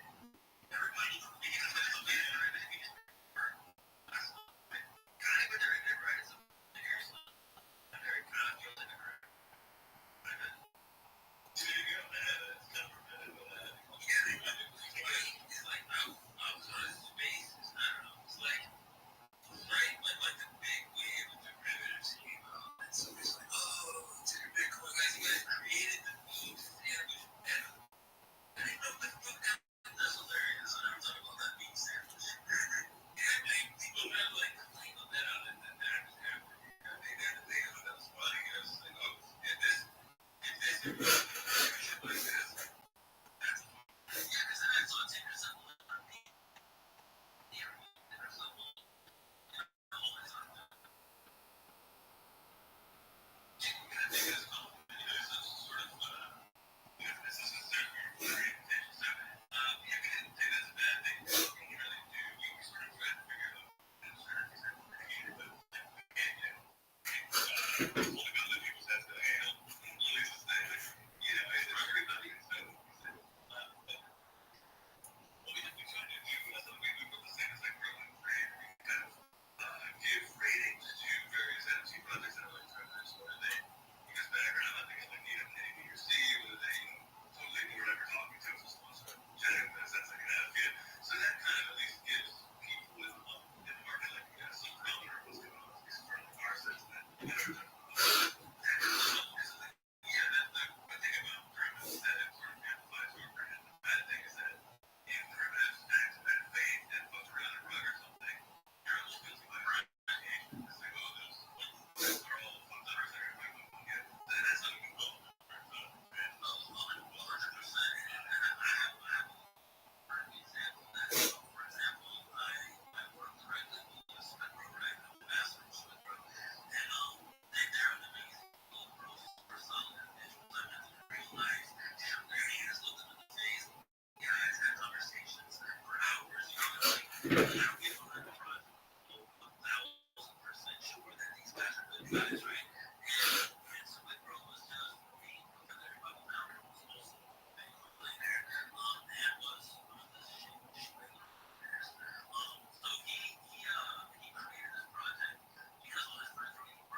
still have like an NDA on this, so I can't get into everything. But I can say that like I was championing them on the OTC side to get them listed everywhere, and they've gotten pretty much everything done. Gotten them on all the major exchanges, finance, everything done. And the last leg is the North American exchange.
buy Bitcoin. Get the hell out of here. Love you guys.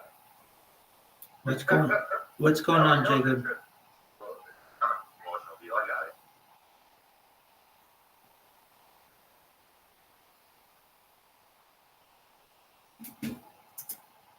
Human life looks like if it's in. Do you know who Ray Kurzweil is? What's up? Do you know who Ray Kurzweil is? No, I'm not familiar with that. He's it's like the grandfather of AI.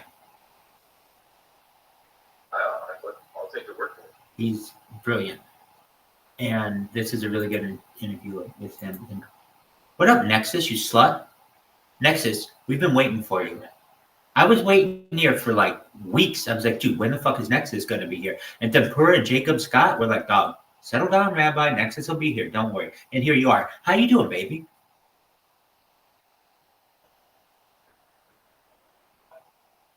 Oh, great, thank God. How about you?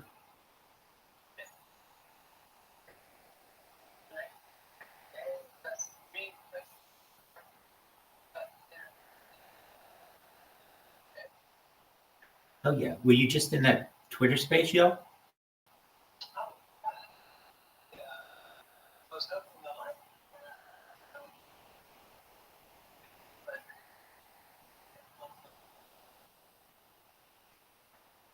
Hell yeah. That guy's got an inspiring story. So do I understand this correctly? He made $1 million with $40.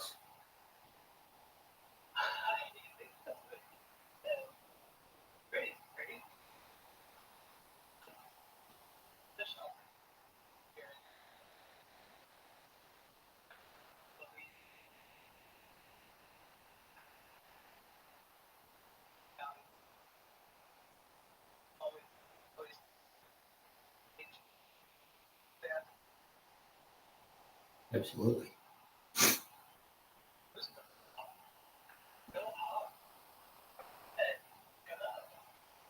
Another year, but definitely go off. Hell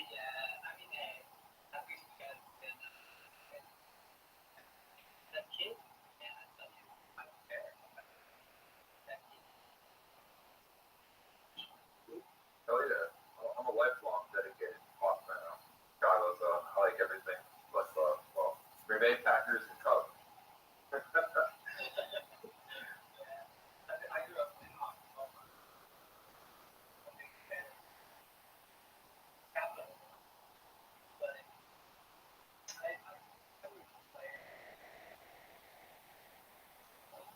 Yeah, but there's not really good matchups too on a both teams.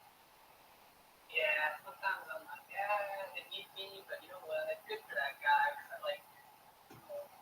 Yeah, I think if you like the sport, you kind of like jack into it all as opposed to just like go, one team. But if they're in a playoff, you got to get it all. Other than that, it is what it is, right? Yeah, I love when it's not crypto, other things, music, and then pockets kind of find healthy, great, and all you ever did, sure. Okay. Come on, crypto, Twitter is great. But this is my level. I didn't need to get it well or anything. No, you're absolutely not. We're happy you're here, Nexus Blade Better. I'm glad you could confirm. I mean, Jacob, didn't it seem like he made 40? I don't know if you heard, but for $40, he made $1 million. Well, he kind of added to that. He had other investments as well, but I mean, I definitely got some of it. Is that okay? Now that was part of the part that made him a millionaire. Almost definitely. Yeah, so definitely invest money wisely. Has he sold any of his Dogecoin yet?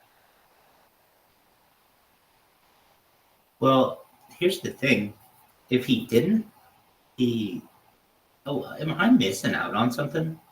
He was saying that the coin was at like 225, but I looked at the chart. It looks like it had an all-time high, like 64 cents. I don't think we have. Okay. Yeah. So it. I don't mean to digress, but did you happen to see my my Twitter account profile picture?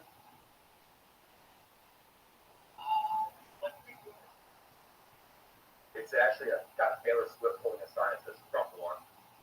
I mean, I bring it up because there's obviously some indiscrepancies in the kind of mass populace, so to speak, as opposed to just a political view.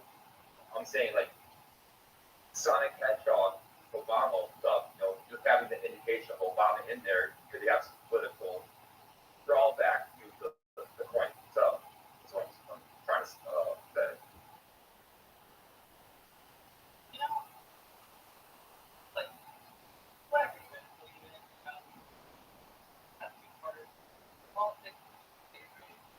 Well, I'm just saying, who's trying to push this point in general? It pushes the Obama in general.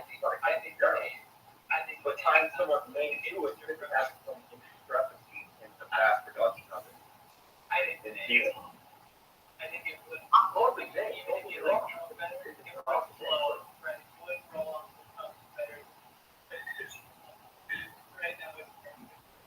But it's got a lot of political connections to it, no matter how you want to labor it in.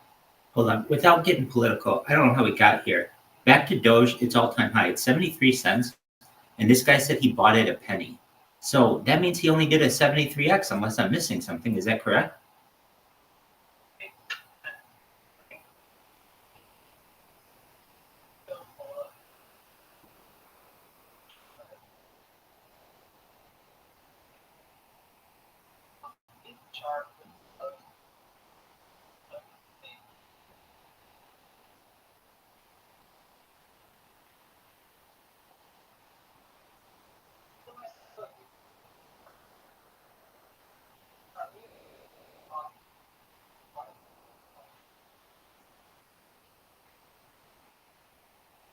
I'm not sure.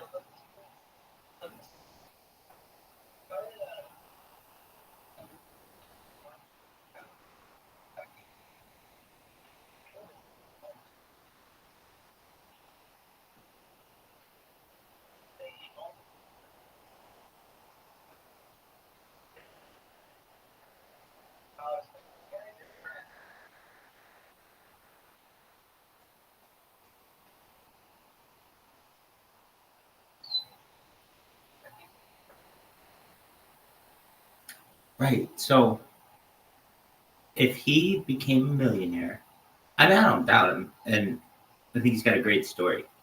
I'm just trying to replicate it with $40, kind of. So if I took $1 million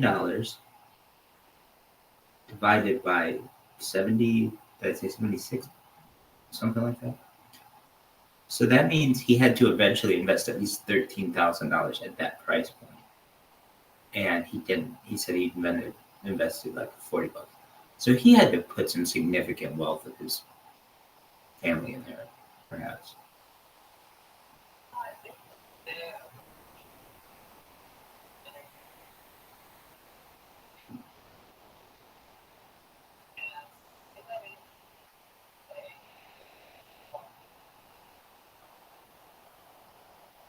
Okay, so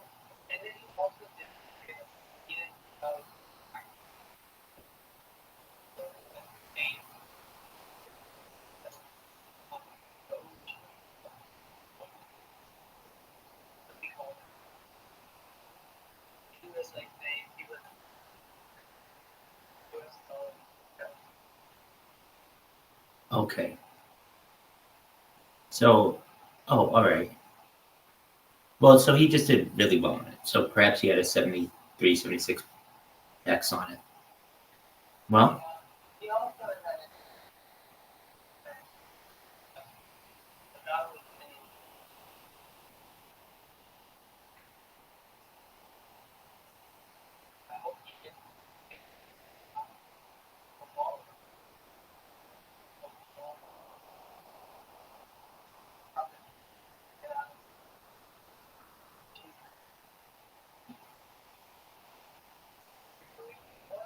absolutely. So, Jacob, I don't know Nexus just brought up a good point. He said he saw another interview with Slumdoge Millionaire where Slumdoge said two things that are, I think, really important to clearing up how this guy made all this money. The first was that he might consider himself a Doge millionaire, which is really like 100,000-aire or like a 10,000-aire, and that's fine. I mean, he's doing well in other investments too. Like you said, he invested his mom's money, so that's a really important point that you brought up. And then the other point was that Nexus just brought it up. There's the mom. He said in an interview that he invested more. Welcome, Vamp. How are you? What did you think of Slumdoge's interview?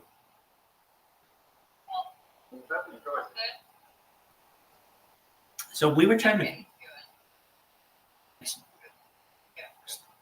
So to kind of keep you apprised of where we were at in the conversation, I was trying to figure out. My question was just kind of out of curiosity. So did he take $40, meaning Slumdoge Millionaire, take $40 and turn it into $1 million? And the answer to that is no. But some of that $40 was certainly a major investment. Apparently, what he did was buy Doge at 1 cent, is what he said. And then it has an all-time high at 76 cents. We were wondering, has he sold? We aren't really sure. I mean, no one asked him that question.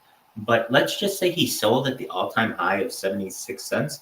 Then what would that mean for his return? Well, he has a 76x, but that still doesn't get him to $1 million unless he eventually turned that $40 into something like $13,000 of investment. It just didn't work out.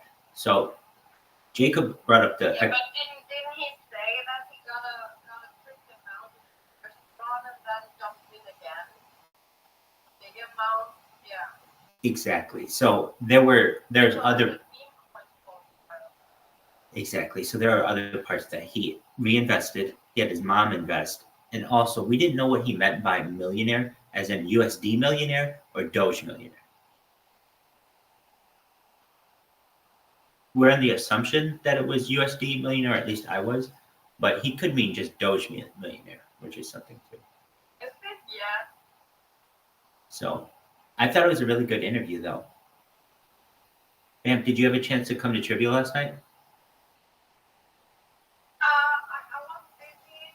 I took a peek in it next to I was speaking another meeting. Very well. We had. That was a great time. Awesome trip. Excellent. I'm glad you enjoyed it. I thought Between Two Sprotos was good, and I think that Slumdoge Millionaire has a really interesting story. Now, what was this? He has a movie? No, you've never heard of it. Well, he said multiple times in that interview, right at the beginning, he said something about he had a movie, and then to ask him, and they were like, we're going to ask you about that later. So, of course, there's the movie that was Slumdog Millionaire, which is a play on his name, but it's going to be hard, I think, to find. I mean, it shouldn't be. It's a movie, but I don't know what it's called. That's the thing. But did anyone else hear him say that there's a movie that came out about him? That's the. I'm trying to Google it, but every time. Slumdog Millionaire comes up, right? Yeah. Exactly. Okay, Slumdoge Millionaire. I've been waiting 2 years for this moment. Please celebrate Dogecoin hitting 20 cents with me today. Oh, yeah, it is. The Dogecoin documentary is officially out. Okay, so it's. The Bitcoin all started out by being a joke for Elon Musk. It didn't start out that way, but he jumped in on. So I can find it. It's like $9 to buy or $6 to rent, but I paid $0 if I can find it. All right, so this is Dogecoin documentary. Just one moment. Let me see what I can do.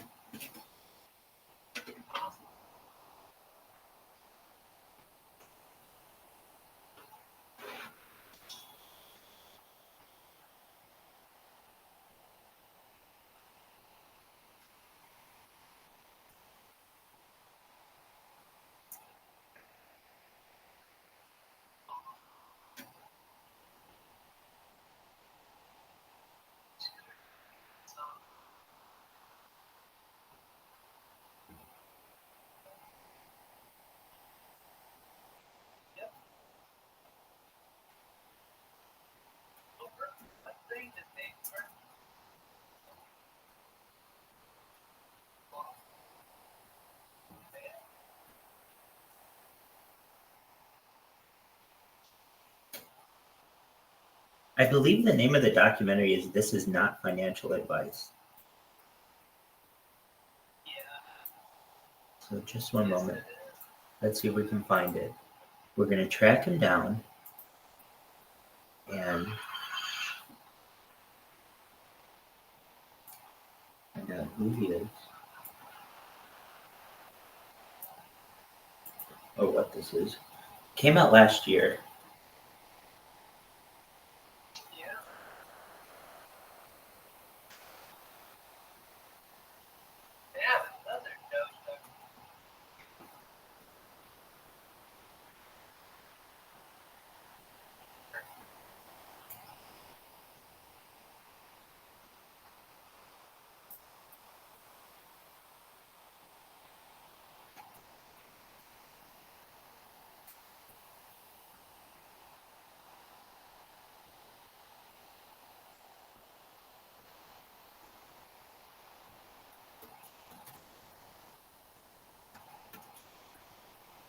So you guys have a great evening. I'd be going to make some dinner, walk my dog, do some stuff.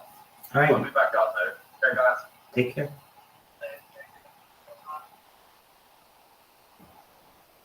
You too.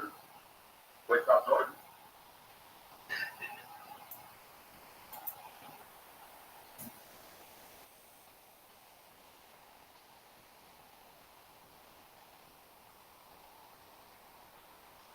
So as you see, I'm looking for it.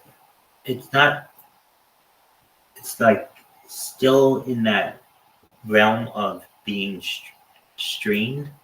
So it's not super easy to find. It's pretty new is what I'm saying.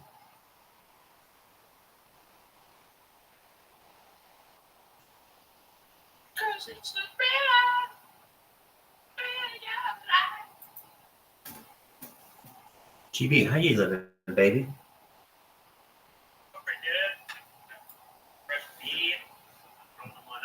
That's a great feeling.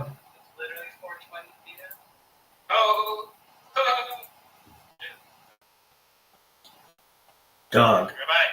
I'm kicking ass, taking names. We are trying to find.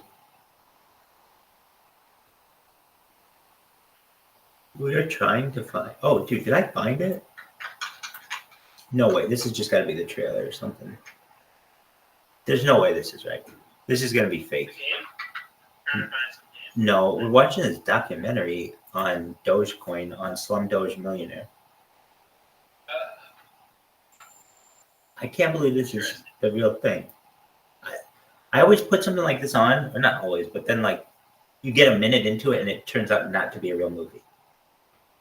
Yeah, or just stops loading or something. Right, exactly. It makes you, oh, dude, that's him. Or it looks like it. That looks like that guy who was in the VC just now, or the Telegram, the Twitter space. All right, so here's the thing. What up, Snoo, you little slut? We've been waiting for you. Snoo, if I could. Oh, look at that. He just ran away, little bitch. Okay, that's cool. He's back. Snoo, we missed you. How you doing, baby? What up? Hey, dog. Were you in the Twitter space just now, yo? I'm alright, huh? Were you just in the Twitter space, baby? No. Why the fuck I was not? in it for a minute, but then I was out running the errand and lost connection. Okay. All right. Cool, dog. All right, here's the thing. We're going to try to watch this. or you're going to help me at least try to, what is the word? Troubleshoot it? Okay. So if you weren't aware, I'm going to share my screen and I am. I'm going to undo it and then redo it and then try to share the sound. The issue is not the video, surprisingly. Usually it's the sound for me. I don't know if it's because of this microphone that I have, but okay, also share system audio. Cool, that's what we wanted to do. So we're gonna come over here, we're gonna share the screen. You're gonna see the screen in a second. When you do, I would appreciate it if you can make me aware.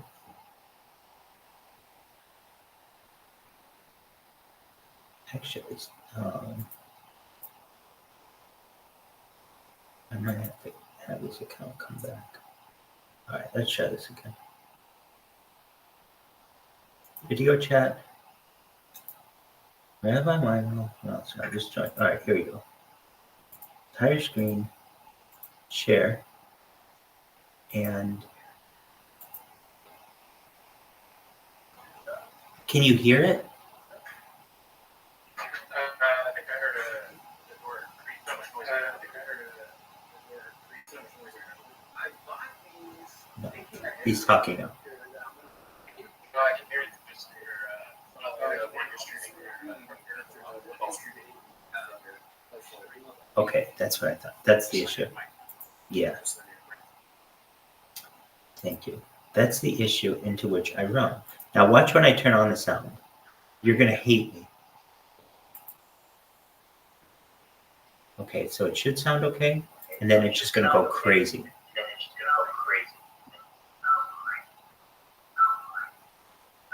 Hold on. Maybe it'll work if I mute everything.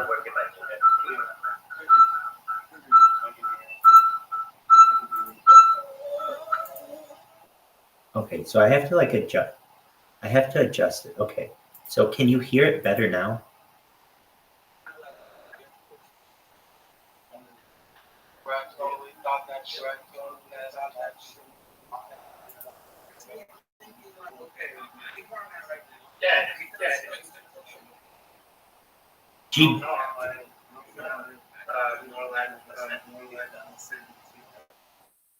GB, can you hear it? GB, can you hear it? GB. GB, can you hear it?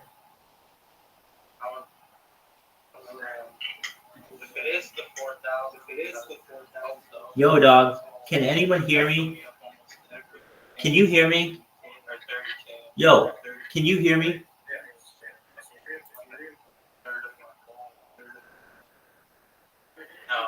Yo, can you hear me? Dog, can you hear me? Dog, can you hear me? Yo, can anyone hear me? Okay, so you can hear me now.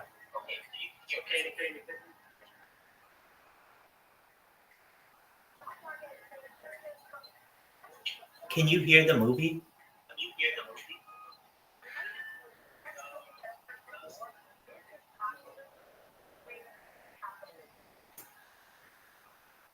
Okay, thank you.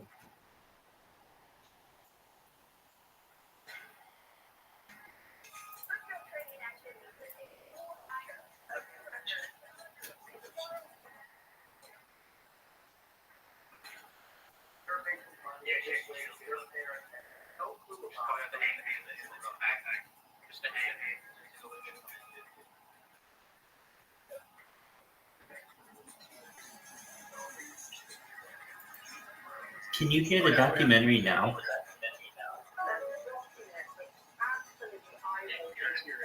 You can't hear it. Interesting. Okay. Just a moment. How about now?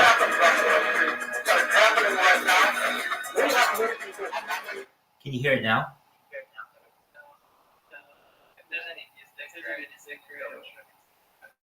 No way.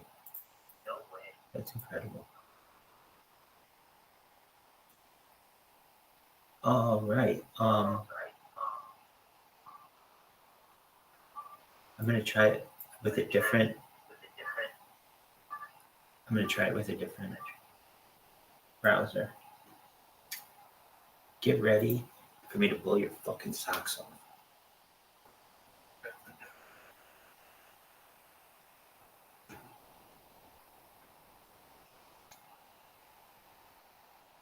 Dog, I made the mistake. I was looking for this link. What is this link? It was like this movie.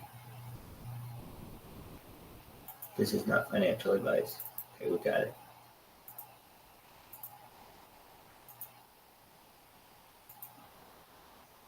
GB, have you heard from Squirrely recently?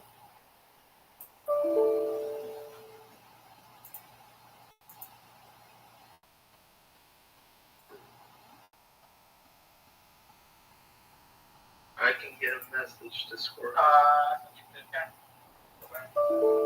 Right, I know. He just hasn't been in the thing.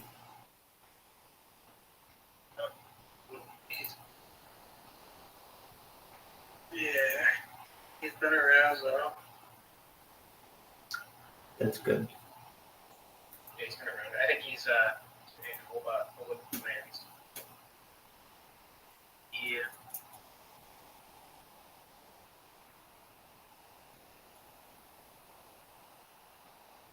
Got a little bag of hope in there too. Yeah. Spell for you. Yeah, I've been doing good work over there for him. Oh yeah, making memes here, chilling here. Yeah, making memes and helping out the TG with the NFT launch. Nice. That's good. They giving you a little for that, or you're really Yeah. That's good. I we'll take off like the last bull run.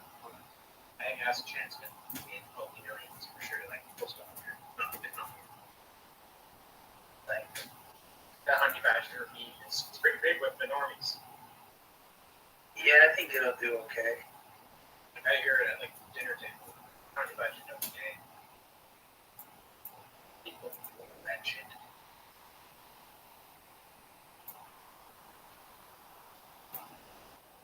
Yeah, I think I could just paid it all, perhaps. I don't have any money. Yeah, I mean, that's that kind of sucks for me too, is because I'm I'm making a little bit of money, but I'm still not making money that I can turn into anything really. So I'm kind of just helping out, but I'm I really want one of these fucking honey bastards, bro, but I know I don't have the gas to make it. There's no fucking way. $70 or something probably, or 40 or at least, right, for gas. It's been expensive. Yeah, maybe ask me.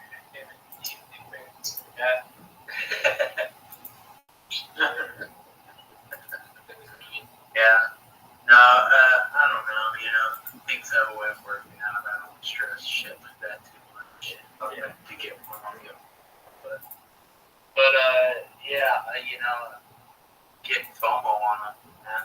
I'm watching them fucking be live, and there's one with a Pope hat that's so melting the land. I want a Pope hat. Oh, there is. Yeah. Calling it. There's free mints for Sprotos. Oh yeah. Yeah, 500. What is the breakdown? Like 1 mint per honey badger holder, or maybe like a year? So we got 500 set for Sprotos, and I think we're gonna allow two honey bastards per Sproto, or probably per wallet the whole Sproto. And then there's going to be 500 free public mints. Oh wow. And then that's where most of the people that hold the HOBA and stuff are going to get damaged. They don't get a free mint. They didn't. HOBA. No, we didn't allocate that for whatever the fuck reason. I don't know. That's good. Understand I think it. Yeah, right. Yeah, I don't know what about fear. I don't fucking know. I don't know, honestly. I came in at the end of that whole conversation and everyone's wanting it to end, so I didn't dig back into it. But yeah, so there's 500 public mints. I assume something's probably going to be done about that. Yeah, what's the point of having a HOBA profile picture if you're not Right, well, that was my thing. Is we should probably make sure HOBA holders get it. They're most likely to wear the fucking honey bastard HOBA. Get it. You need people to wear it. Yeah. That's what Sprotos aren't gonna wear it. I'm giving it Sprotos cool. The Sprotos aren't gonna fucking change their profile picture. No. Definitely not. Actually, whatever. It's that's the whole thing I see with my profile picture. Token project. It's supposed to represent you're part of the community kind of thing. So it makes sense to just give them 10 weeks photos or whatever. Yeah, I think the idea. I think there was just so much I think there's so much belief that it's just not gonna be a day one mentality. Right? That even that these 500 public mints aren't even gonna be claimed. But I don't know about banking on those ideas, bro. It's possible it could sell out for 5 fucking minutes. I've seen it before. Yeah, I've seen it many times last year. And we're trying to get Yannick to do a space for it. And if that's the case, it's possible to get, I was in this Proto ladies and pulled out fucking under a minute. That was crazy. That was actually.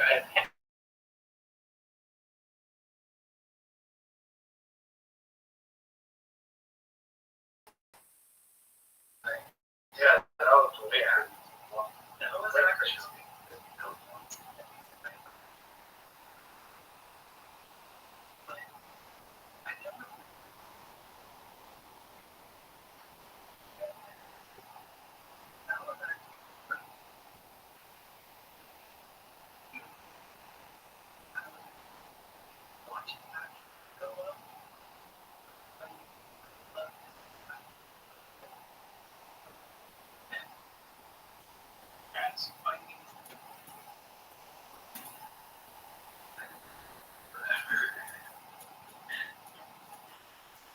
That's good. You gotta win. I love it. Just so it's one mint first photo. Okay. That makes sense. Yeah, I expected some sort of I don't think those mints will even. I don't think they're gonna mint out. The Sproto ones. Maybe. But there are a lot of people that be free and they come up. Yeah, I think more like experiment. Yeah.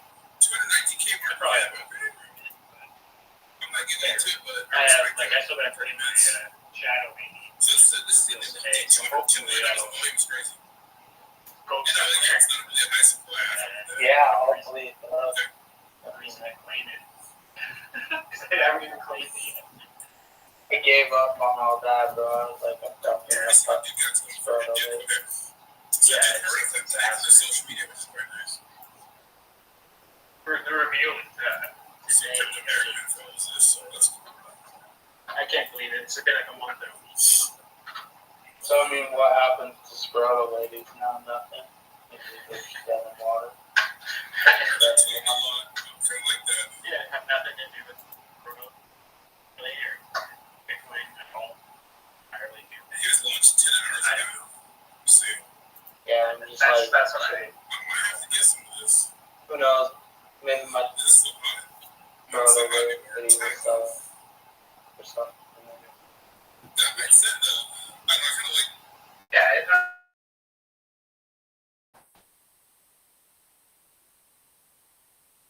Nazi's right about this. But then again, I saw the one. I kept the one I liked. Like, yeah, I had 6 ladies, specific girls, and so 2 just before, after I don't know if these about counted or not. Chaos was also. I got 4 left. Just chilling there. It was just chilling there. I easily sold. But no problem. But 2 I sold, I took as a win. We finally the NFT win because they had 2023, early 2023, late 22. But I was learning about the end. So that's what happened.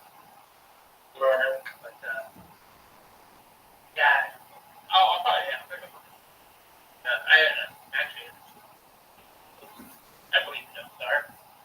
Full of this stuff last year, but bad thing.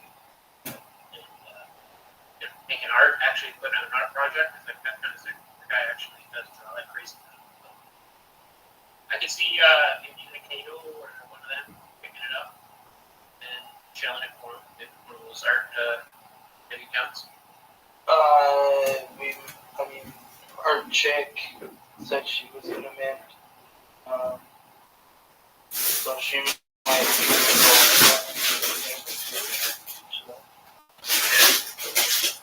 Yeah, she might, whatever.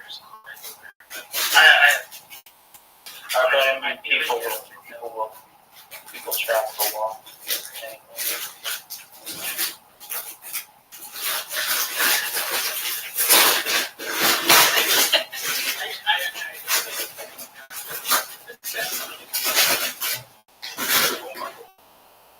You make that a known thing, but it's almost too late for that.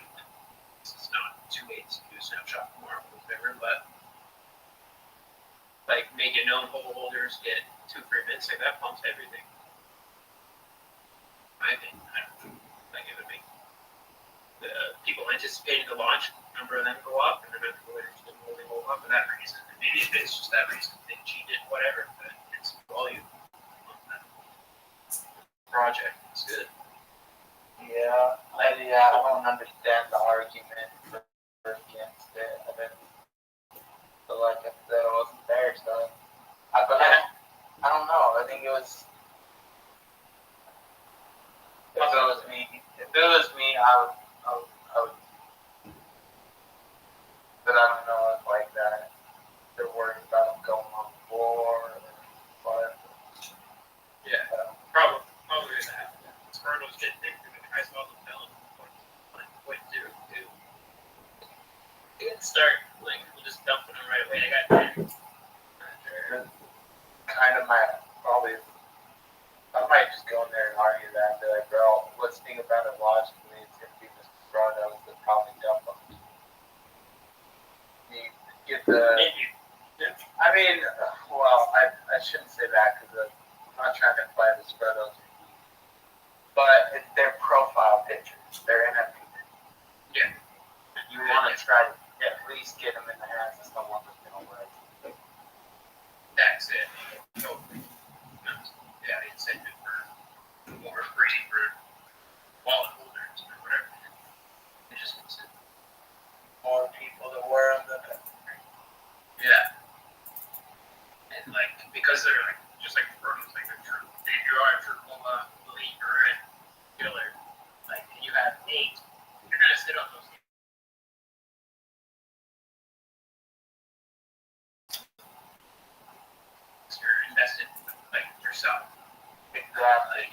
people here. And Yeah. like I'm gonna get however many I can. I'm gonna hold on to them because I think they're fucking cool. I like them. I think they're cool. Or they're a little retarded grimoire.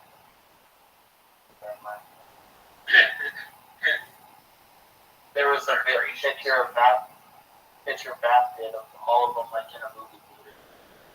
It just reminded me of that scene with the gremlins where they're all in that theater. Yeah. So ever since I saw that picture, I've grown a little fondness for them. And then I saw the Pope hat. I gotta get that done. Yeah.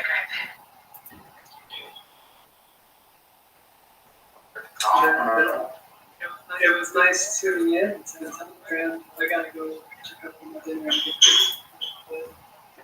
Yeah, man. Party after you try to. Sounds good, brother. Yeah, catch you right. Take care, Pimp. Later. Later, legends. All right, Sludge. I need your help. Help. Can you hear me? Yeah. Excellent. There's that. Can you hear me now better? I bet you can't hear me at all. Can you hear me now? Yeah, clear no slap there. Excellent. I downloaded a different program.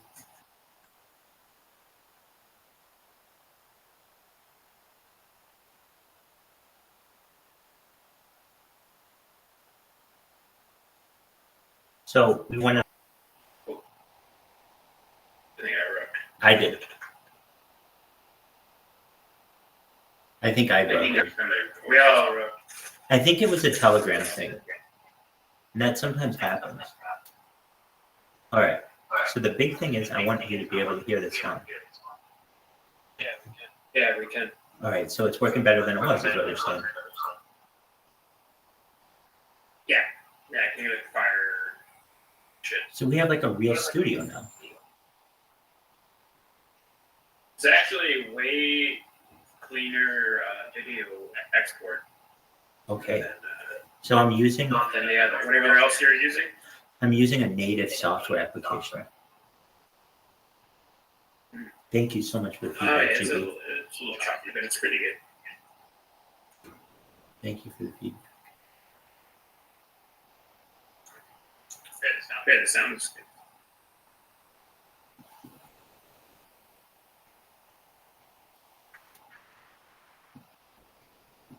If I watch it, I'm on my phone streams, but it's pretty smooth. Excellent. Oh, that's tight. Clear. Yeah, perfectly clear.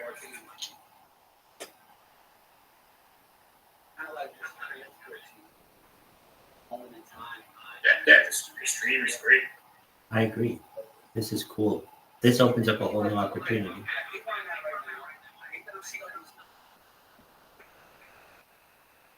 Yeah, it's better than when even when Bong Racers Oh, well, thank you. stream Harry Potter with guns. Those always get choppier.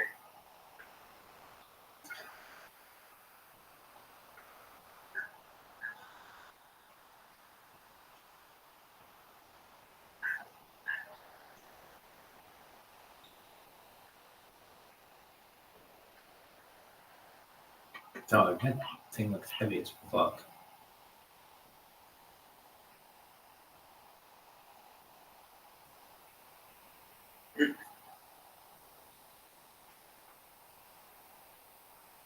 Investment strategies.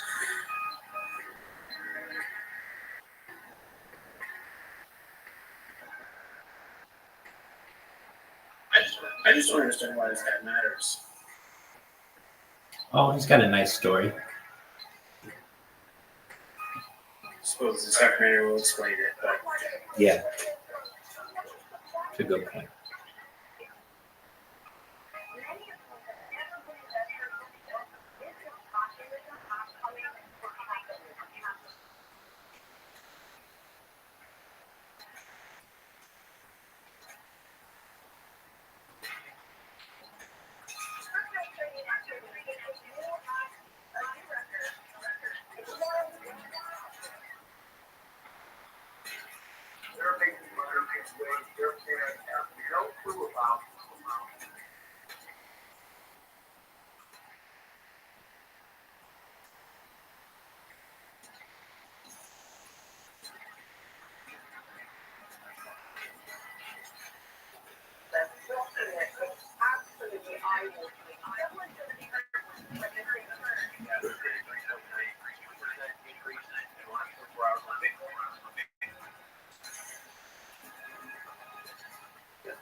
What's going on, guys? Welcome to my brand new channel, The Dogecoin Millionaire, where I plan on becoming a millionaire by buying and holding Dogecoin. So yesterday was February 5th, 2021, and it is the day that I literally took everything out of my bank account, sold all my stocks. I maxed out 2 credit cards and took out cash advances and threw it all into Dogecoin. Oh, so this guy spent $180,000. So he only had like a 5x. Okay. Yeah, like I realized today in Spaces is like he had money. I thought he was like the classic story. He had like, oh, he had $100. $1 billion. Nah.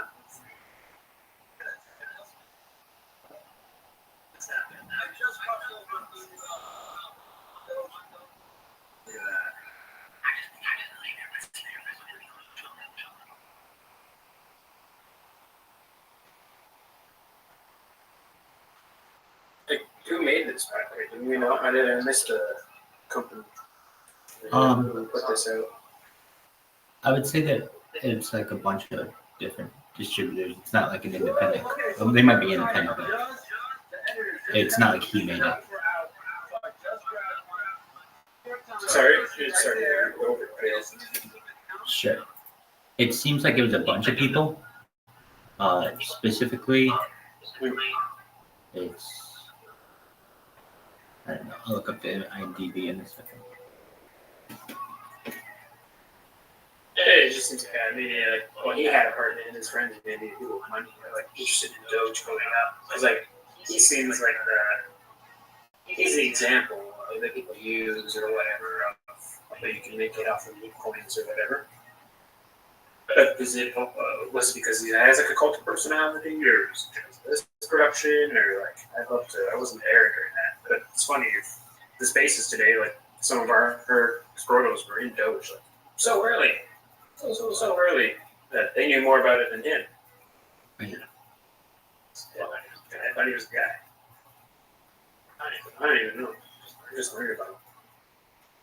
It looks like the production companies are Legion M, Optimist, and Mr. Wizard Productions.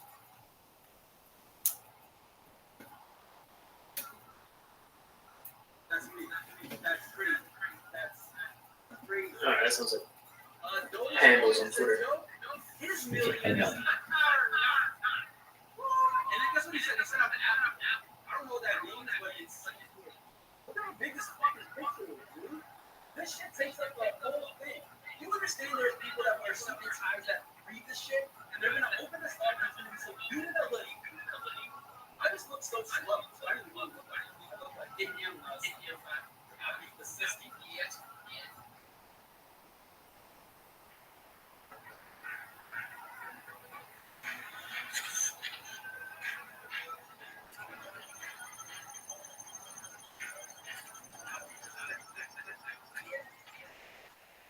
If you think about history in terms of just long periods of time, there's an old that's in charge of everything. They tell everyone how it works, and they are an unchallenged source of authority.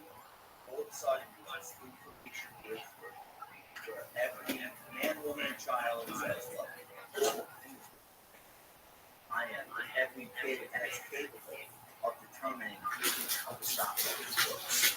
What stops that one with that? It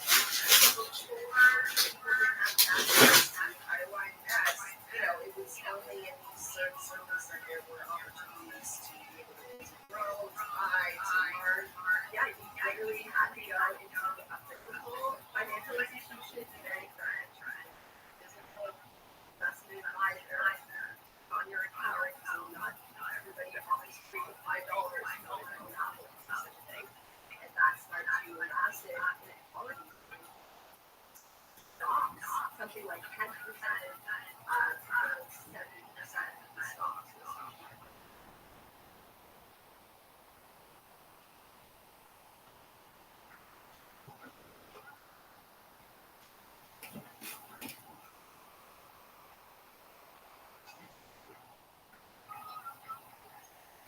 Welcome everyone.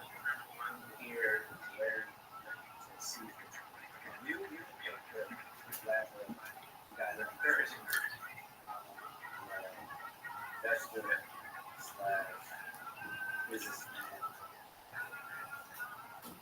very pivotal moment in time in history where access to stock market arbitrage heavily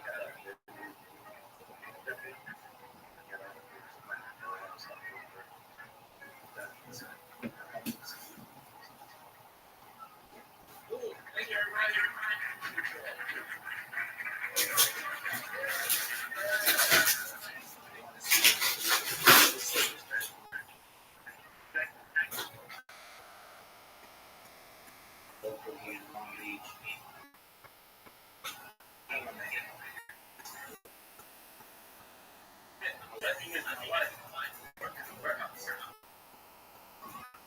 working 60, 70, 80 hours a week. I looked at my dudes for quite some time because I needed to have low overhead because I was putting 70% of my income on the stock market.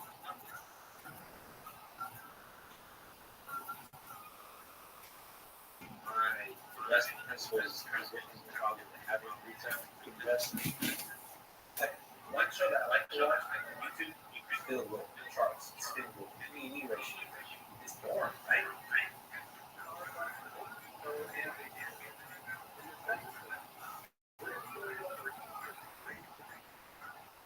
I know people that get $10,000.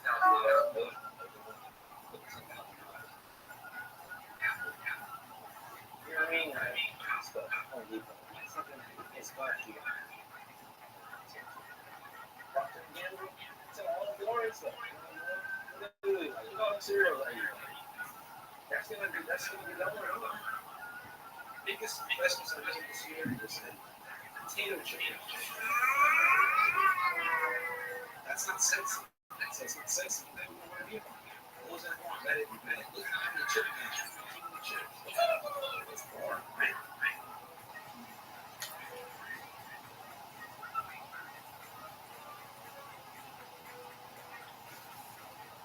More kids, more money.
What up, the beats? What up, Slick Rick?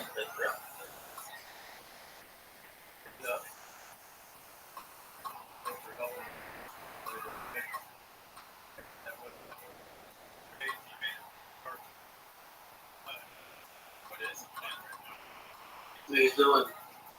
We're watching the Slumdog Millionaire documentary.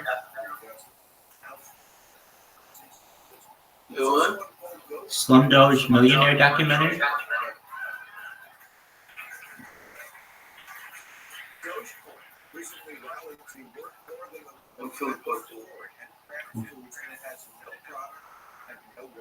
Crypto is up 1,000% today, thanks to Big Dog and other celebrities. Assets are kind of being valued by the mass. I think there's a perfect representation. So basically, Dogecoin is a community-based cryptocurrency. What's a cryptocurrency? Living in a rock. Cryptocurrency is digital money. There's value because people keep it that way. What up, dumb star, you little slut? We're so happy you're here. You're a fabulous container of garbage. So what, are we talking over the documentary, or are we supposed to be quiet? Be quiet. Whatever you want to do, baby. You're on mute, buddy. No, no, other people can hear me. Alright, I'm gonna shut the fuck up. Oh, I was just chilling on Twitter, man. But I do want to talk to you, Dumpstar, about Wait, they don't talk about Hoba here. Anyway, Sprotos get 3 minutes of Hoba on Friday. There's only 502 mints per Sproto. So I looked at the holder count, there's like just over 1,000 Sproto holders. And I don't expect that many Sprotos to participate. And then there's a public free mint as well. Just for whoever. Yeah, you think for Hoba holders or what? No. One of my partners was like, no.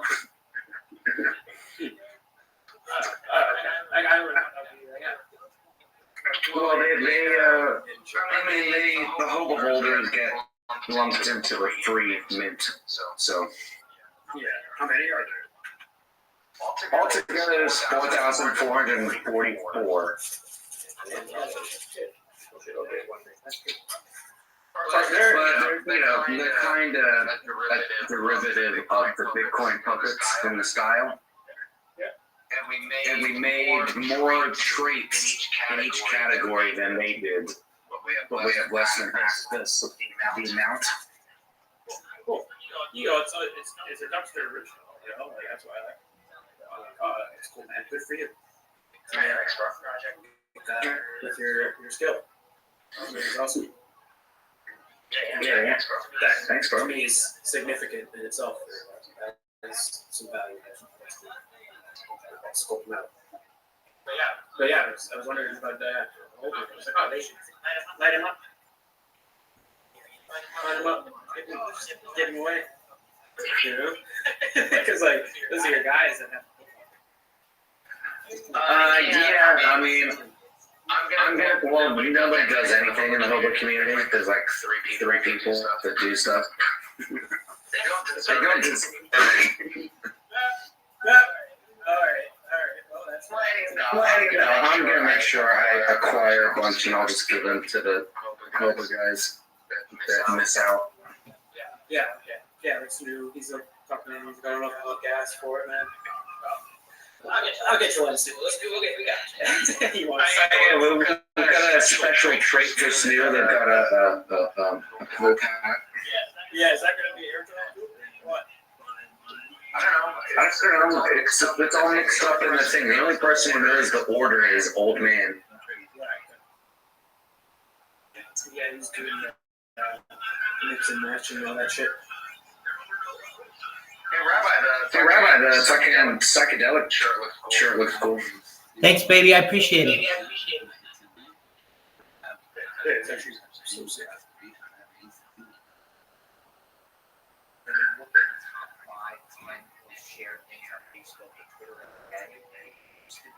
Well, I think I have great faith it's going to work out for you.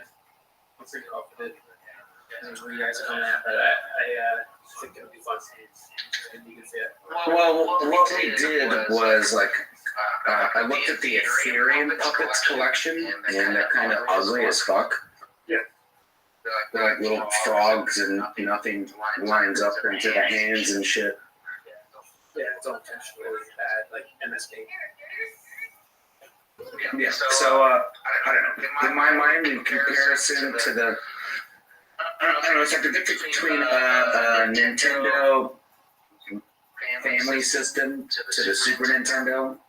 So they're a little bit more quality. Oh yeah. Made by YouTube. You're making a name for yourself in the artist world, and then doing Web3. So it's good for you, man. You got a lot of people. Have you talked to Kato? I have not. I definitely hit about her when I hit them up, and they got a big community, and you've been making so many big rings and shit out there at the air. Like I know they've seen it, they know your style. I don't see why they might get a little shout out. I might hit them up on Twitter. Yeah, it's great. It's made by and drawing shit. He's into art projects and promoting all artists. So I don't see why. Hey, it's worth a shot.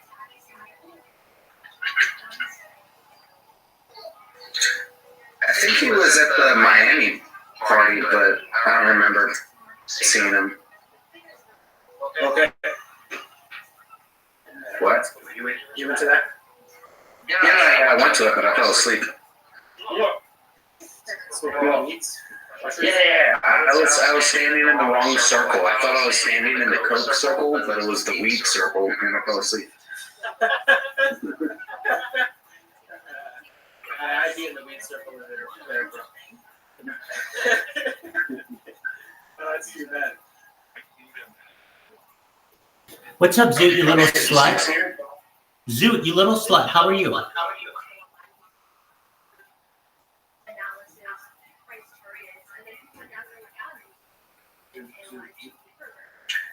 Ain't Rudy to the fucking Mooney. No? Nothing? No. Zoot is not a dev. Maybe night. Zoot, can you hear us?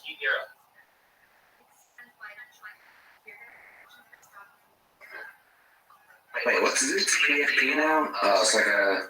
Is that a platypus? No idea. Platypus wearing a trash bag. That's kind of cool. I should have done that straight. Trash bag.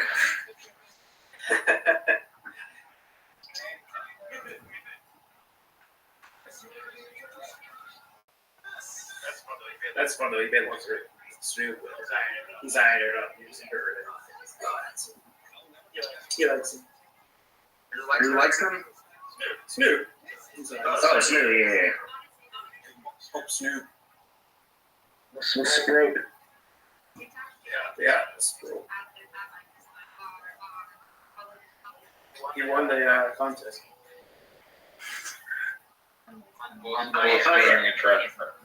Yo, you hear me now? Yes. Hell yeah. What the fuck's going on, Zoot? I got a platypus throwing a trash bag. Why don't you have a platypus throwing a trash bag? I'm too cool for that shit. I don't know. You should send it to me. It's like a dumpster, but it's a bag version of a dumpster.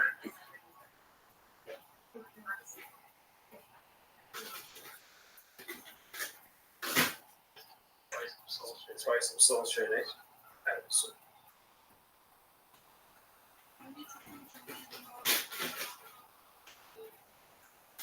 Oh my god. Oh, Wojak on the dice and it's going down. Jane Jason, there's never learned. What's going on? Are they making a community pool to bridge the base or some shit?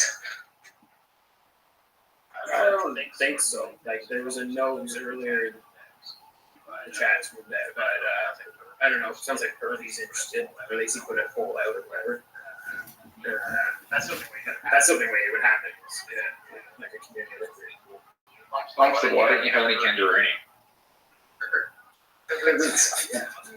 We're on one chain. I don't bridge around. I don't know. It's too complicated having other chains.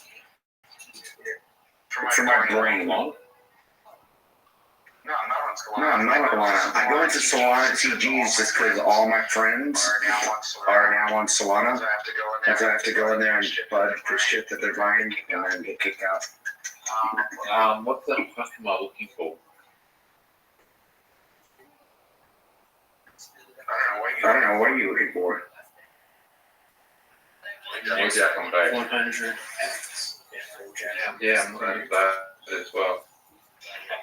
I always have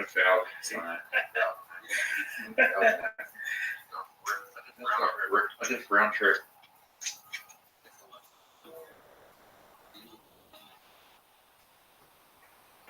That's what happens when you juggle too many bags.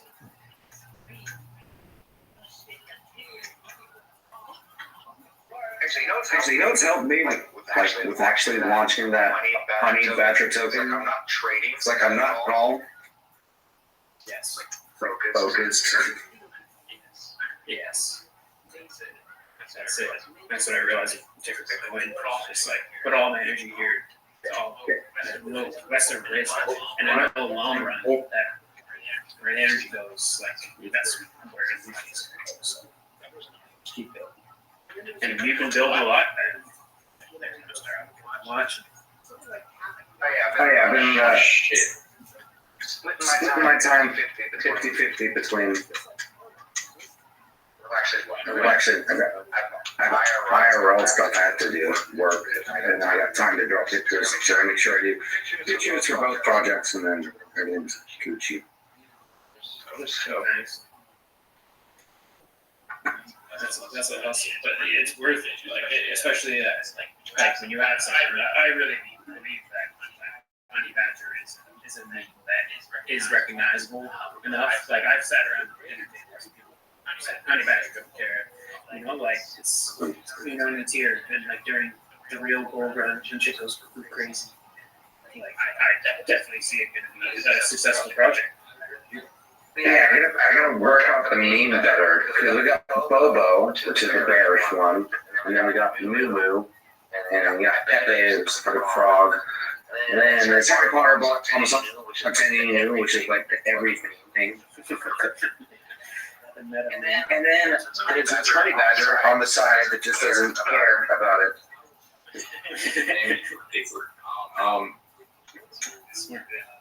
What am I looking for? Please tell me what I'm looking for. You're looking for the next 100x.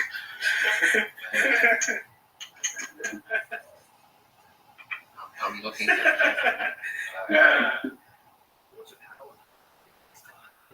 could have called. I don't even trading shit. I did some.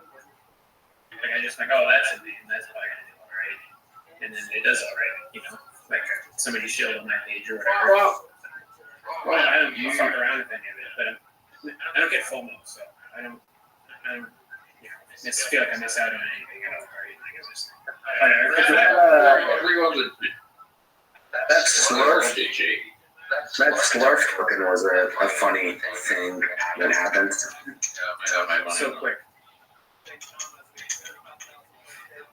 Was it a psyop? Like, do you think the guy did it on purpose?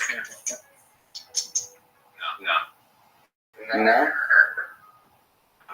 Yeah, because fucked up. That could have been used, dude. You could have fucked up the Rooney launch. Why not? Did the dev like sold it earlier or something? Slurp is a sloth token on Solana. And it was a legal play. It was a pre-sale, and then he burnt the tokens for the pre-saler. Yeah, that was a little spot. So you say that's new, and sloths are known for being slow, so it sounds like it could have been a psyop. You get it? Yes. Round trip my back.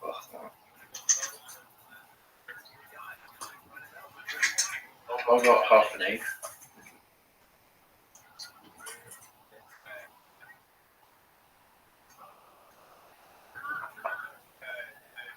Also, that's the worst thing with the honey badger. I got people in my chat constantly being like, hey, you should launch it on Sol. should launch it on base. You should do this. I'm like, no, it's here, and I don't know how to do that. So,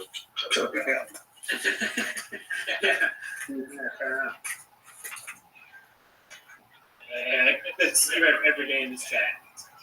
The guy that just showed up today is like telling us what everybody was to do this on base today. Or dude, and I haven't seen like every single chain come and go. It's been crazy since the start of this launch. Like how many metas have come and gone, but we're still alive. It's insane. All your channels come and go. Solana's gonna honeypot everyone one day. It's gonna be funny. Just like FTX connection is just too much for me to even think about touching it. No. It's worse than that. You know that like Solana's running off one validator is pretty much running off one network. Really? No.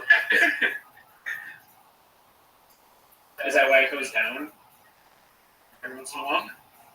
Yeah. Look, I don't care what's a Ponzi or not a Ponzi. I just want to be in the Ponzi before everyone else. Classes.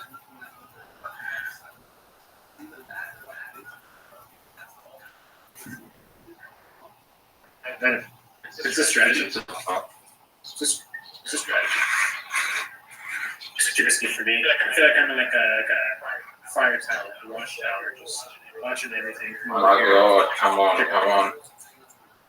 When did you get in to take Bitcoin? Day 2. I used like not like that cheap. Yeah. Yeah. Sort of 30K out one. Oh, yeah. You sound like put $100 in. I don't really like them. I could, but I had them.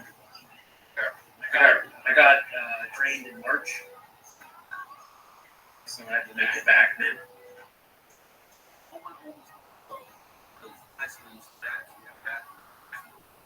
And then I've slowly been adding on the way. I only have like 100 people.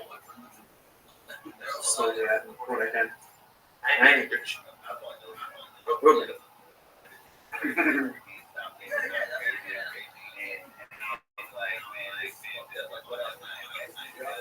oh shit! So like, Pro the Doge just tells the same. Well, I guess he's only got his story, so the story is always going to be the same. I guess that's the thing now. He just tells that story. That's kind of his thing. That's what he's known for. It's not having much money, they make the money on Dogecoin. I don't understand why him. That's what I would hit. Before that, he made 180,000 on meme stocks or whatever. Yeah. Damn, man, good for you. I guess I'm like, Go.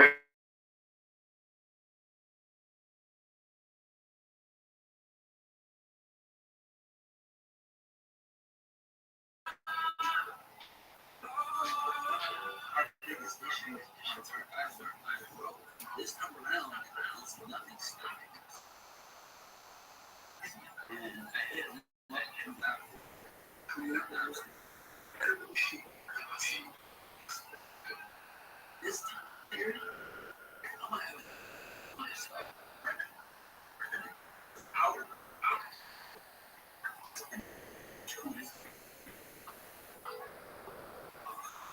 sounds like Scooby.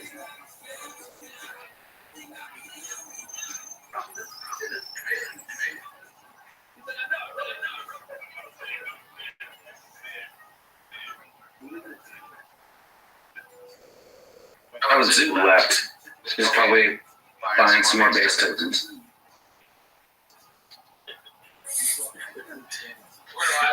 What am I looking for? Stop looking at me. Take your Bitcoin chat. This is it. Just put all your money in. Chill, take your Bitcoin. Like crazy. I'm such a character. Oh, you know what? I fucked up. I don't keep doing that Hoba, but like after I launched it, Somebody's like, fucking honey badgers are the mascot for Bitcoin. I was like, what? And yeah, so back in the day, BTC was using honey badgers as they were calling BTC the honey badger of money. It's like kind of a derivative. Yeah, you didn't know. I don't know. So, sorry. You're not going that angle either. And then fucking Bitcoin MLK, he jumped in the chat. He's like, hey, House Hufflepuff in Harry Potter? The fucking mascot's a badger. It's like, son of a bitch. Alright, what do we got? What else? I got lunch from Raven. Then have to lunch. All 4 houses. I can't even imagine having lunch at this just because I don't know nothing about that. It's good for you. Well, I had somebody else deploy it, but I just manage all this stuff. Oh, passport's here. Hey, passport.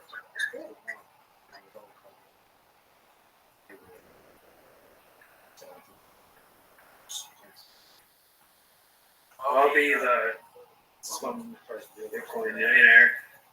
Had it showed up with $100 and maybe $1 million. That's me. But you'd go with Slum Bitcoin or Slum Harry Potter bonds on 10 Inu? Yeah. Yeah, it doesn't even fit. Really, yeah. I'll be the next one. I'm just gonna hold till I have $1 million. Or more than $1 million. Double that. So keep it in it so it goes higher. I'm hoping to like. It's harder than else. It's just the autism, man. Hyper focus. One thing. What's going on, guys? Another here with another video. Yeah, that's what's happening. Like, share, subscribe, notification bell. Let me play some brand new random before I wrap the video. It's all over.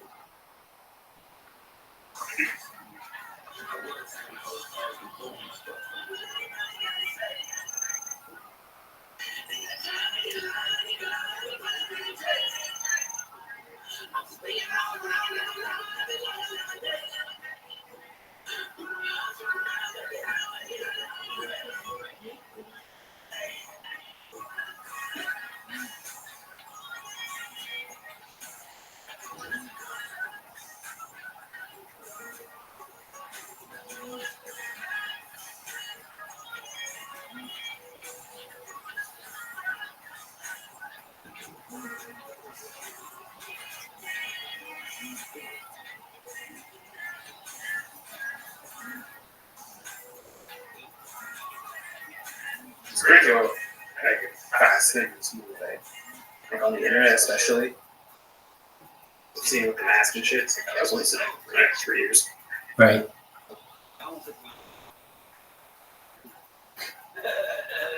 Hey, do you know anything about that token book of meme? Nothing. I just saw it pop up one in the feed, but it's like ticker me or something. No, it's ticker BOME, BOME. And that's like that one that started, I guess, the pre-sale meta. Not meta, but whatever, pre-sales. I had no idea.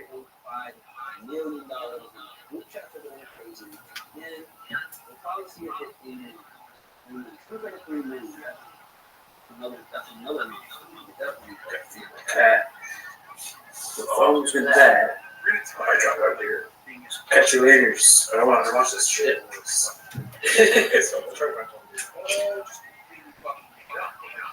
That's fucking sick. There are no say a thing is a thing.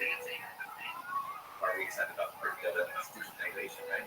It gives control over something that never before in history has been done.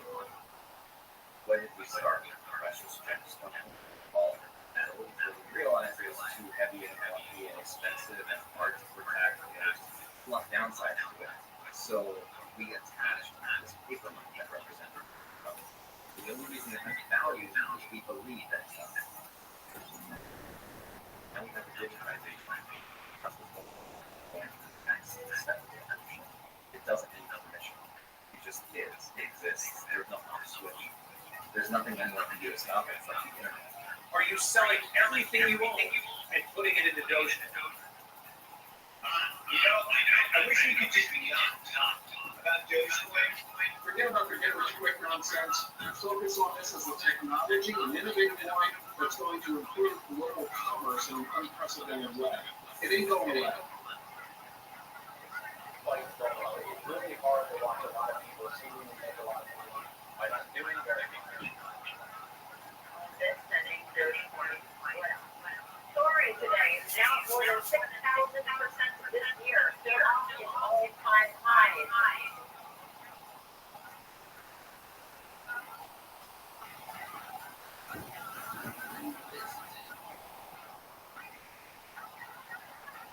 Really quickly, today alone of $400,000. That's insane. Okay.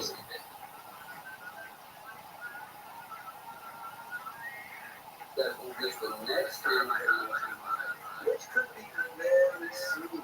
Very soon. So I'm not a financial advisor. Advice, for the entertainment.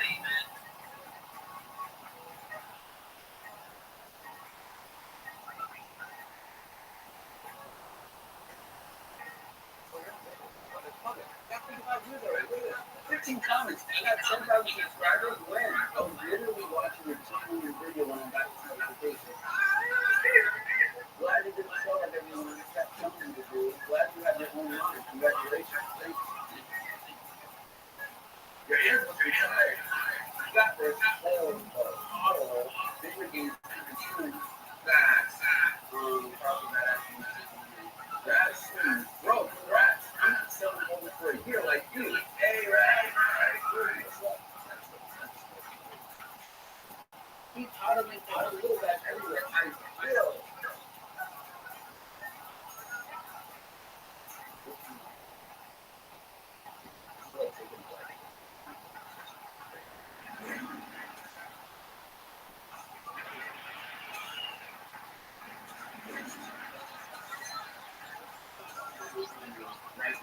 But at the end of the day, you don't want to double, but you don't. Just hold.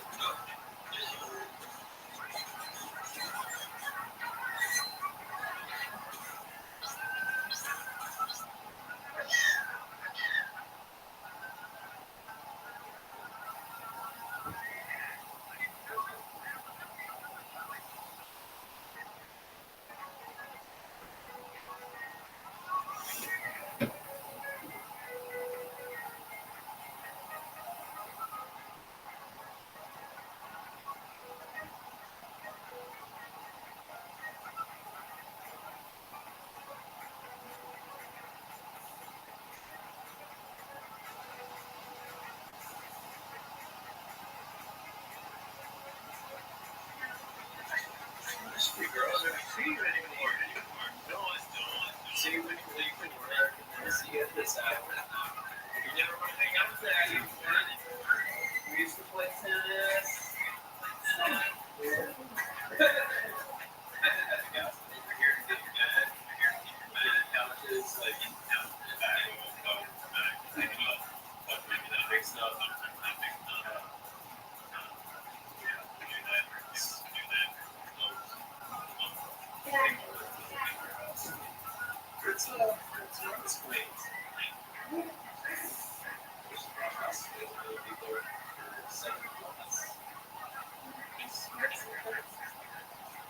Typical night, 9 o'clock, come on, and then after bed, look at things out there.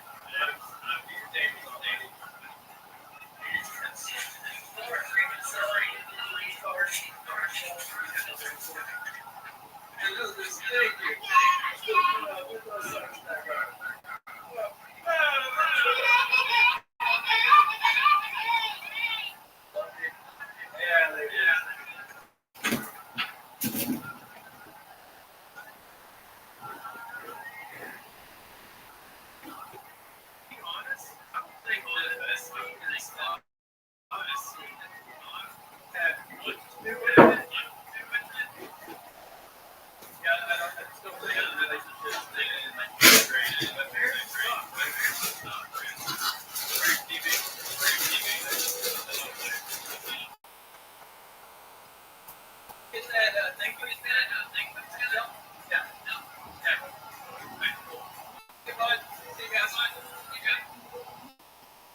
what I do. I'm trying to reach the next level, so I'm not failing doing that. So good, Get back up to it again.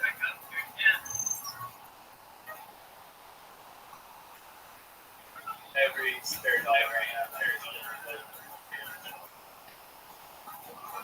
leave that and apply. 3 weeks ago, these big grayscale animated portfolio. It's a whole other world in this computer. Buy music. They got a casino. They can actually use your data to play games. It's been exploding, so you got to ride that wave for a while. It used to be for most people that their social circle were the people in their neighborhood and their peer, their co-workers, the people who they saw face to face every day. What social media did in many ways is just increase the size of your social circle to the entire world. And now the richest person in the world is someone who everyone can see, everyone knows about.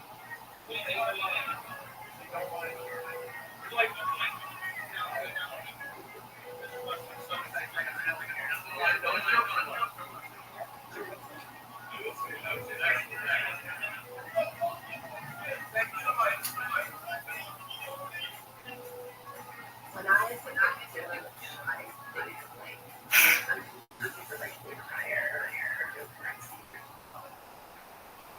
he wants the mascot for all looking at it like here's this guy ready for a team. And he was like he's just like the big one. But then sometimes I'm like this person like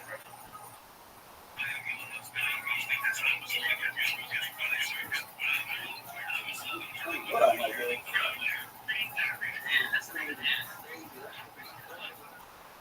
we also heard video on last song was for the funny clips on the game on SNL with the queen.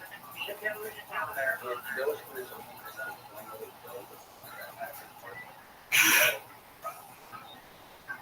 I would sell like right before SNL. I think that's what days ago.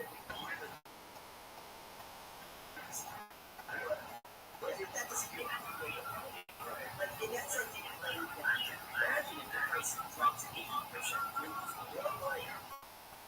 That is just in a weird way. I don't know if everyone wants to or they're going to go on this person.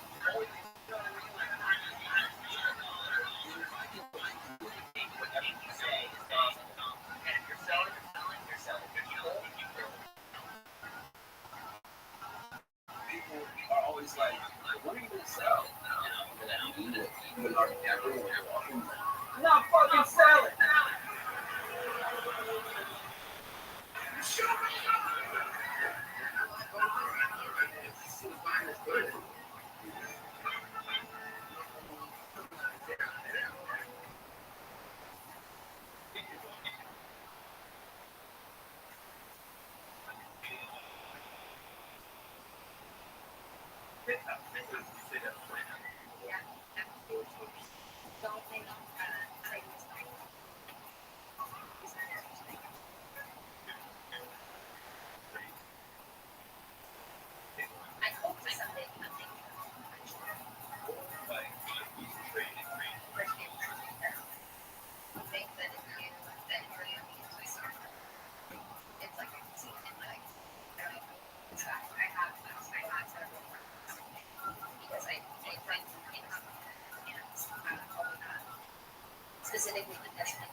Today's May 8th.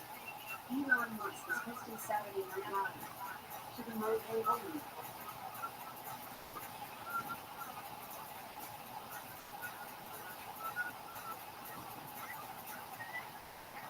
I think that's all right now. I'm just, get about my life. But I would feel like I'm letting you have to.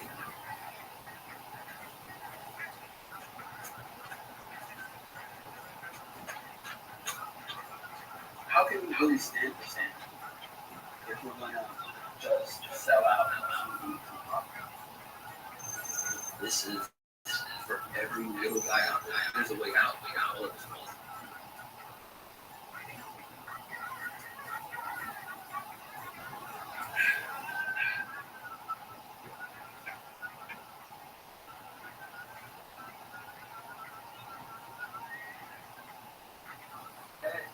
Hey, I'm live streaming. You guys hear me?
I'm actually excited. I'm staying over at 2:30, to be honest.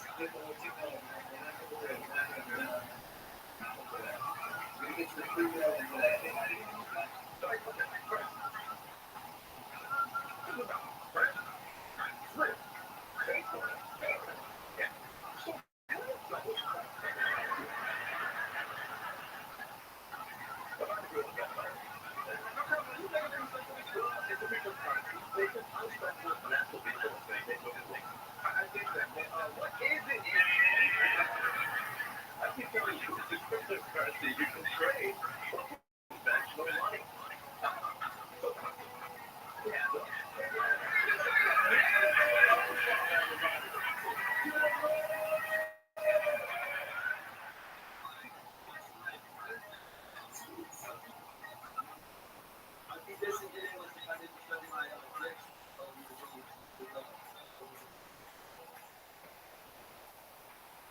it's okay, guys.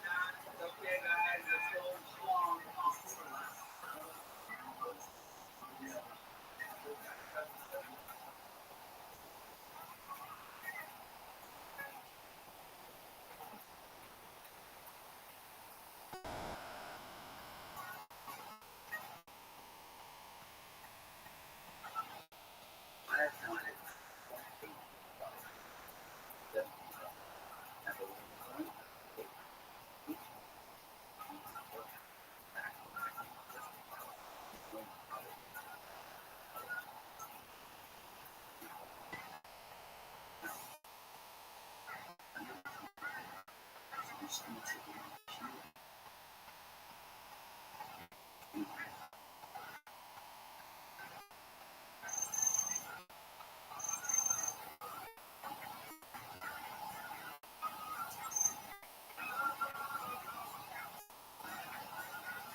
What up, Bill? Bill, how are you? Yeah, Bill, how you living? What's new? How are you? We're watching a documentary. Come on in. What is fun?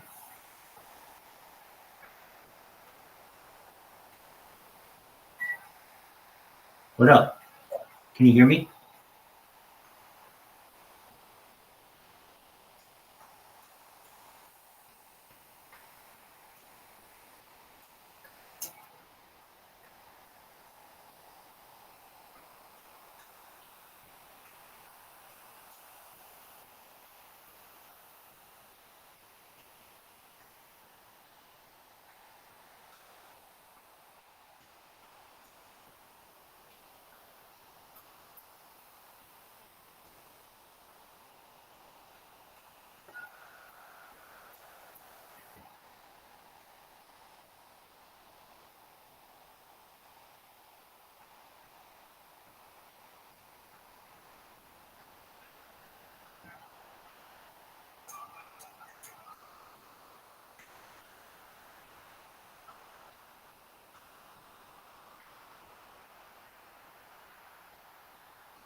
Nobody taught me how to invest when I was in high school. No one taught me how to invest when I was in college. You ever had a teacher?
If you're an investor right now, pick examples you want to follow carefully. 30-second videos are not going to make it to the good investment. But it's not bad to start when you're curious about it now. The alternative is not knowing any of this stuff until you absolutely get forced to.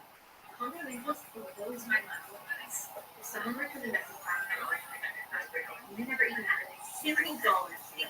That investment would not have at least $38,000 back.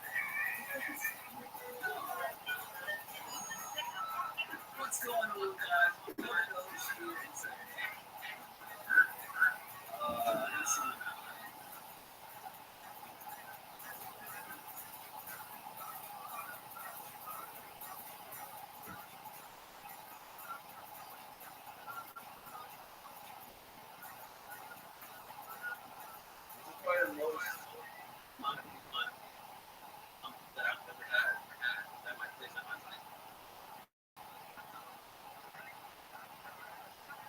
And then people could just sit here.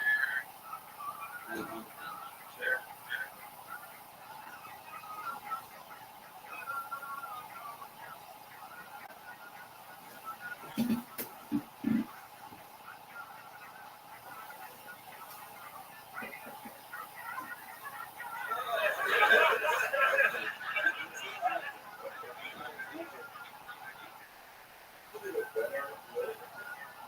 Yeah, people draw them.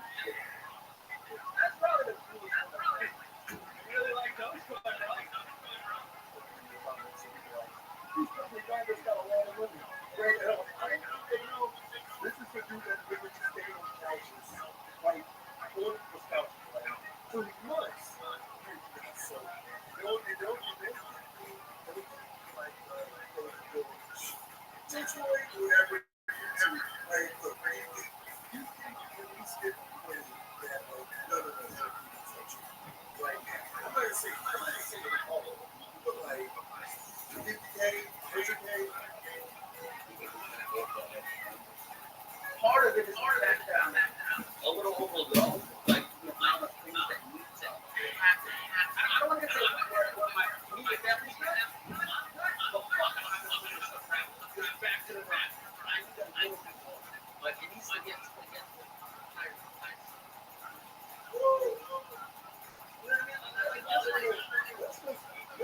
I get the struggle hustle and stuff like that. Like, you're not even trying to make the fiscally like responsible decisions still. Security.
This is my story, my back.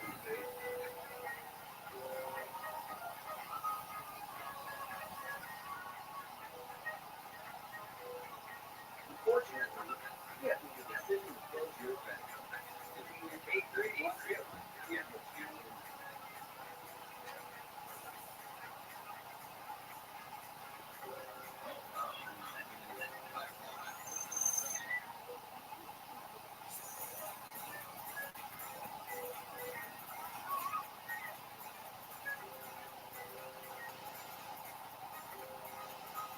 It's honestly kind of that stay home, sit on the couch, you don't lose any money. Don't go outside, don't wind up in a house constantly. Stay in your house, eat your shoes, now it's like no easier place to find it. You lose the most money in that house. My opinion is just best way to bust.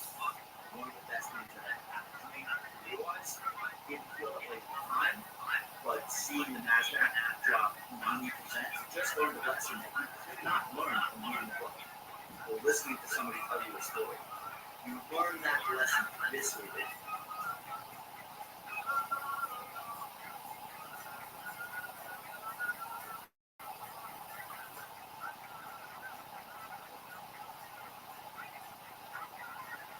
This is so fun.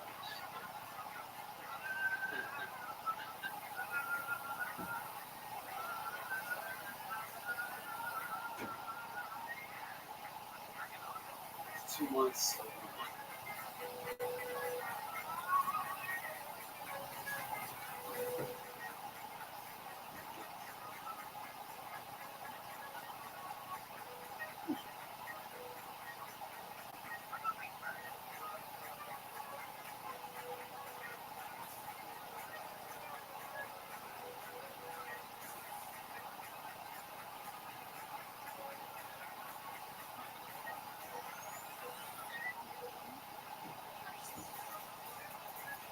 One of the big dogs was a group of people that had a common goal and really wanted to change.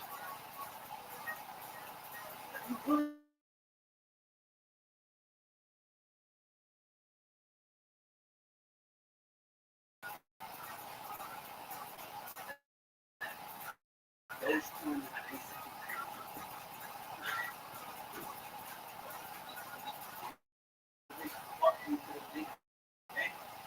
that just make tons of money and over this, over the common man, over the common person.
I just get this thing right. I don't know if you guys have heard of this wonderful man, show, Ordinary DJ. At his own bookstore, community space. He also teaches finance, he has a stock market club. Right, so he's going to be spinning for us here. Let me introduce to you guys Sinai Alve. A quick shout out to everyone in Murray Clark for being here. Let's get to it.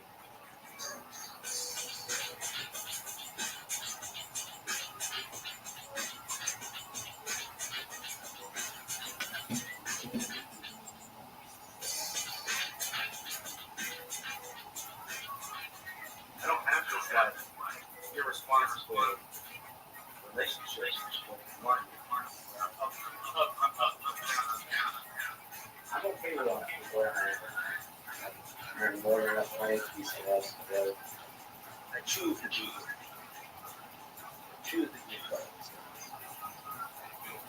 I'm pretty good, man. Color. Black and white. It really is that simple. Black man homes is good. So I put black man home. The whole point is to have children and community some faces that are similar to that. And you're like, who is that person? Spark the point of the story. I see a work here.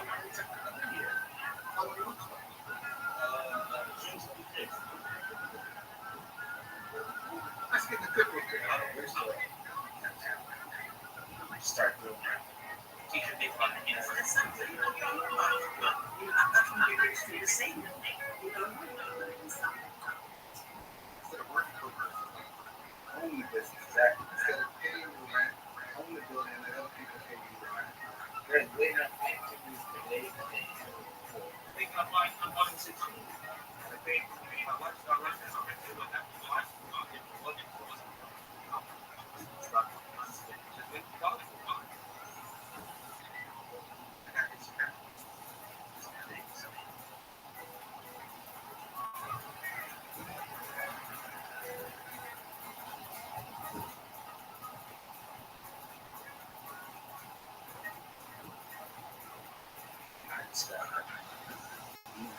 This company, you pay me to do promotions and marketing work. We can pay you weekly. That's a good deal. That deal with that. Like a lot.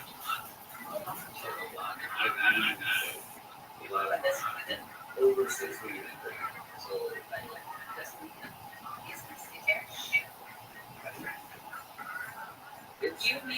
it's those. Would they have been intentional in the last? They offered me how you want to make it. Oh, listen. We have only made videos. You why do we ask for cash? You know you need cash.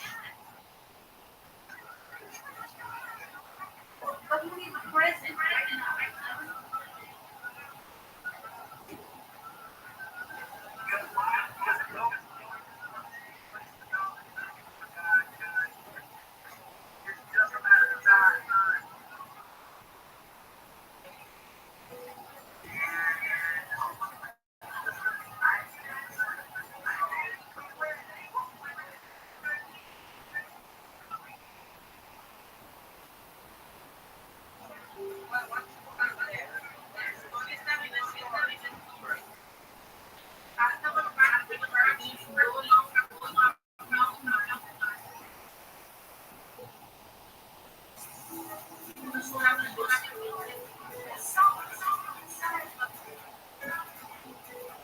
Aí de repente passou um outro quarto, perto, jogou a boia pra ele, Deus vai me salvar, Deus vai me salvar.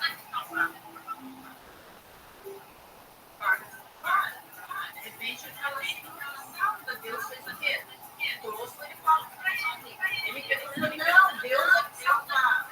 O cara tá morrendo, daí ele fala assim, Senhor, por que?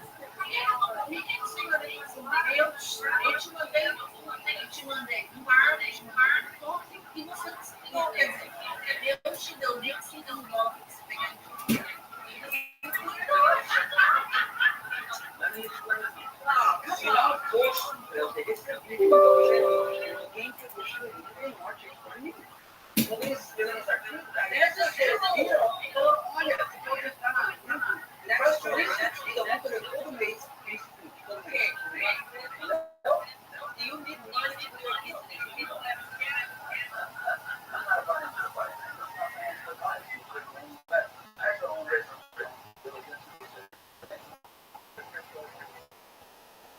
every content creator, they just want to more retweets, more likes, more views. And what wins in that world is just whatever's most competitive, whatever's most entertaining. We're now in the marketplace where like social currency is just so powerful. Like, what's the value of that? You know what I'm saying? It's hard to even know. We have a multiple accounts. Like, share, all the shit. What's going on, guys? Incredible here. Where's my that was fun. Live slide. Everything's there. So crypto space right now. Right now.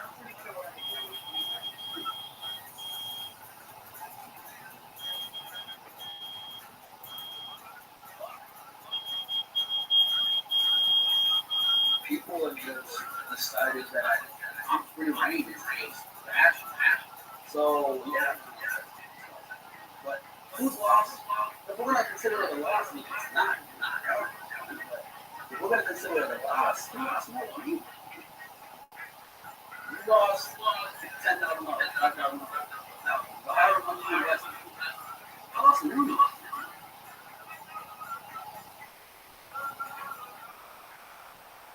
What are you talking about? I could have dumped that anyway. Cashed that out.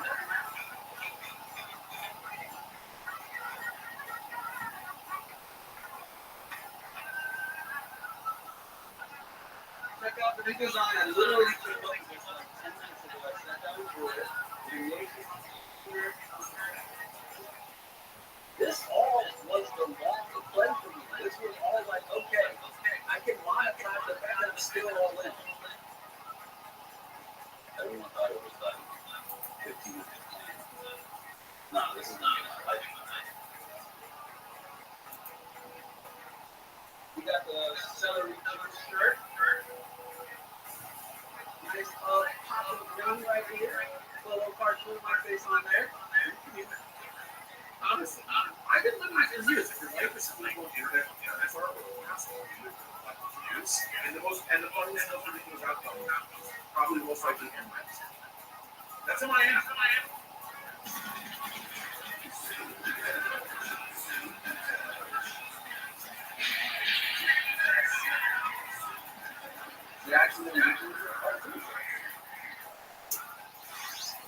And I'm gonna have my own cartoon, I'm brushing it over and everything. There's gonna come a time where I'm making $1 million a year from being a millionaire. And I can monetize my entire life. I took a chance with those. You saw what happened. I'm taking a chance. We'll see what happens. Scared money over money. Right? Let's talk about our $1 billion Kobe purchase. What differentiates Kobe is the fact that it's named after the actual dog. Just adds and between $1,000. I charge anywhere from $10,000 to $15,000 to $25,000 to $30,000 a promo right now. You're talking about capitalism is like popping as hard as it ever has. And this is like Thomas Jefferson in the vision. You know, this is what, right? This is the business. And you know me, love me some Dogecoin. If you guys need to, the best way to get started, holding some Dogecoin is getting the Dogecoin. It's so tight. Like we had a good fucking little. You may soon be able to gain in your game for nothing. Honestly, at this point, it's anything. Simulation. You want to scout all this way over? You're going to be fortune, which favors the brain.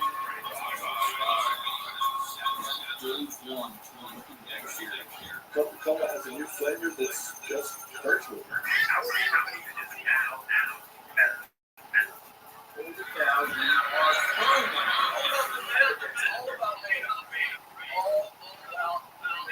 The idea that investors are starting off in this atmosphere where it's 3 a.m.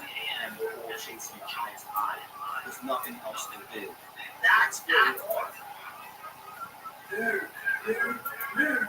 All time I was up 100K first day, 600K second day, now they're up like 800K in 50 hours.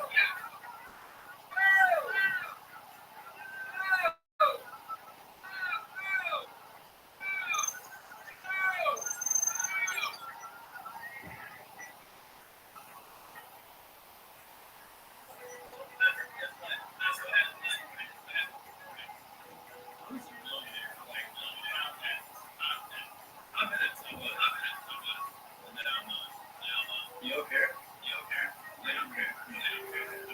It breaks your fucking brain. You can no longer operate as a responsible investor. Now you could say, you have $1 billion? No, I don't. I don't believe it. You can't take the money away from these people. They shot their shot, they hit, they got the money, God bless. That's not investing in success. That's lottery success.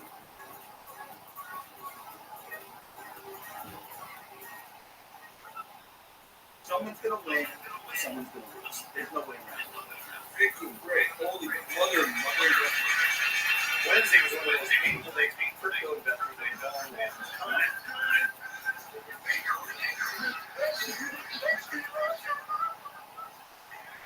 Listen, guys, I am down bad.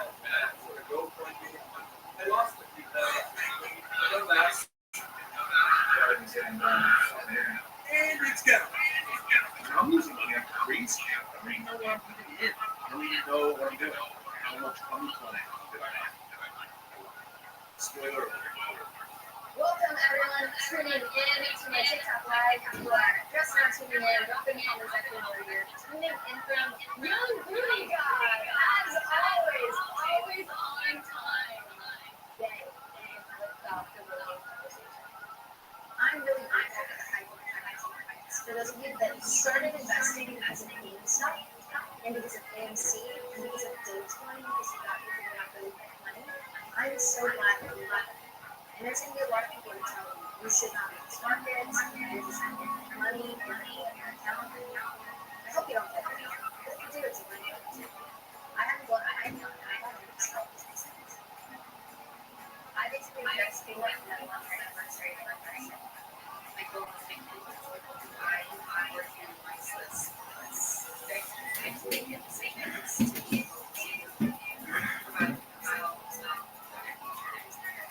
participate in a system that is perfect and it has one incentives. But I think it's getting easier because the more voices that there are, the more diversity that there is, the more different ideas about investing in people that you have to do it. I'll see you when you're in Congress.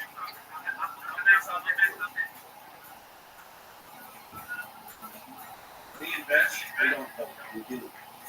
It's what on purpose. Everything worked out. It's not a team thing. Whether that's faith, higher being, respect, expectation, here. Those things are fascinating.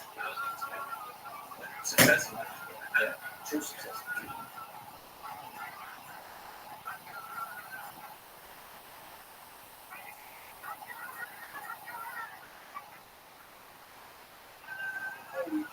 Video. So the sponsor of today, right? So Magic Spoon cereal. I mean, this is like high protein, keto friendly, grain free, soy. High protein, Magic Spoon cereal. High protein, keto friendly, high protein.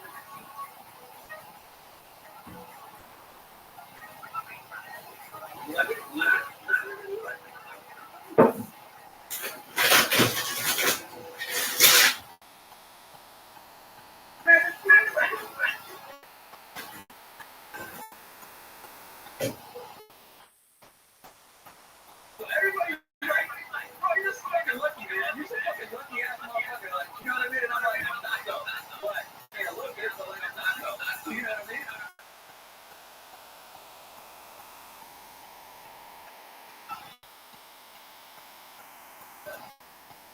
There are no rules here. Anything can happen. This can happen. Like, no one doesn't have to be like that.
understand why I don't know who never fucking me.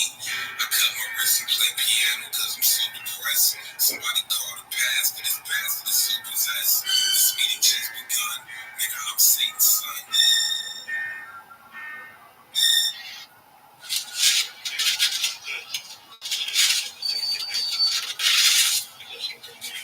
That's not very good, so.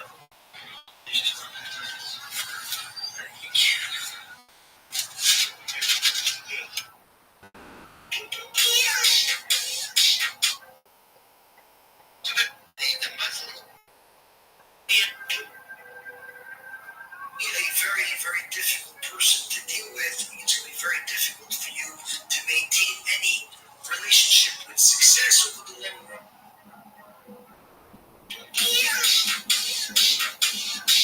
Sorry.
delicious. You're following me, thank you. You're following me, you're following me, thank you. You're following me, thank you. You're following me, thank you. Hello, welcome. Thank you so much for joining. Don't forget to tap, tap, tap the screen. Tap, tap, tap the screen. Tap, tap, tap, tap, tap the screen. Ew, spicy. I don't like spicy. You're following me, thank you. You're following me, you're following me, thank you. You're following me, thank you.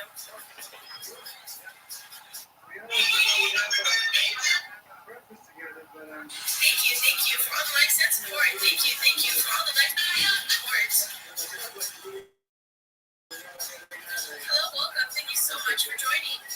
Don't forget to tap, tap, tap the screen. Tap, tap, tap the screen. Tap, tap, tap, tap, tap the screen.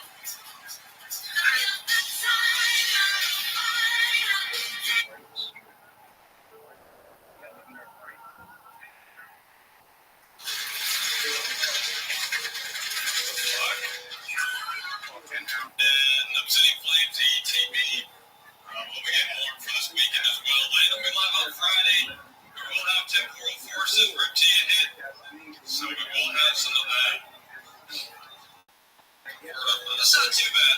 It's not too bad. A little getaway for a little couple days, so not too bad at all. Good. I really want to. Like, I do know there's a few agents out here, but. For the time. Hey, Jessica. Jackson, thank you for following.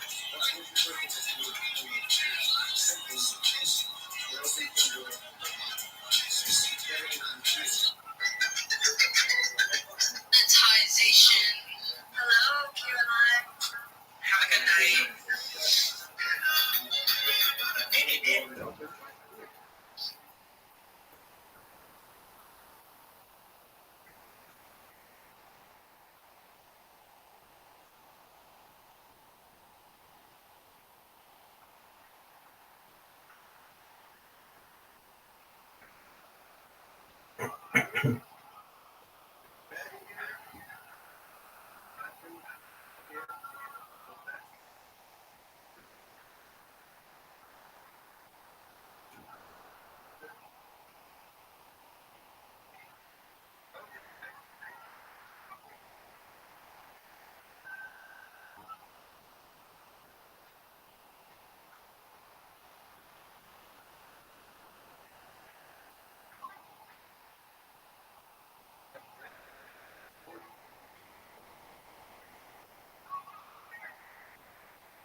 Day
two, you ready?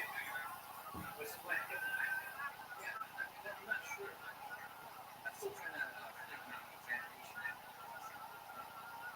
Yeah, that's the game, that's the station. So good. Like testing, test.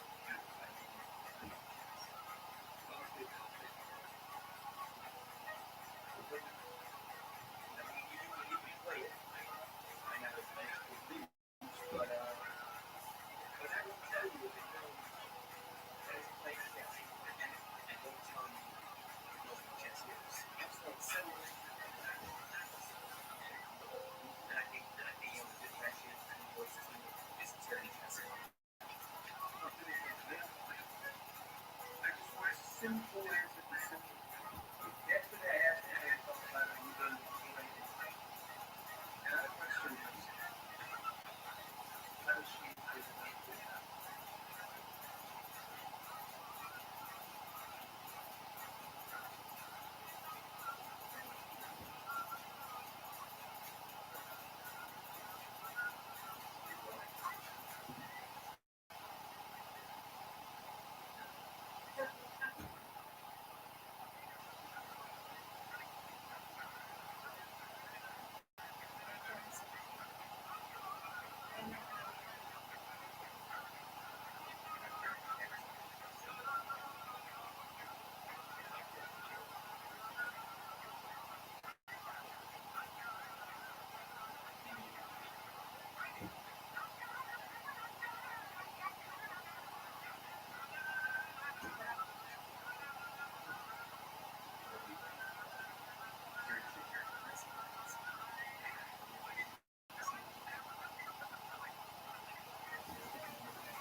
That's like, yeah, that shit drew on me at least. I can't take that shit.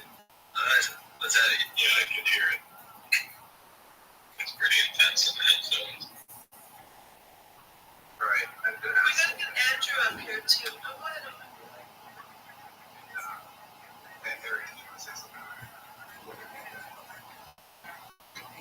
Yeah, I did. Yeah, I'm really tired. Work with, it's been hard.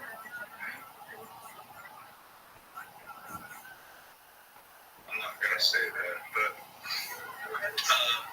negative. Well, no, there's no fucking possible way. I mean, people do.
Listen, bro. Listen. You are a badass. You are a badass. Everybody should, but just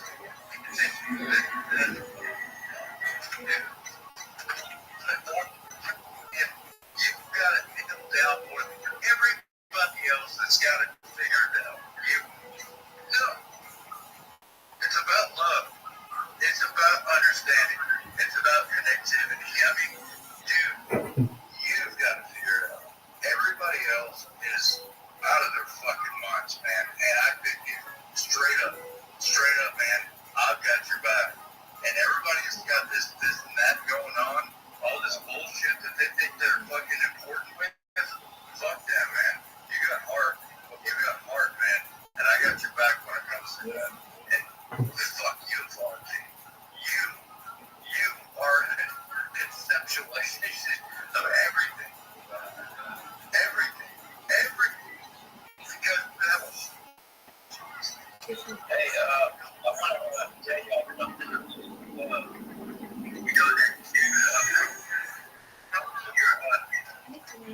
You're breaking up, Eric. I can barely hear you.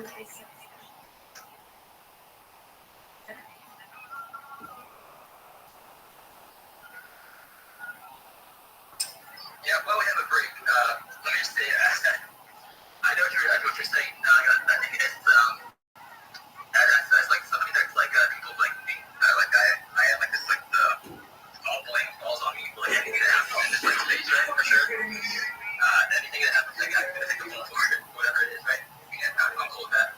But also, it's just like there's so many characters on Twitter, right? And the motivation to make someone want to be a speaker on Twitter, oftentimes it involves a little bit of being intoxicated, I think. And a lot of people get that motivation when they're intoxicated. And so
This is second day.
it was dragging that toy's head through by the freaking hair, dragging him in the spirit world. So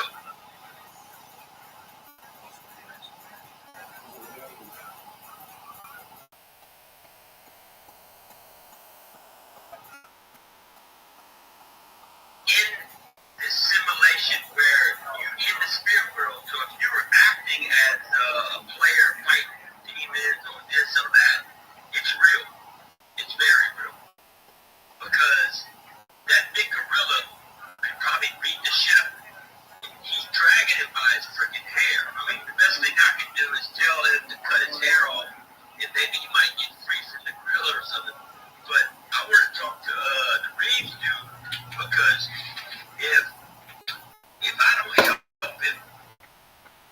understand that all these cards that he's playing is very real. I mean, the human race has to understand.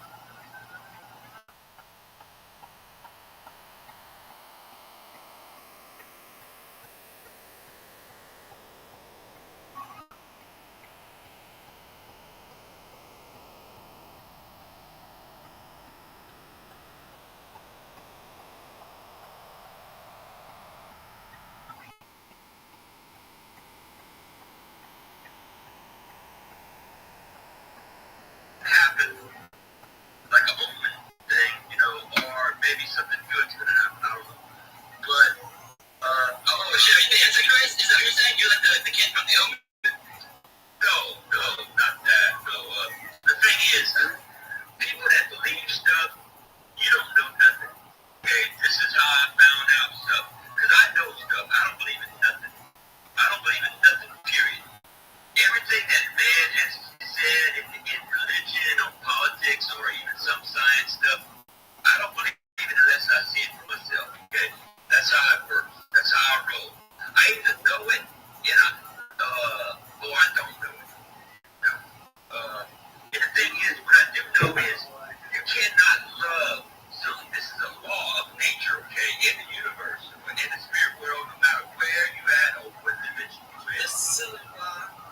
You cannot love someone you don't.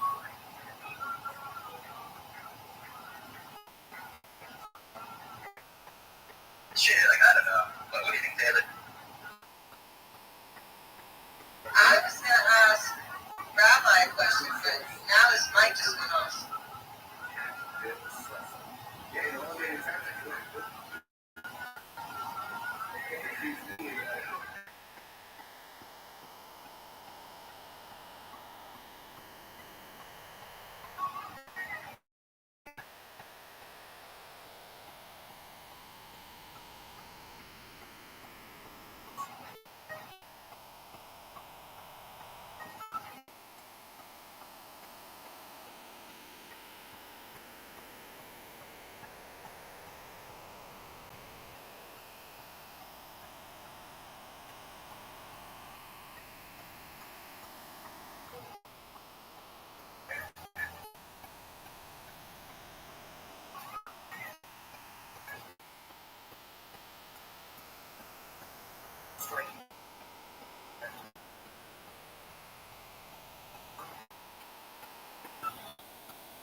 That's very psychotic, bro. Like, it's people that fully like God. You know, What fucking? No. What are we talking about 6 weeks ago? That's not.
See, I remember yo, why don't you call me collector? Damn. I mean, what's here's our painful at this point. Any painful stuff in New York City, by the way? There's one on West End, 98th Street. Either 98th or 90th. Yeah, by the way, let me stop this down. If anybody's going to NFT NYC, you know it's just now. See that in.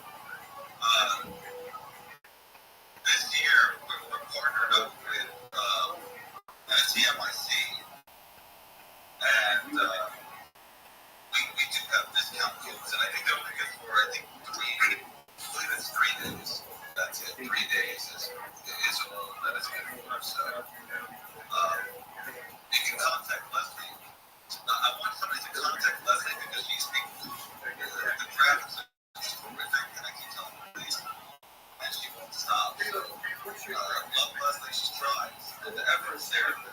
You know the having party. You know what even is it? I go to the having party. Yeah. I was invited to the city. So you go to the having party at the city. Yeah. Like, what do you do there? You've never been to the city? Like, usually I know you're into the city, but what do you do at a Bitcoin having party? What do you do when you meet up with friends? Like, have a drink and all that? I'm pretty sure that whatever I do, waking up my friends is not what I do. At a having party. So, alright, yeah.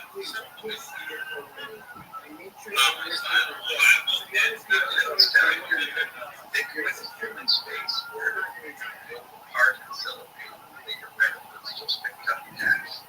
It's that's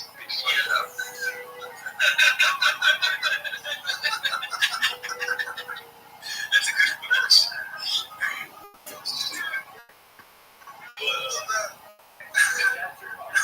Go ahead. Hey, go continue on the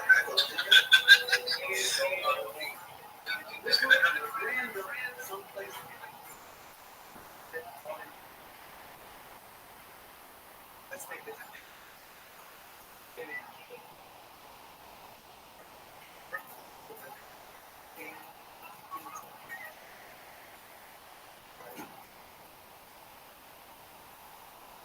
What if instead of taking it on down, you know what? I can't do anything unless I know exactly why I'm doing it.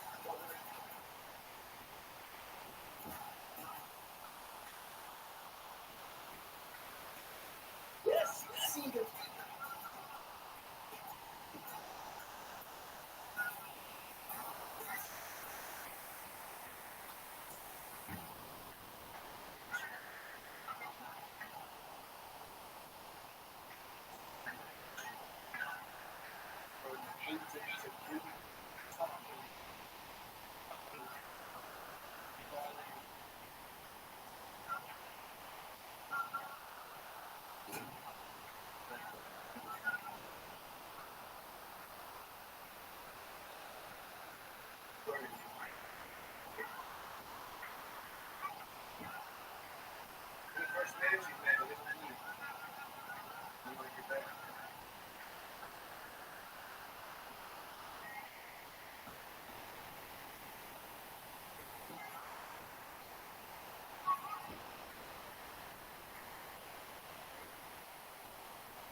In the Nature Rogan podcast by night.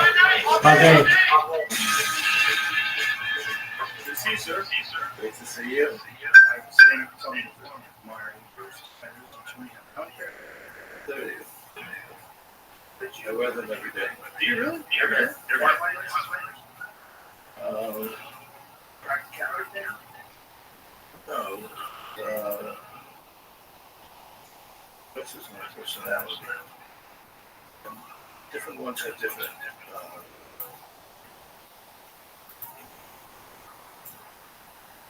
personalities. That's how I feel. I see. So it's just another style. Yeah. See, the reason why I was asking, you don't see any payment suspenders. Have you ever seen one? I don't know. I've not noticed. I only noticed because you were here. I only not really a suspender. Not really a suspender.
But the reason why I'm asking is because you're,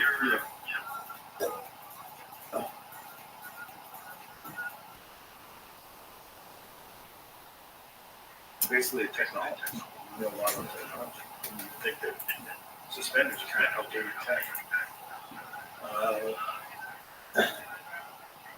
Well, people like them, clearly.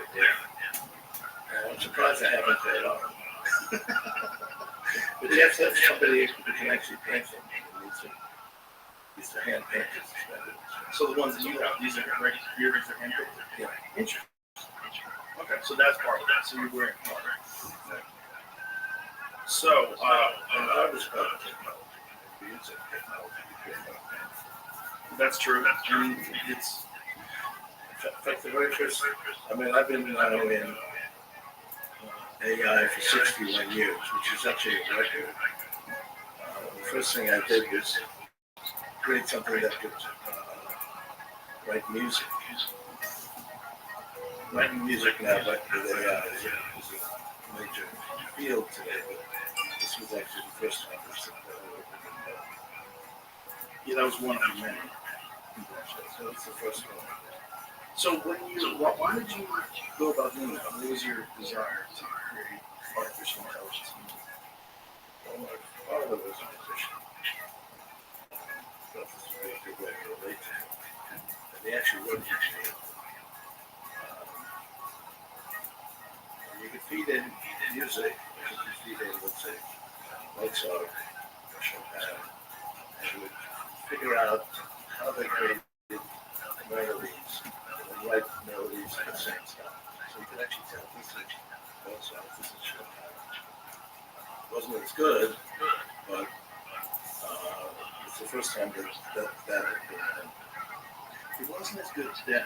Is it? What are the capabilities now? Now they can do some pretty extraordinary things.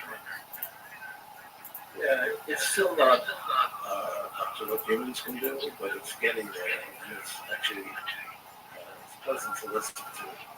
We still have a lot to do with art, music, so. But one of the main arguments against AI art comes from actual artists who are upset that essentially they're doing is they're, like you could say, draw a paint or create a painting in the style of Frank Frazetta. And what it would be they would take all of Frazetta's work that he's ever done, which is all documented on the internet, and then create an image that's representative of that. So you're essentially, in one way or another, you're kind of taking from the art. But it's not quite as good. It will be as good. And I think we'll match the experience by 2029.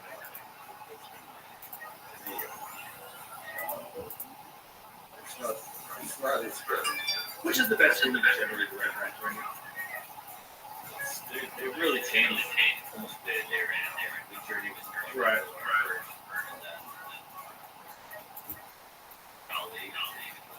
Mid Journey is incredibly impressive graphics. I've seen some of the Mid Journey stuff. It's mind blowing. And not the boys. It's so much better than the first 5 years ago. That's what's scary. Yeah, it's so quick. I mean, it's never going to reach this limit. We're not going to get to the point. Okay, this is how good it's going to be. It's going to keep getting better.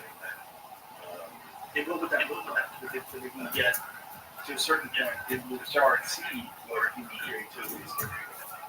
Yes, I mean, when we reach the ability of humans, it's not going to just match one human, it's going to match all humans. It's going to do everything that they can do.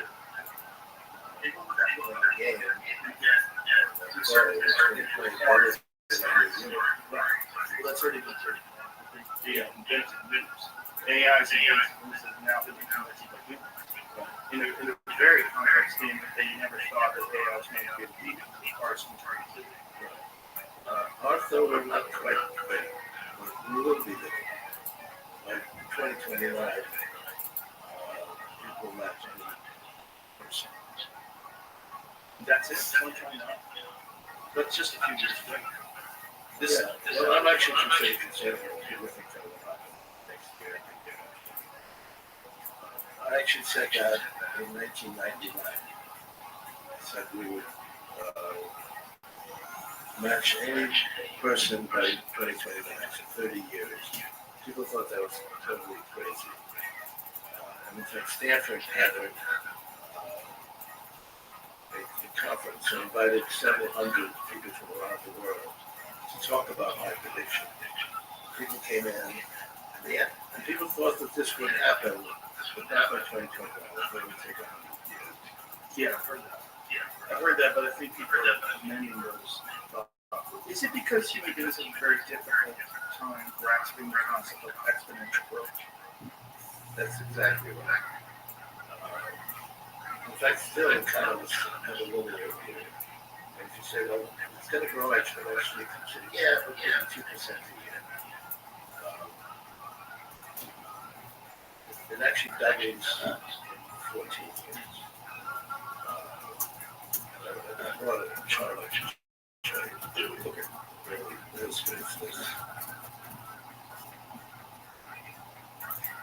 Is this chart available now? So you can show people. What is it available now? That chart. Or Jamie can show. Just so the folks watching these podcasts. If I can just hold that for Jamie. It says price performance of computation 1939 to 2023. Yeah, they do. The quantity is insane. It's like what's interesting is that it's an exponential curve, and a straight line represents exponential growth. And that's an absolute straight line for 80 years. The very first point, this is the speed of computers, is 0.0000007 calculations per second in constant column. The last point is 35 billion calculations per second. So there's a 20 quadrillion fold increase in those 80 years. But the speed with which it gains is actually the same throughout the entire 80 years. Because if it was sometimes better and sometimes worse, this curve would bend up, bend down. It's really very much a straight line. So the speed with which we increased it was the same regardless of the technology. The technology is radically different at the beginning versus the end. And it increased the speed exactly the same for 80 years. In the first 40 years, nobody even knew this was happening. So it's not like somebody was in charge saying, okay, next year you have to get to here. People would try to match that. We didn't even know this was happening. 40 years later, I noticed this, for various reasons, I predicted it would stay the same speed increase each year, which it has. In fact, we just put the last down like 2 weeks ago, and it's exactly where it should be. So, technology and computation is certainly one form of technology, increases at the same speed. And this goes through War and Peace. You might say, well, maybe it's greater during war. No, it's exactly the same. You can't tell it any War or Peace or anything else out there. It just matches from one type of technology to the next. And it's also true of other things, like, for example, getting energy from the sun. That's also exponential. It's also just like this. It's increased.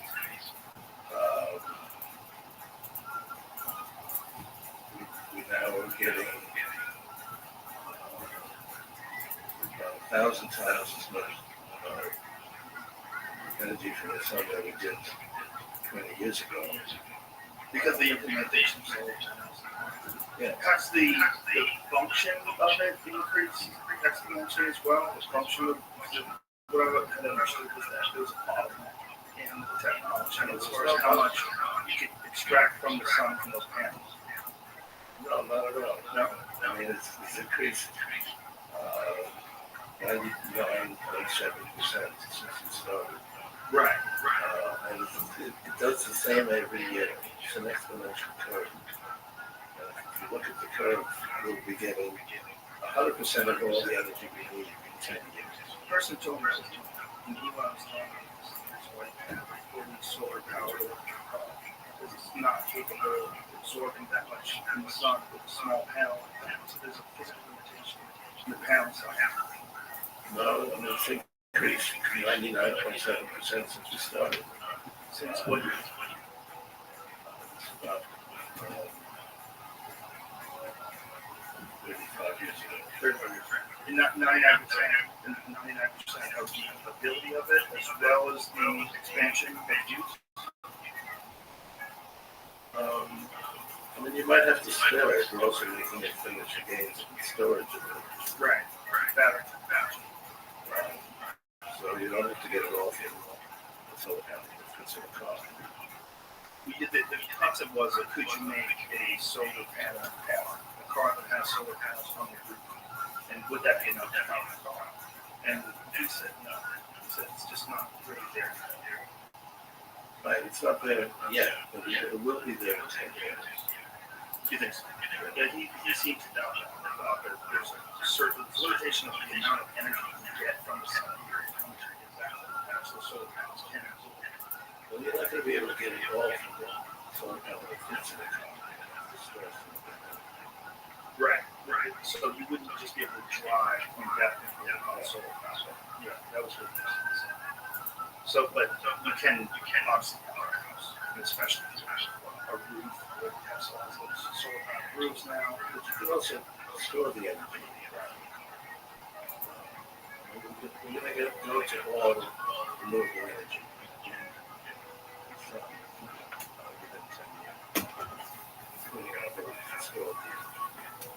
All renewable energy. So what are they going to do with all these nuclear plants and coal power plants? That's completely unnecessary. So we need nuclear power, which we don't. Get it all from the sun. So in 10 years, you get power of Los Angeles with sun and wind. Yes. Really? I was not aware that we were anywhere near that. That's because people are not taking it into account. Exponential growth. So the exponential growth also overrated. Because just to pull the amount of power that you need to charge, X amount of million. If everyone has an electric vehicle by 2035, say the amount of change you need on the grid would be pretty substantial. Well, we're making exponential gains anyway as well. Are we? Yeah. I wasn't aware. I had this impression that there was a problem, especially in Los Angeles. They actually asked me at certain times. So I was not in charge. We're looking at the future. It's true now, but it's growing exponentially In every field. Essentially. Is the bottleneck battery technology, and how close are they to solving some of these problems, like conflict minerals and the things that we need in order to an ability to store energy efficiently. Putting all that together will be able to power everything we need. Wow. Most people don't think that. So you're thinking that based on this idea that people have a limited idea of computation. It's just continuing to do that. So we have large language models, for example. No one expected that to happen like 5 years ago. We had them 2 years ago, they did it work for it. What up, Apollo? So it began a little less than 2 years ago. And that was very much a surprise. So that's probably the primary example of exponential. Go ahead, Sam, that now. One of the things that we talked about was that AI created a lie.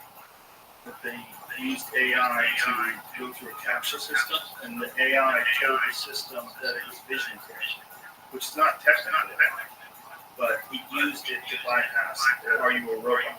Well, we don't know now for large language models to say they don't know something. So you answer the question, and if the answer to that question is not in the system, it still comes up with an answer. So it'll look at everything and give you its best answer. And if the best answer is not there, it still gives you an answer. But that's considered a hallucination. And we know hallucination. Yeah, that's what it's called. So AI hallucination. So they cannot be wrong. They have to so be far, answer. we're actually working on being able to tell if it doesn't know something. So if you ask it something, you say, oh, I don't know that. Right now, it can't do that. So it gives you some answer, and if the answer's not there, it just make something up. It's the best answer, but the best answer isn't very good because it doesn't know the answer. The way to fix hallucinations is to actually give it more capability to memorize things and give it more information so it knows the answer to it. If you tell it an answer to a question, it will remember that and give you that correct answer. But these models are not, we don't know everything. And it has to, you have to be able to scan an answer to every single question, which we can't quite do. And it'd be actually better if it could actually answer it. Gee, I don't know that. Right. Like particularly, like say when it comes to exploration of the universe, there's a certain amount of vast amount of universe to come out of. So if it has to answer questions about that, right, we'll just come up with an answer, which will likely be wrong. That's interesting. That would be a real problem if someone was counting on the AI solution too soon, right? Right, they don't know everything. search engines actually know pretty well that is, if it actually answers something, it's usually correct. Unless it's true. But large language models don't have that capability. So we could actually think that they were wrong. They also tell us what we have to fix. What about the idea that AI models are influenced by ideology? That AI models have been programmed with certain ideology. I mean, they do learn from people. Yeah. People have ideologies. Right. Some of which are not correct. And that's a large way in which people make things up because it's learning from people. Right. So right now, if somebody has access to the search engine, they will check before they actually answer something with the search engine to make sure that it's correct. The search engines are generally much more accurate.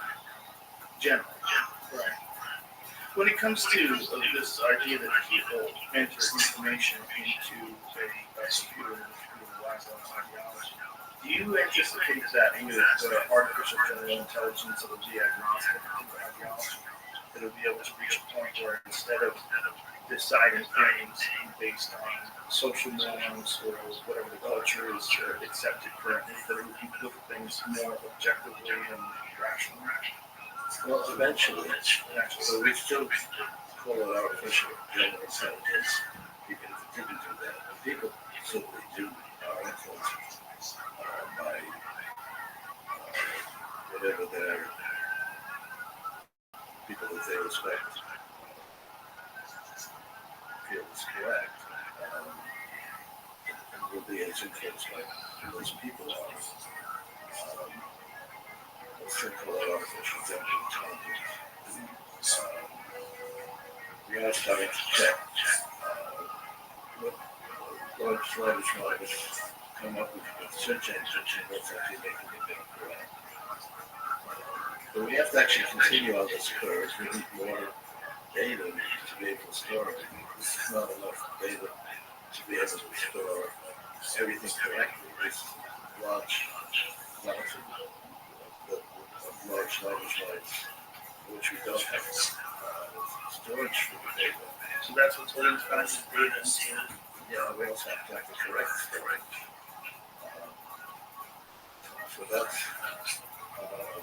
really where the effort is going to be able to get rid of these hallucinations. That's a fun thing to say. Hallucinations in terms of artificial intelligence. Well, we usually come up with wrong things. Like large language models is really the correct way to talk about this. It does know language, but there's a lot of other things it knows. We're using it now to come up with medicines. For example, the Moderna vaccine, we wrote down every possible type of medicine that might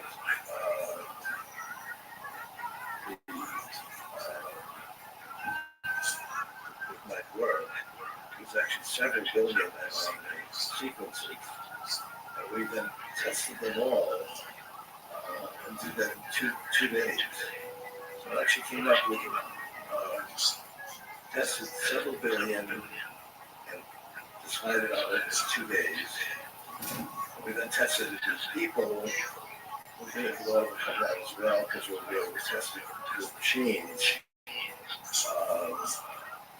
But we actually did testing with people for 10 months. That's still a record. So for machines, when they start testing medications with machines, how will they audit that? So the concept would be that you mean that you take into account biological variability, all the different factors that would lead the person to have an adverse reaction to certain compounds, and then you program all the known data about how things interact with the body. I mean, you need to be able to simulate all the different possibilities. Right. And then come up with like a number of how many people would be adversely affected by something. Well, That's one of the things you can look at. And then that is increased on age. But that could be done literally in a matter of days, right? Years. Right.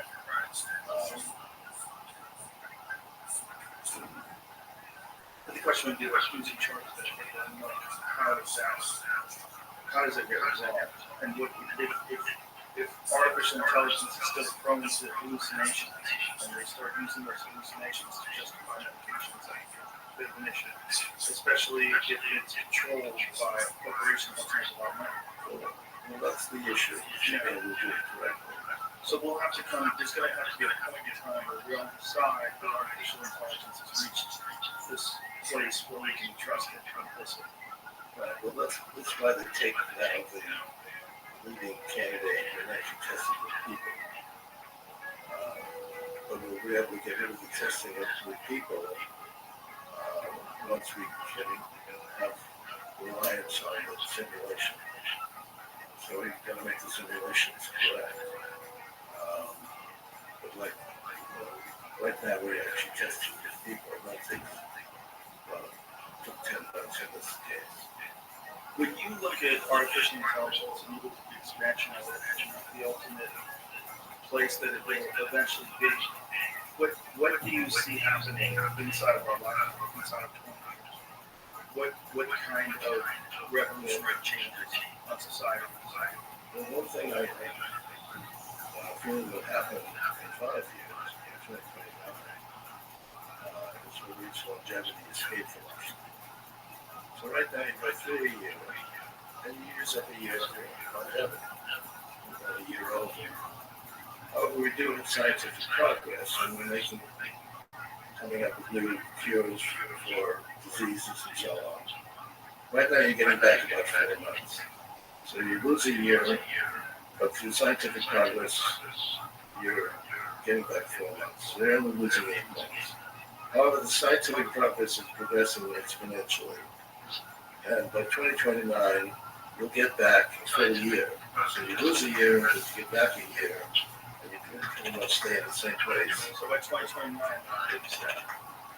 and past 2029, you'll actually get back more than a year.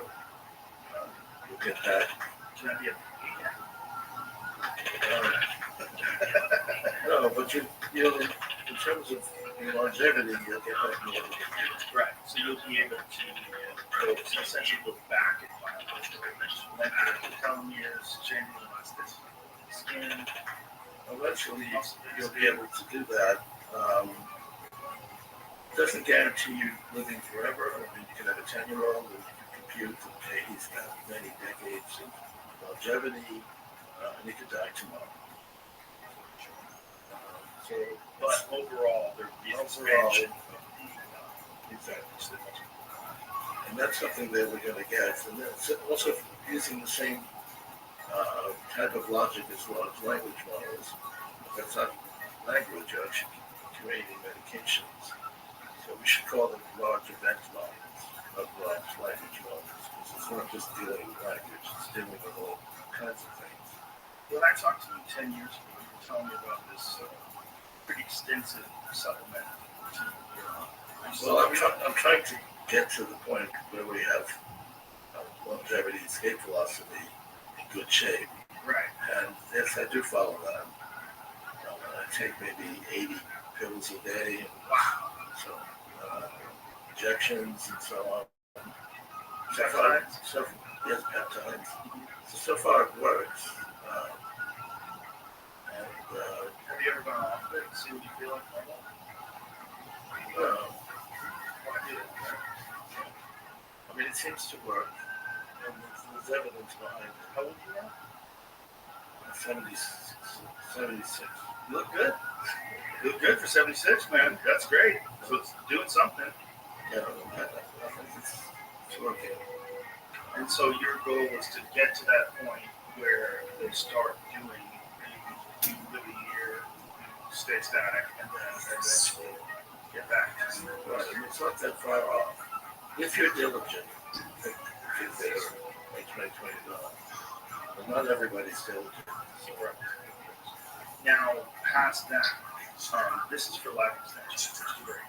But what about how AI is going to change society? That's a very big issue. It's already doing lots of things that some people are uncomfortable. What we're actually doing is increasing our intelligence. Right now you have a brain. It has different modules in it that deal with different things, but really it's able to connect one concept to another concept, and this is the brain. We can actually increase that by, for example, carrying around a phone. This has connections in it. But it has to use. If I ask you to do something, you gotta mess with it. Actually, it'd be good if this actually listened to your conversation. Oh, it does. And without saying anything, you're just talking, and it says, oh, the name of that actress is so and so. Yeah, but then it's a busybody. So you interfere with your life, talking to you all the time. Well, there's ways of dealing with that too. You shut up, but you don't. So we haven't done that yet, but that's a way of expanding your connections. What a large language model does, it has connections in it as well. And in fact, it's getting now to a point that's getting fairly comparable to the human brain. We have about 1 trillion connections in our brain. Things like the top models like Google or GPT-4, they have about 400 billion connections approximately. There'll be 1 trillion probably within a year. That's pretty comparable to what the human brain does. Eventually we'll go beyond that, and we'll have access to that.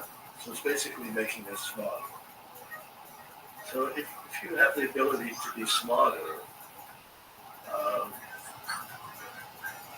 that's something that's positive, really. I mean, if we were like mice today, and we had the opportunity to become like humans, we wouldn't object to that. In fact, we are humans and we don't object to that.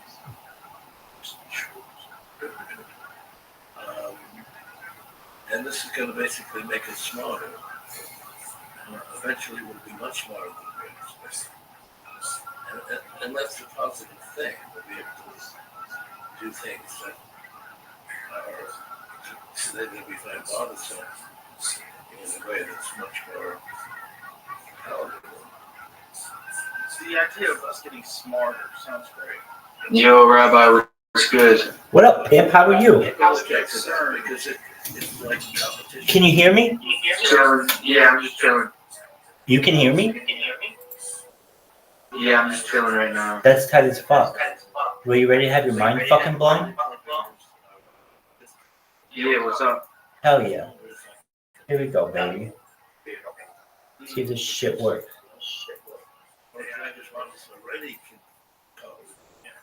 Boom. We're watching Joe Rogan. How long is it going to be? It's not going to be 100 years. It's going to be 2 years. So people see What do you think of that, Pimp? Oh, which episode is that? Ray Kurzweil? Ray. I haven't seen this one. All right, well then we're going to start it over from the very fucking beginning. Get your popcorn ready. Get comfortable. Here we go. Joe. Yo, Rabbi, I'm not gonna lie. I gotta go for a little bit, but I'm gonna be back. I just wanted to drop in and say what's up. Absolutely. We'll come back and we'll watch the rest of it. Yeah. I'm holding you to that. See you in a little bit. Take care, buddy. Train by day, Joe Rogan podcast by night. All day. Good to see you, sir. Great to see you. Oh my God. Let's see this fucking episode again.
What's up, you little sluts?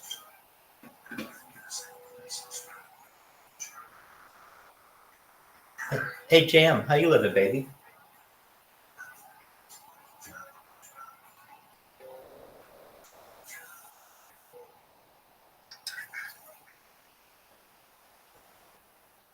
What's up, Tim?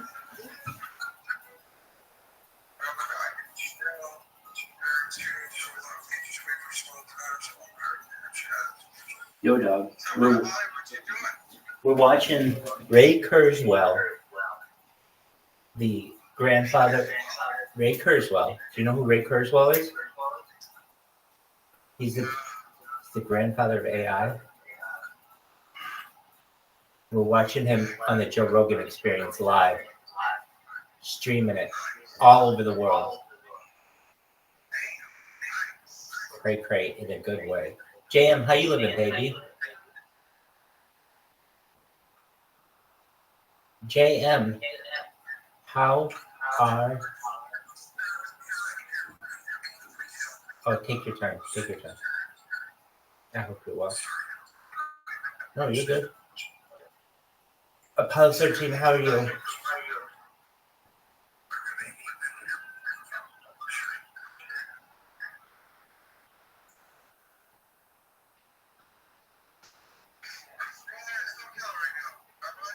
It's been raining. No, I mean, it's cleared up today, but it has been.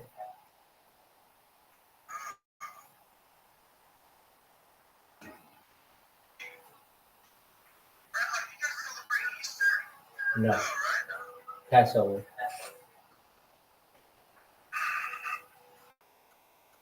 Apollo 13. You were saying you were going to launch a coin, correct?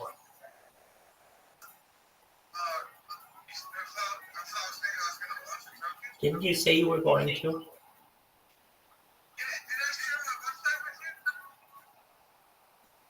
I would have gone to it if you had sent it to me. Where is it?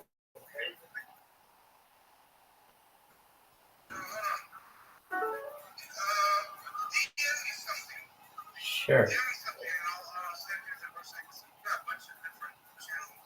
Yo, dog. Did you sign up for March Madness? Yeah.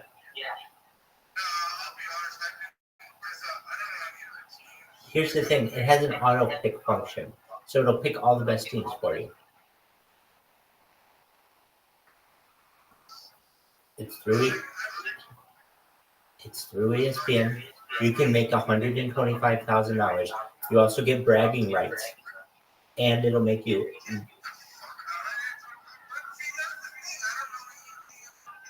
So all you do is have it auto pick for you. It auto does it for you. It's just like a raffle. The Walt Disney Company.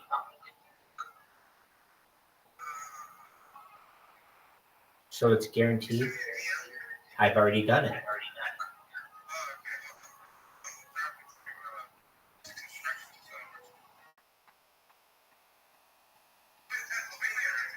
Hell yeah, the Keystone State.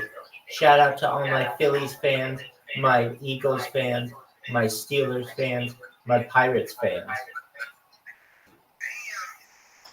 You got Flyers, you got Penguins, you got Sixers, baby. That's the big four.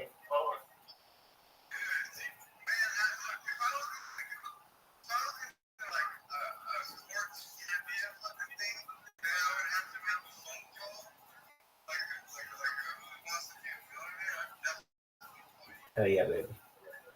I'm the man. I'm the man with the legend.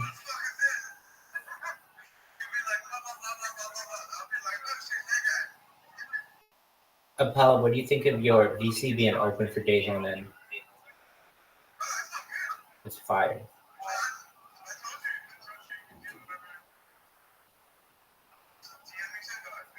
Dog, I DM'd you, and I also sent you the thing for March Madness. Now listen, you only have a couple hours to still do March Madness. You have to do it soon. But you can win $125,000. But even more importantly, if you win, not even if you win, just put your name in there and the name of your lounge, and it's free advertising because I'm going to be taking screenshots of it every few hours to up.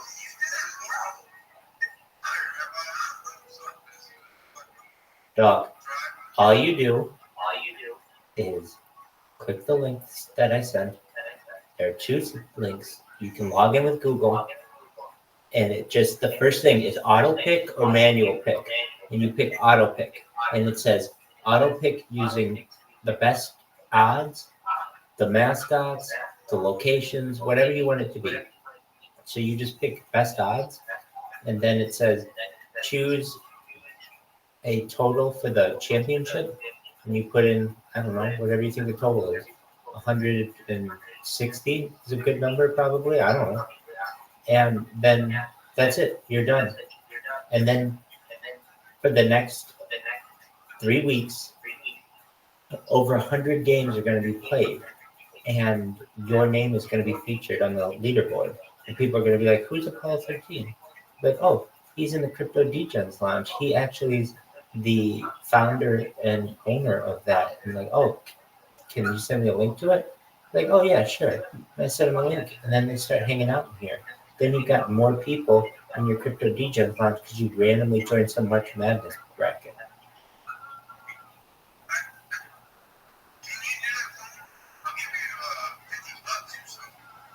Oh, I'll do it for $50. Fuck yeah. I'll do everything for it. Yeah.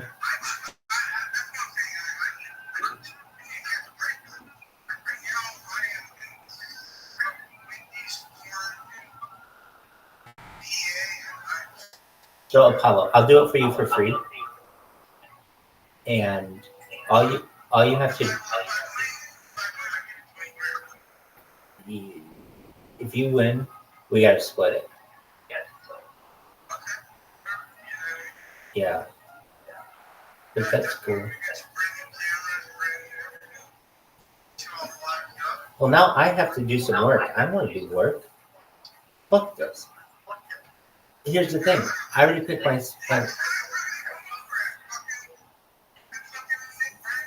No, not that. Me signing up for you. So I have to think about this. How I'm going to do it. Okay, I think I can do it. Just a moment. I'm going to do it for you.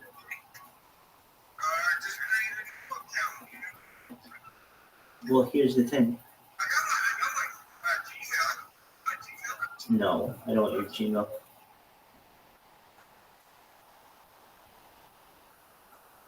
Okay.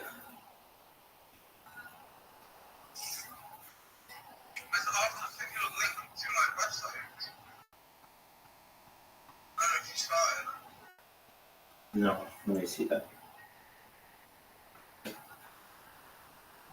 Jay. Yes. Do you know what March Madness is? How the fuck don't you know what March Madness is? Are you in the United States? Oh, you live in Canada? Wait. Is Jay in Canada? Jay, what country are you in? Oh, you're in Canada? Apollo, is Jay in Canada? Oh, then there's no way he's. Then there's no way he's going to know what that is. Apologies, Jay. I didn't realize you're in Canada. It's an American thing. March Madness. It's like a basketball tournament. You know what that is. It's college basketball. That's right. Men and women.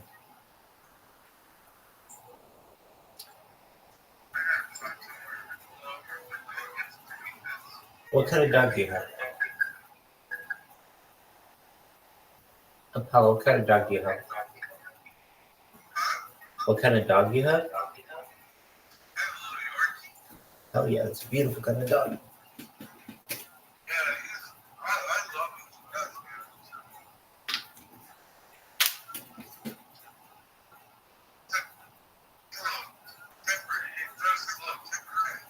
Hey, that shit happens.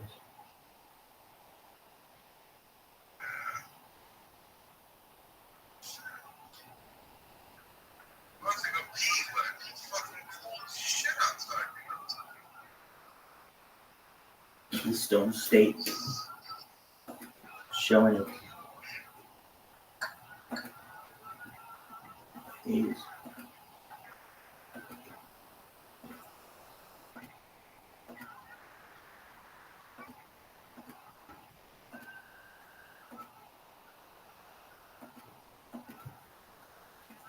All right. Well, I wanted to hop in and say hi. What's up? I'm still streaming, so if you need me, I'm here. I'm just gonna be on the one device. I'm gonna use this device for. I need to do that right now. I'm gonna do that right now. Before I go, I'm gonna do that. So here's what we're gonna do. I'm looking at your website. In 3, 2, 1. I've never seen this before. Hold on. Wait. How long have you had this website, Apollo? Oh, okay, so no. Okay, you haven't had it like 6 months though. You haven't had it like 6 months. Dude, it's a really good website, man.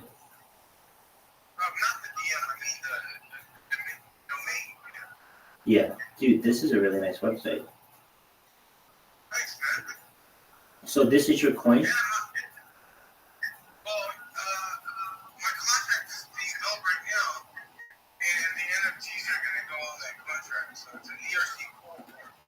Okay, so it's the NFT you talked about with the wolf.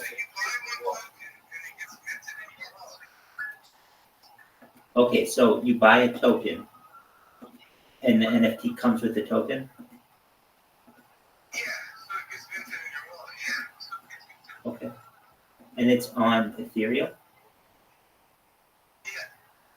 Very cool.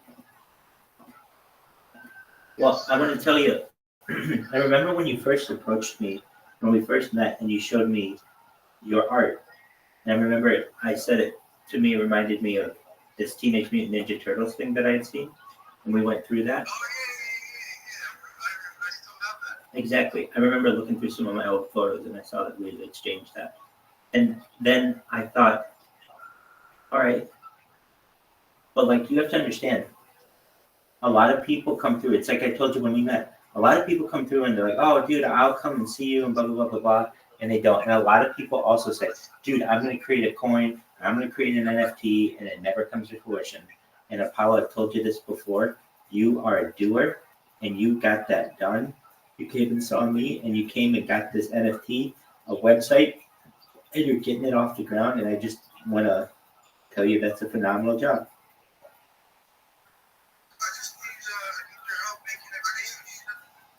Well, we're featuring it right now. And I'll feature it as much as I can. I mean, I live stream in the lounge 24/7.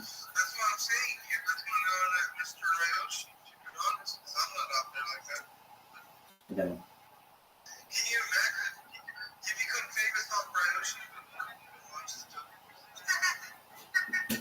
That would be crazy.